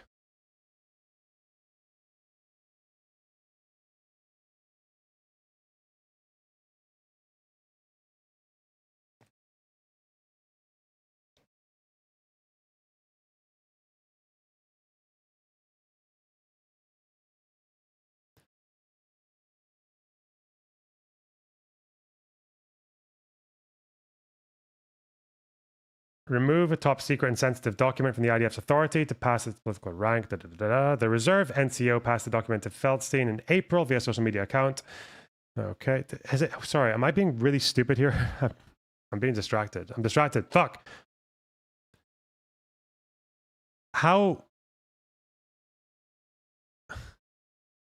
do I find out? Have they said what was actually in the leaked information? They said that it would make Sinwar look like the big roadblock to negotiations. Okay.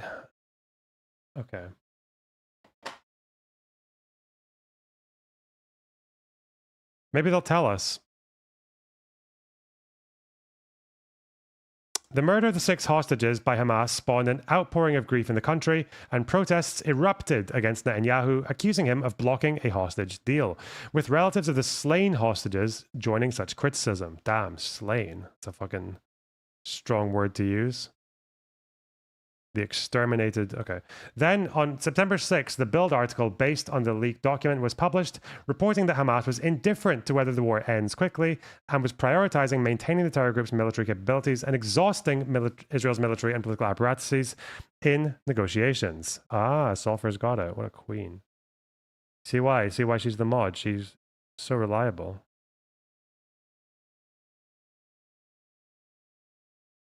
Oh, this is not the same thing that I remember reading. This looks like fucking tabloid shit. What?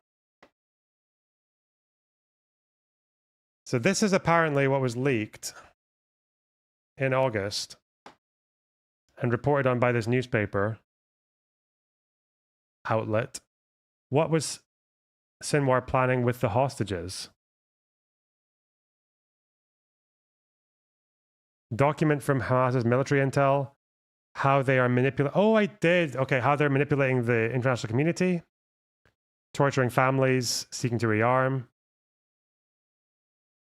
Negotiating strategy belonging to Sinwar. He approved the content. Capacity of armed forces must be maintained. Israeli political and military apparatus must be exhausted. International pressure on Israel to increase. Okay, this obviously explains why they don't surrender, because it's part of the strategy. Okay. Not seeking a quick end to the war. Important clauses in the agreement could be improved, even if negotiations continue over a long period of time. But apparently stuff was altered. Is that what they're saying? Or that revealing that Israel had this information was what was compromising to security?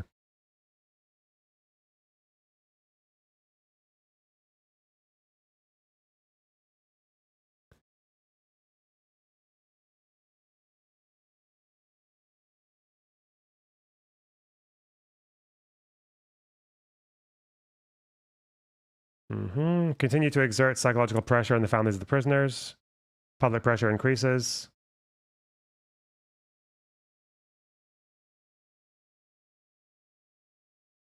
Okay. I don't know if I read this actually. This doesn't look familiar to me. Maybe I read someone talking about it in passing. Hamas admits their military capacity has been weakened. It does not consider a quick end necessary, despite the plight of its population. Psychological terror with hostages. They release videos. This is definitely a tabloid, isn't it? It's barbaric psychological torture. This is definitely a tabloid, okay. Palestinian Islamists want to use hostages to put pressure on Israel.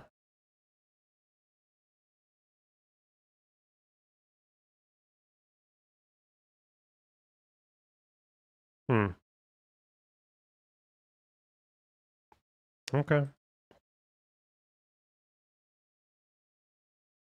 It reported that Hamas was indifferent to whether the war ends quickly and was prioritizing maintaining the terror group's military capabilities and exhausting. There we go. Okay.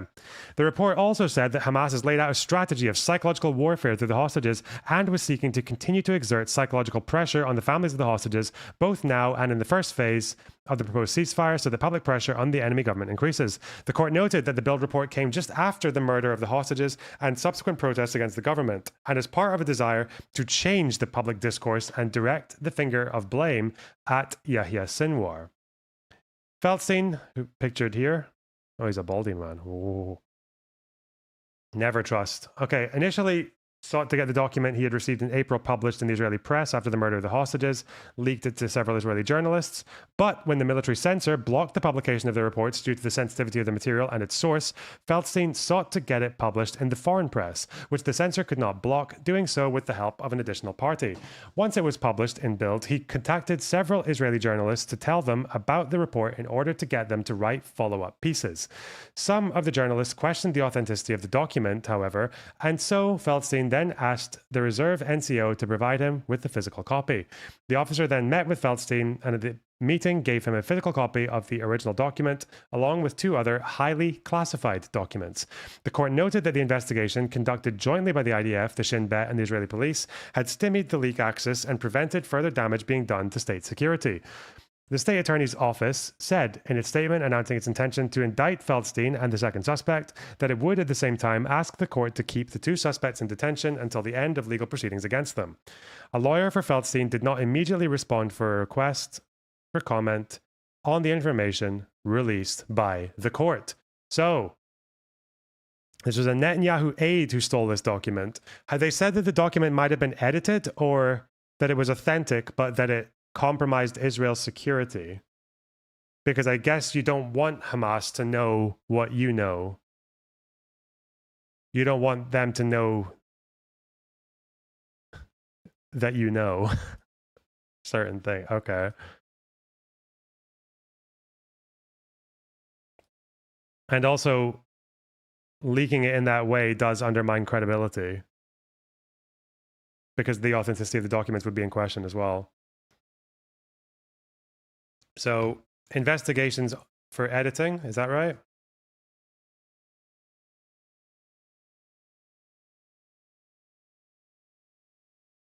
Question the authenticity. Huh. There he is with Mr. Benjamin.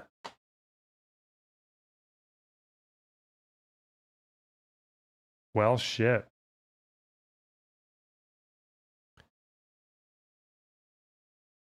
This guy really compromised security to help Netanyahu politically. What a glazer. What a horrible, horrible glazer.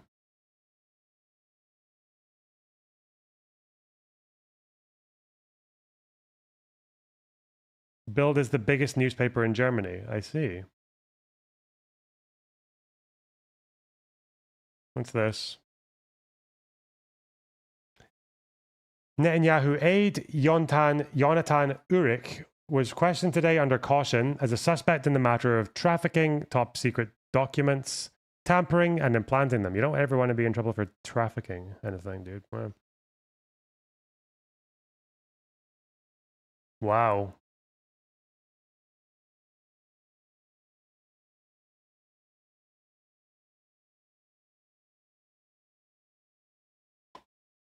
Pretty fucked, man.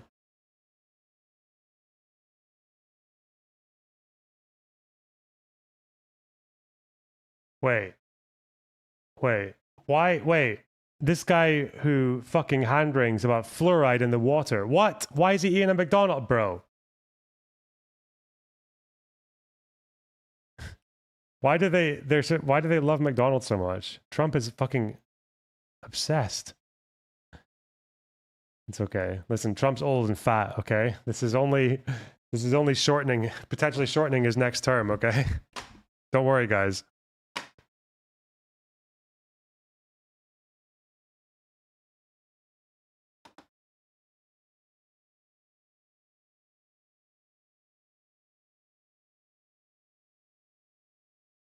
Absolute state of this.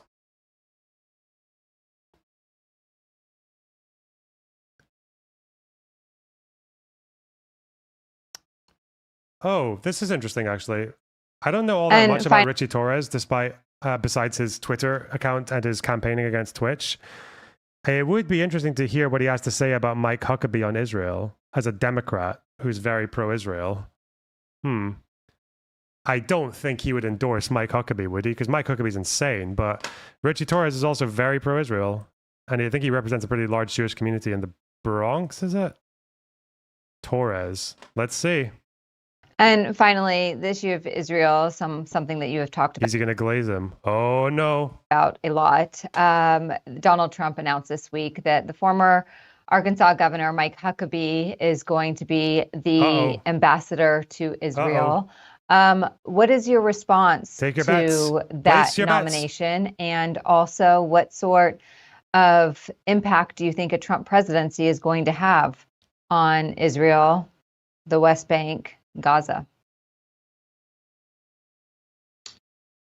I'm aware of no foreign policy expertise that Mike Huckabee possesses. My sense is that he's a Christian fundamentalist, and I suspect his support for Israel is largely based on his belief in the rapture. Whoa! So as a secular Zionist, I find nothing remotely appealing about the fundamentalism of Mike Huckabee. On the subject of Israel, there's no predicting where the Trump administration will be, because it's an administration that will likely be at war with itself. It will have pro-Israel forces, but it will also have America First isolationist forces. And the cruel irony of America First is that it puts America last. If America were to withdraw from leading the world, it would create a power vacuum that is filled by the likes of China, Russia, North Korea, and Iran, all to the benefit of Israel's enemies and to the detriment of Israel. And so my basic argument is that America First isolationism is no friend of the U.S.-Israel relationship. So there's no predicting whether Donald Trump will go in a pro-Israel direction or whether he will go in a America First isolationist direction. Okay. He does tweet very disproportionately about Israel, this Torres guy. He's like, I think his tweets are like 70% Israel, 20% environment, and then just some other shit.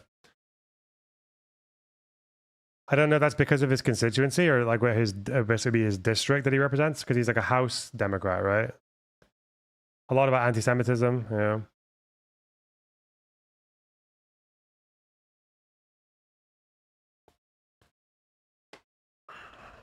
But he's not a Huckabee person. Okay. He's not on the Huckabee train.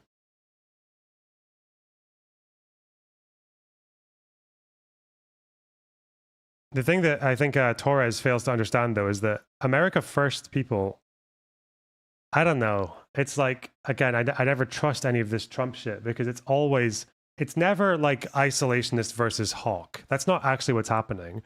It's populism versus a more standard liberal, neoliberal, even neoconservative view on foreign policy.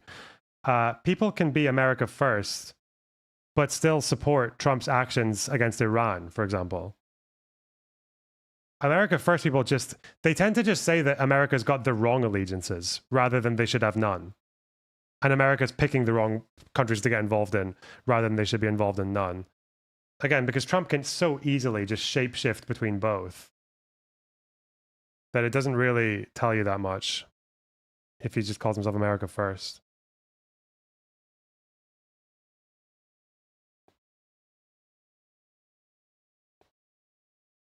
Torres is a big APAC recipient. Yeah, he is, yeah. Twitch is banning non-political usage of the term pig dog. Shut up. Shut up.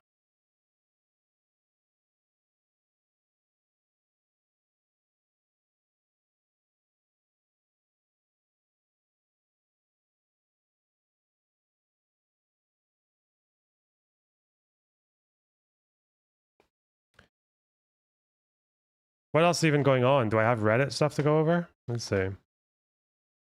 I've been getting so much more. I've been getting so much more diligent with policing the Reddit community. It's going quite well. And I'll keep doing it. I think Hangnails did a really good thing where she was like, this is how to, here's some advice on how to source your claims. That was so funny. Massive little broing. What are some of the infamous examples of disinformation and propaganda from the pro-Israel side in this war and this conflict at all? Less disinformation, more obfuscation. I mean, I think probably one of the worst things I saw was when it was the Jerusalem Post saying that that baby was fake, even though it was actually going through rigor mortis, which makes your body look a bit different, but they said it was like a doll, some guy claiming to have lost his baby. Like, that was fucking gross. They did redact it, but that was really fucking bad. The Jerusalem Post, of all people, I mean, they're supposed to be reputable for being a bit more factual than a lot of the other ones, but eesh.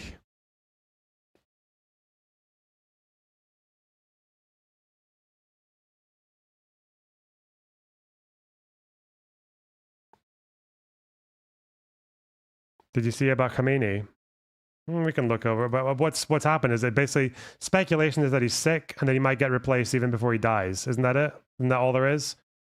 Hasn't he already named a potential successor, or?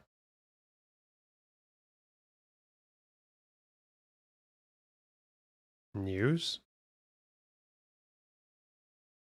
It's all speculation though, isn't it? Is the Economic Times good? I thought that, I don't know these guys. The Economic Times, who the fuck are they? Do I care? Where's the news? This is all old videos. Give me the news, the new news, not the olds.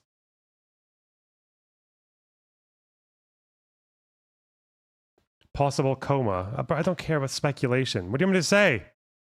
Oh, 50-50, guys. Maybe it's happening, maybe it's not. Next. There's my professional opinion as a political commentator. As a rigorous beast. An effortless facts engine. Fuck me. All right.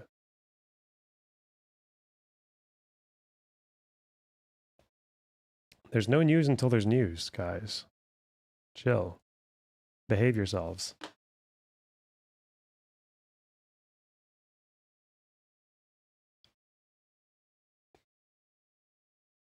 Ooh.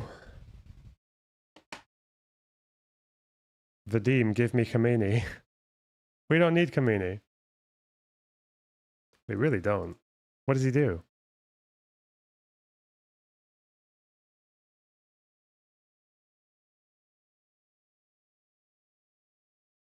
My only speculation there would be that he probably gets replaced by someone worse, or that just because I don't know if it's true for the Ayatollah though, but my understanding of the New Guard, at least in, hang on.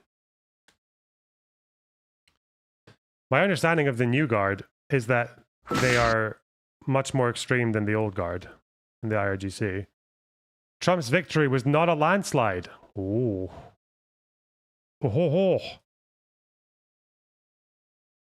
By now, you've probably heard a lot of people say that Donald Trump won the... Is Sassy Salsa still harassing you? The answer to that question will be yes until he's dead. Yes. He will never stop. 2024 election in a landslide victory. President-elect Donald Trump was elected in a landslide. This is a clean sweep. Massive landslide. Because the popular vote hadn't come in all the way. Look at it now. Look at this. This 15 million Democrats. Bro, California hadn't finished counting. They still haven't finished reporting. What the fuck? He's less than 3 million ahead now, right?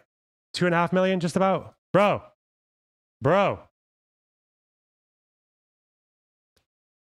Trump is 50.1 of the popular vote. Landslide. This is worse than Hillary's popular vote win over Trump. Oh no. The fact that he was able to get it at all is still pretty shit, but you know. He got it. President-elect Donald Trump's landslide re-election win. Massive It just goes to show you again, what we say about propagandists, it doesn't matter, okay? As long as the information gets you through that day, through that 24-hour news cycle, it's all good, okay? If there's a speculation of an event, just speculation that suits your purpose, just talk about it. Just pretend it's true. Because if it turns out to be false tomorrow, just move on to something else. No one gives a fuck.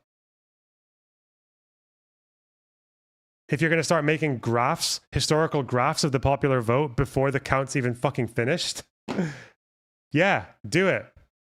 Landslide. But what if I told you it wasn't actually a landslide? Morpheus. Because number one, Trump did secure 312 electoral college votes, comfortably landing himself back in the White House. But while he secured far more than the 270 needed to win, he got fewer electoral college votes than Barack Obama in 2008 and 2012. And Trump's margin of victory in the electoral college ranked 44th out of the 60 presidential elections that we've had in the history of this country. 44th. You want to know what an actual... This really tells you a lot about how polarized the American people are. Okay. Electoral college landslide looks like? Ronald Reagan, 1984, 525 electoral college votes. Number two, if Harris had picked up just over 120,000 extra votes, 120,000, that's it, across the three blue wall swing states, Michigan, Wisconsin, Pennsylvania, she would have won the electoral college and therefore the election. So not really a landslide then, as even people like me wrongly assumed on election night. Hey, but what about the popular vote? Why did everyone make this mistake? Was I the only one who said they're still counting in California? Fuck off with this 15 million shit. Was I the only one who said that? Am I mental? Bruh. Well, I just kept up hope. That's all I did. Three, as of today, Trump has won around 50% of the vote, leaving Harris with 48%, with just over 1 million ballots still being counted in California alone. Trump's margin of victory is expected to dip from just over 2% to around 1.5%. Uh-oh. How is a 1.5 percentage point margin of victory a massive landslide win? Hillary Clinton had a bigger margin than that in the popular vote in 2016, and she lost. You know what makes that worse then? So now that the popular votes are narrowing, that means that actually maybe left-wing abstinence did fuck Harris up. There are probably that many socialists in America, young people, who didn't vote because they were so fucking deflated by all the content that they watched from these inept pieces of shit. Like, oh no.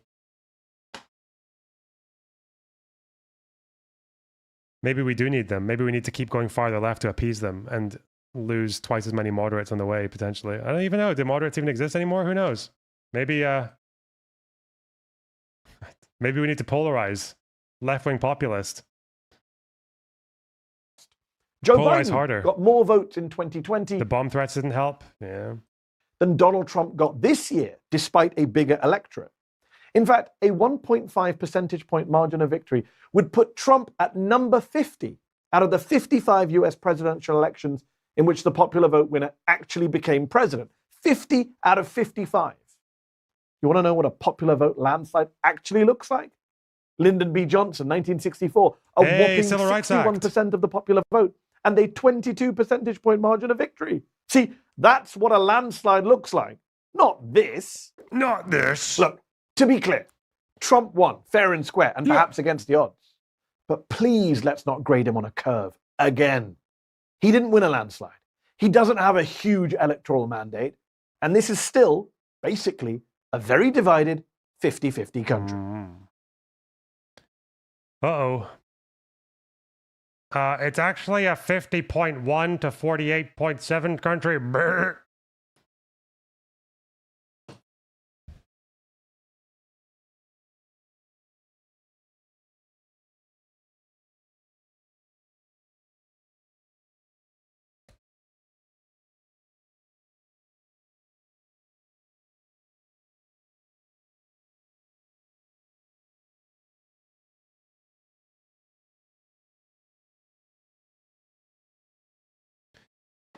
Why is Mehdi so good on every topic apart from IP? I don't think Mehdi's terrible on IP. He's just again, the problem with IP is that there are lots of reports that seem very credible that come out about like Israel-Palestine, even though you look a little bit deeper and there are issues all over them. But I don't blame someone for just reading the Lancet article and thinking, yeah, maybe there are like 200,000 dead. It's like, yeah, because these are reputable sources a lot of the time. How many mainstream media sources reported that Israel bombed the Al Ali hospital, killing 500? Like BBC, everyone was on that. Everyone piled on that.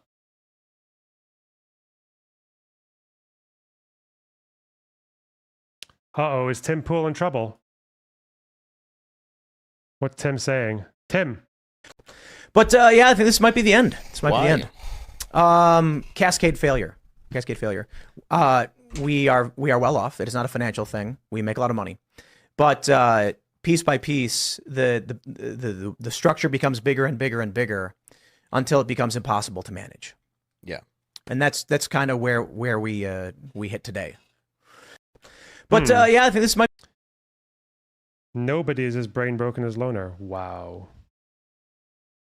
Armored Dragon. Is it like Armageddon, but dragon? Armored Dragon. Okay. Armed Dragon. I see. Okay. Armed Dragon. What a name.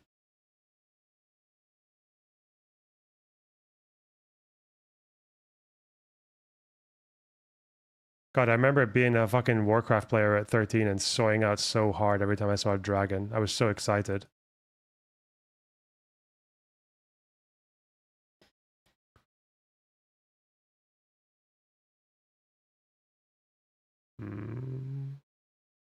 Jenk debates trigonometry over whether or not Trump is a fascist. That could be fun.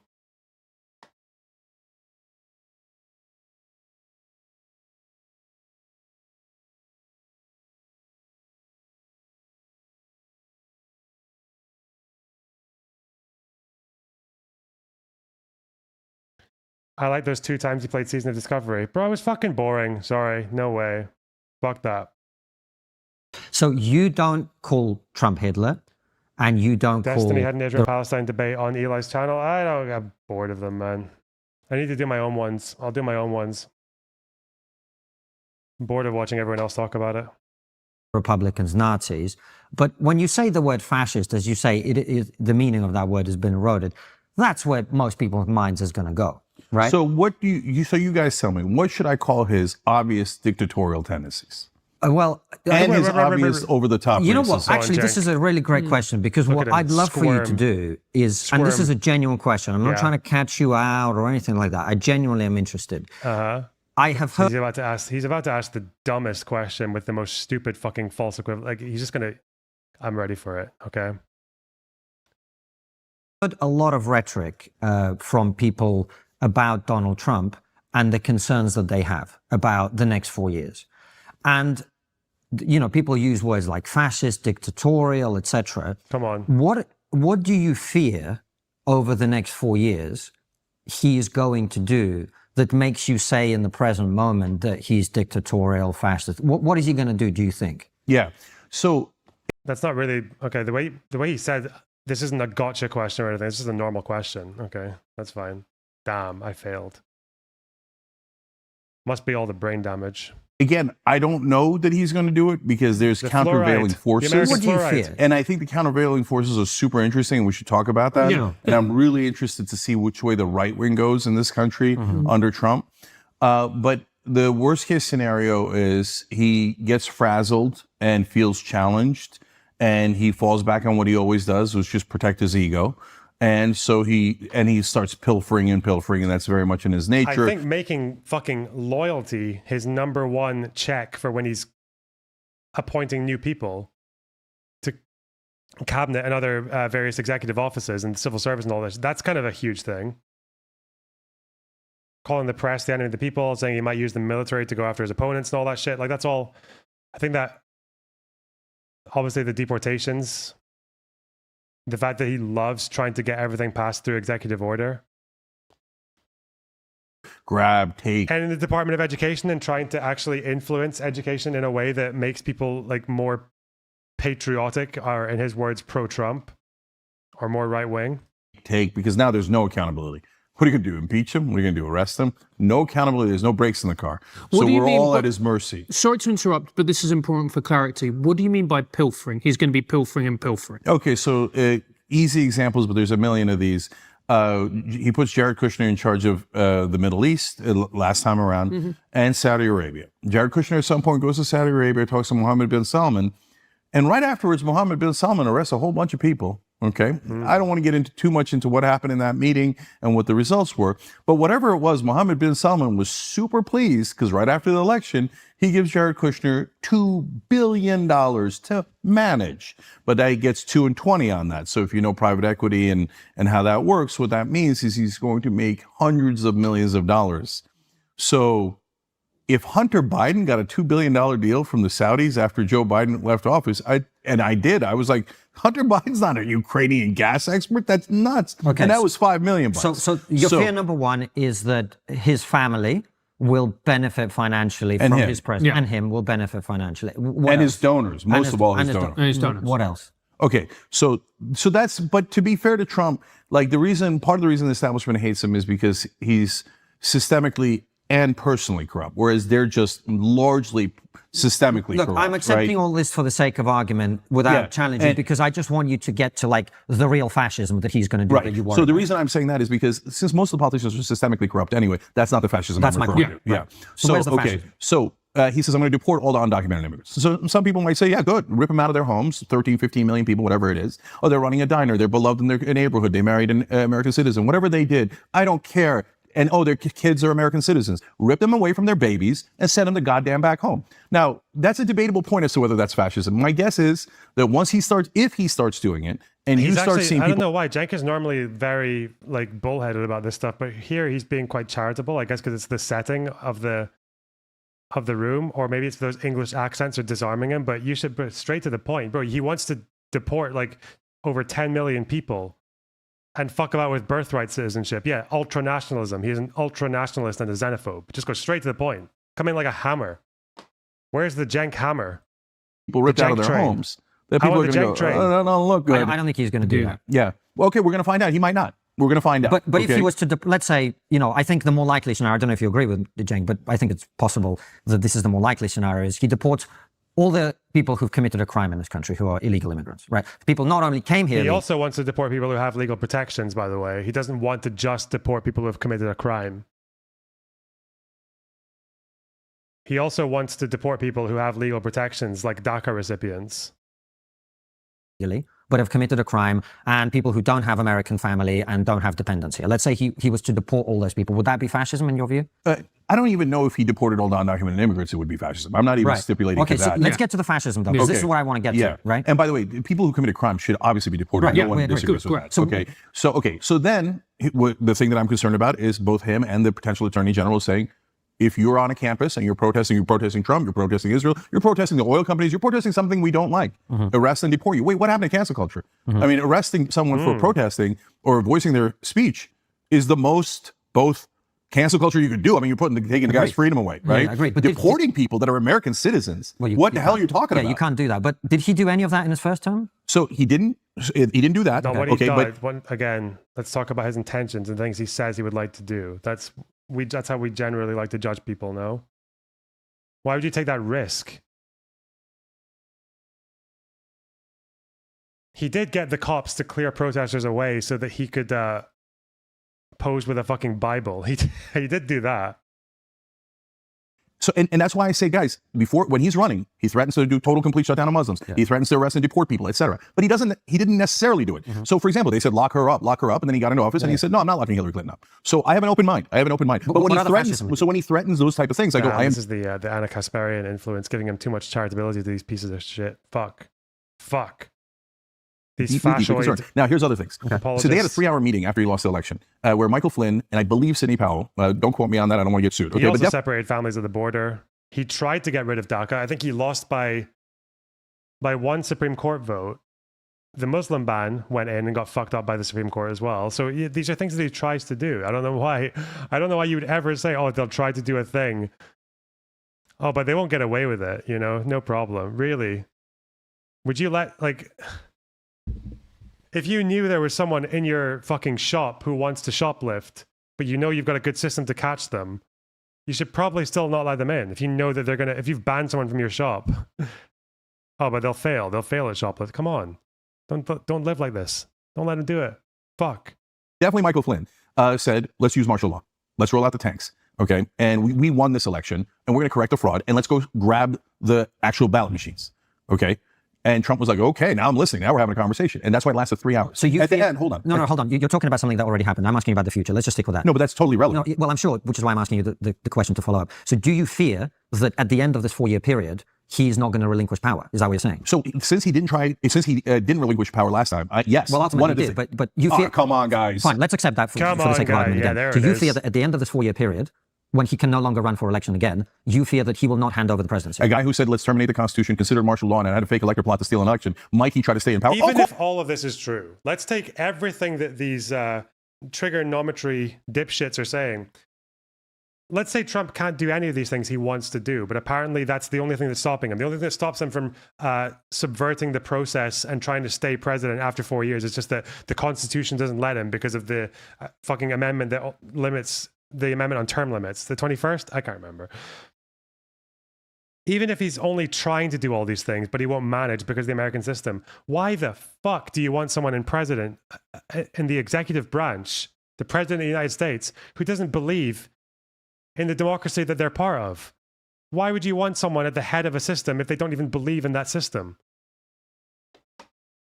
That's like the minimum that you expect from a fucking candidate. Like, come on.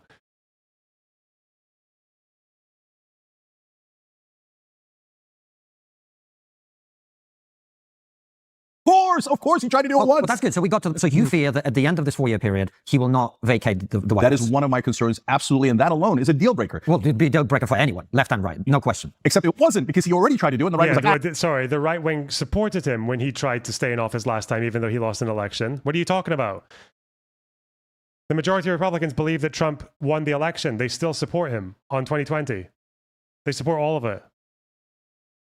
No big deal, no big deal. I don't think that's... It was a giant deal. Yeah, I don't think that's quite true. But anyway, that's your big concern. So that's number one. Number two is, the reason I was telling you about martial law is because he's also said, let's use the military to shoot the protesters in the legs, let's use the National Guard to arrest citizens, etc. When you're talking about arresting or shooting U.S. citizens and you using the military to do that because you don't like their protests, and you could be livid about their protests, it doesn't matter. Sure, we have a right to protest. Of course. And when he says that, and he has definitively said that and said it on the record, if you go and do that, now that there are no breaks in the door, and there is no General Milley, and there is no General Kelly, and they're not going to be able to stop him, if he does that, do you guys agree that would be fascist? Well, of course. Yeah. So your great concerns are just... So to replay it for people, and then I'll hand over to Francis, are number one, at the end of the 4-year term that he currently has, he's not going to hand over the presidency, number one. And number two, he is going to be deeply un-American about the way he handles free speech and the right to protest and the right to free assembly. In other words, he will take protesters and strip them of citizenship. He will have the army shoot them. He will imprison people for turning up on a college campus and burning an American flag, let's say. Those are your two main kind of like, this is the fascism that might happen. Have I got you right? That's right. And I'm not saying it's definitely going to happen. I'm saying he has said those things, and it makes me concerned that he will do those things. Oh, I think the reason the trigonometry guy said, I'm not trying to get you into a gotcha here, is they're probably saving this so that after 4 years, if these things haven't happened, then they can just say Cenk was wrong in his predictions. And Cenk is obviously nervous about solidifying his prediction because he knows that Trump might have obstacles to trying to do those things. Yeah. Fairly wise, I guess. It's not bad of them letting him summarize it like that, but I think Cenk could have maybe done better to list out the concerns. I think the immigration is probably going to be the big thing that they go after. And it's going to be a kind of deportation program that implicates a lot of people who do actually are supposed to have legal protections. It's not just going to be deporting people who have committed a crime. I don't think it's going to be that simple. That's my prediction anyway. That would be my first one. And obviously, he's already met one of my predictions, which is that he is strictly gone for total fucking loyalists in his cabinet picks and his executive branch picks. So that too.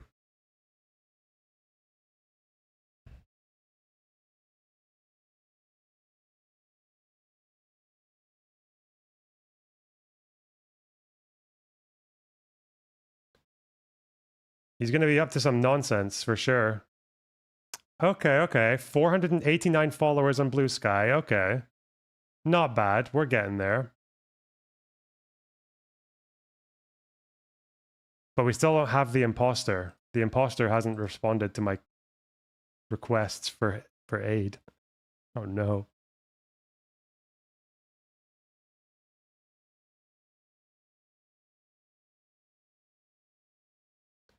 Guys, we need more of a hand on Blue Sky. Come on.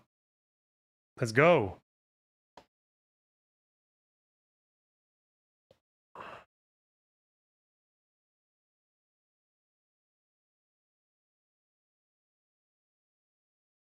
Okay, so I think the plan later tonight is that I've got stuff to do off stream for a bit. Oh, Israeli airstrike apparently killed Hezbollah's media chief. Another day. Wait, why? Aren't we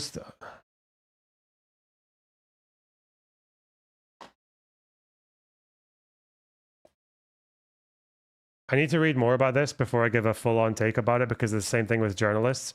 There are levels, there are types of media you can engage in that obviously makes you targetable. Like if you are inciting the armed forces to commit war crimes, for example.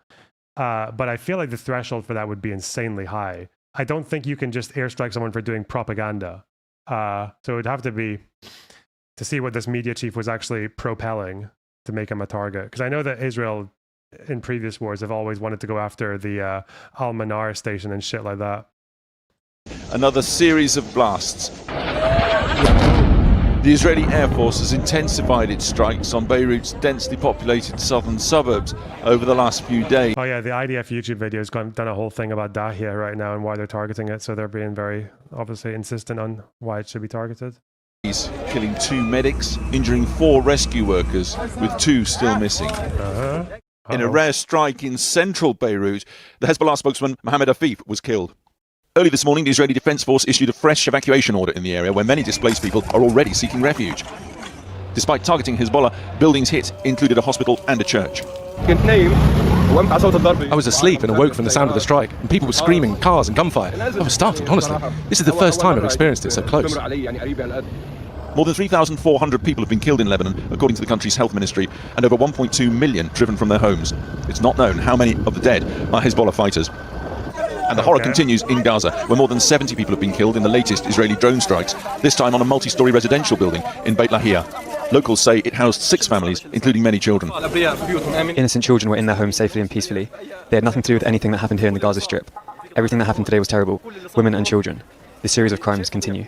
Earlier this week, the UN Security Council circulated a draft resolution demanding, quote, an immediate, unconditional and permanent ceasefire. See, what's the fucking point in this anymore in Gaza? Like, is the point just because they think that a few more fucking strikes are going to convince them to give up the hostages? Or like, I know it's really because Netanyahu is fucking bricking it out with the thought of having to go to a phase 2 that might be a failure and fuck his credibility. And I mean, he actually has to face justice for his crimes. But like, oh God.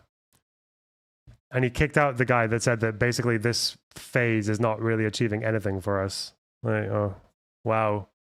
I guess maybe there was another tunnel that was like someone was maybe going to pop out of it, and we decided to take out an entire fucking family for that in exchange. Jesus. In Gaza, Israel's closest ally, America, holds the key to whether the council adopts the resolution.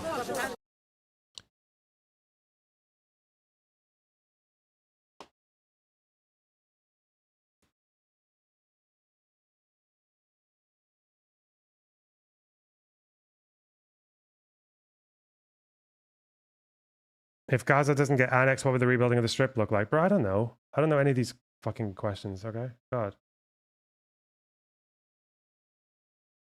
I know that they're dividing it because of the corridors, but even Gallant said that the one with the military experience was like, this Philadelphia corridor does not need to be a red line. Like, we don't need that. Super hot women is. Hey, what the fuck? Why did I click on this? Very painful. Oh, they're still chatting away. I tried to get onto these guys, but they didn't get back to me. The fuck? Maybe it's because it was just after Sitch was fighting with Adam, so I guess they were busy. I don't know. I wanted to tell them that Trump was a fascist and argue with them over it.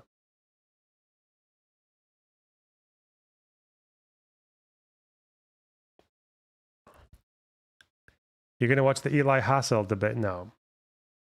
I've seen so many of these debates now. Like, they're just, they go on loop eventually.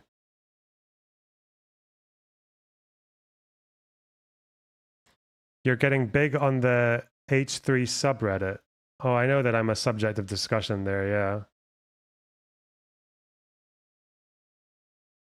Haaretz have said that the IDF is gearing up to remain in Gaza until the end of 2025.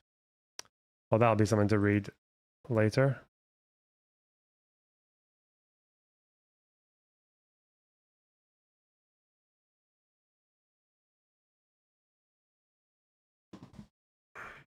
Predictably, I think it's going to be getting them out of there is going to be very, very difficult. They are dug the fuck in. Hang on.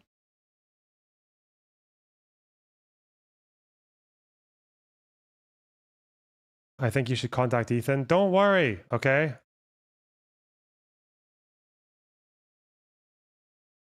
If you have an idea for me to contact someone, like chances are I probably already have, okay? Just chill. Sometimes we get bites, sometimes we won't.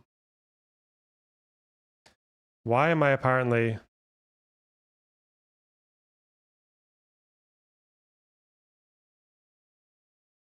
Once he gets bored of watching my videos and wants to get me on for a lifetime... I'm joking. I don't know if he's watching my videos. Loner has social anxiety. Why do people think I have social anxiety?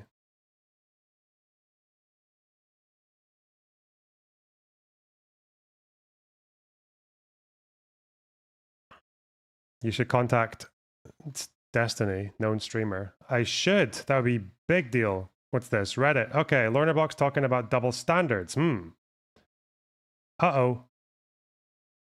Hasan has been covering drama comes to you, okay?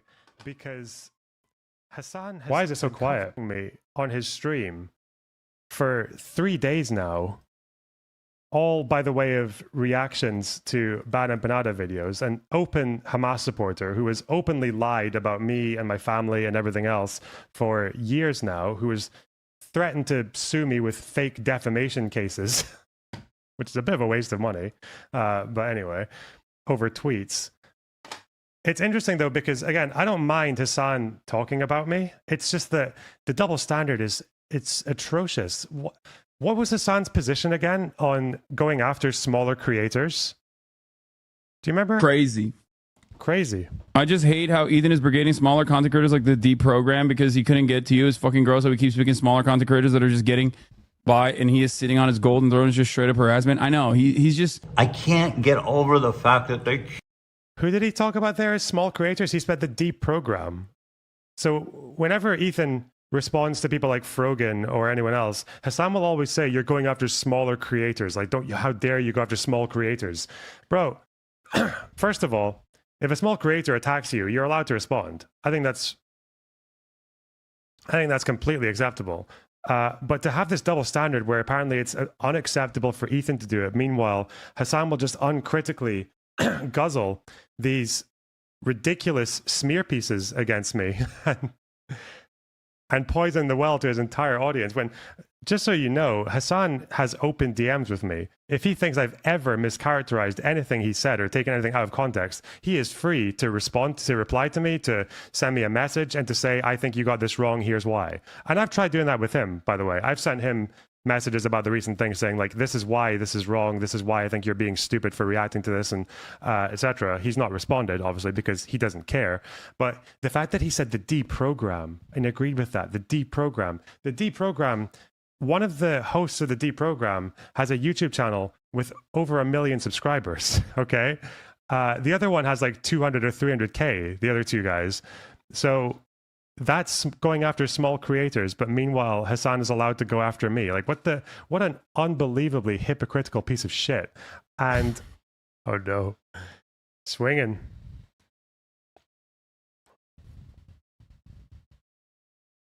I don't know why it's so quiet, but okay.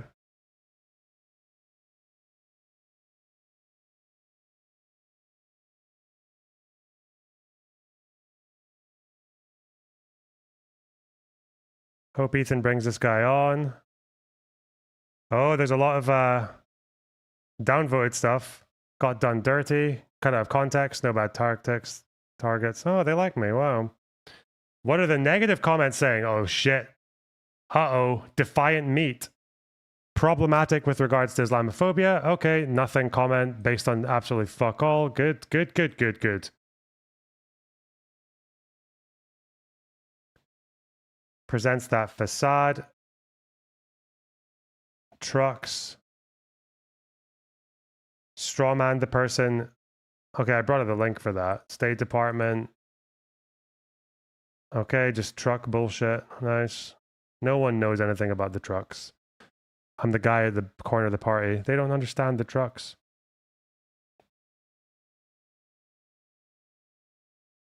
No way supportive of what Israel's done to Palestine. Regurgitate what they're told. I don't know. People said that this was a shit show, but a friend of destiny. Get him. Why is he? Look, they don't care. They push us back into things they disagree with. Again, why? Bro. Obama comes to you. He's better looking than you. Sorry.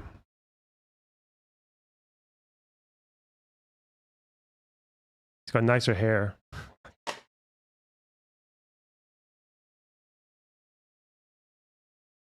Oh, this is the Sartre quote. Is that Jean-Paul Sartre? Sartre.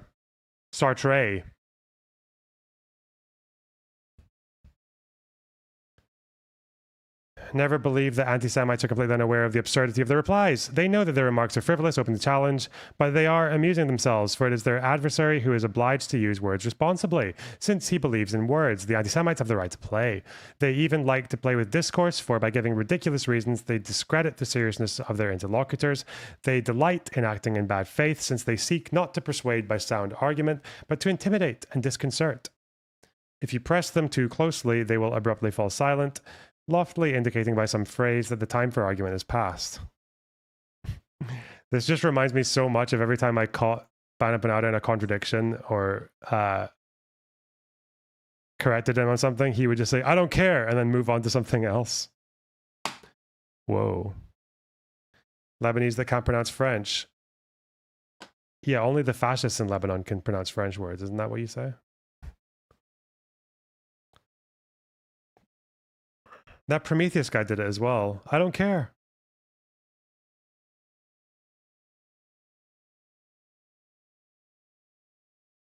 You're obsessed. The time for argument is past. Why are you getting so hung up on this thing that I brought up? It's whatever. It's what gets people watching, isn't it? Obama comes to you. Okay. Not again. Fuck off.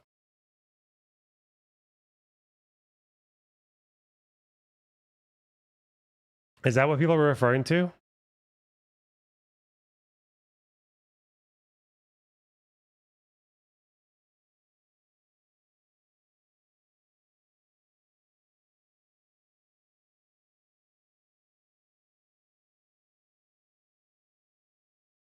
Mm-hmm.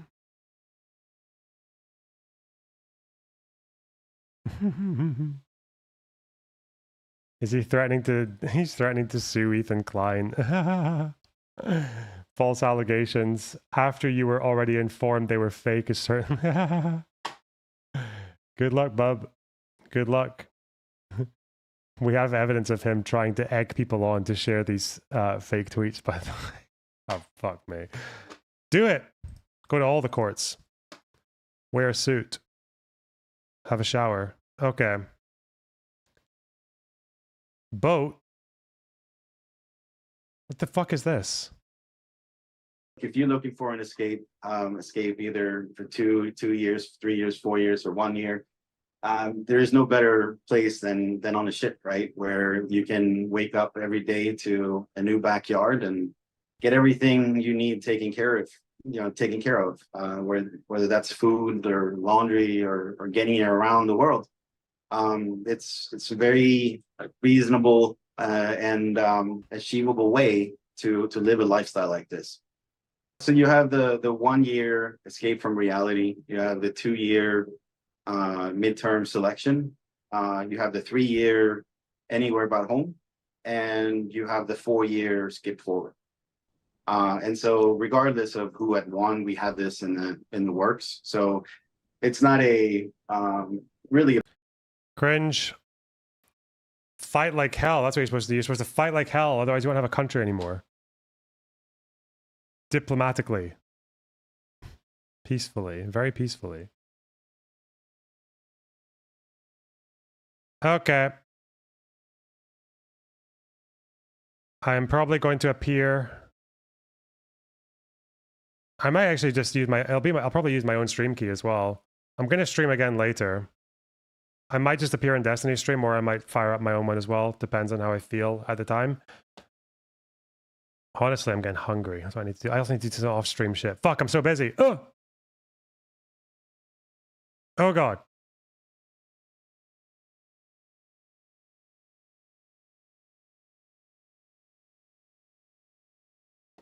Yeah, we'll see. Are you employed by... No. But it's cool. If I go to the studio and I just get to run my stream in the background whilst and mop up some fucking ad money while I'm doing it, it's good for both of us, I guess.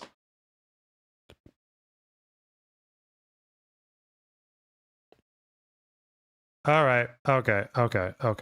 Love you guys. I will see you when I'm back in a few hours, okay? And I'm sure you'll all be there because... No, actually, you should be... you're gonna... You won't be there because you've done your stream viewing for the day. You're gonna go to your jobs or to your hiking activities, canoeing, because you're all well-adjusted people. All right, fuck off. Bye. Love you.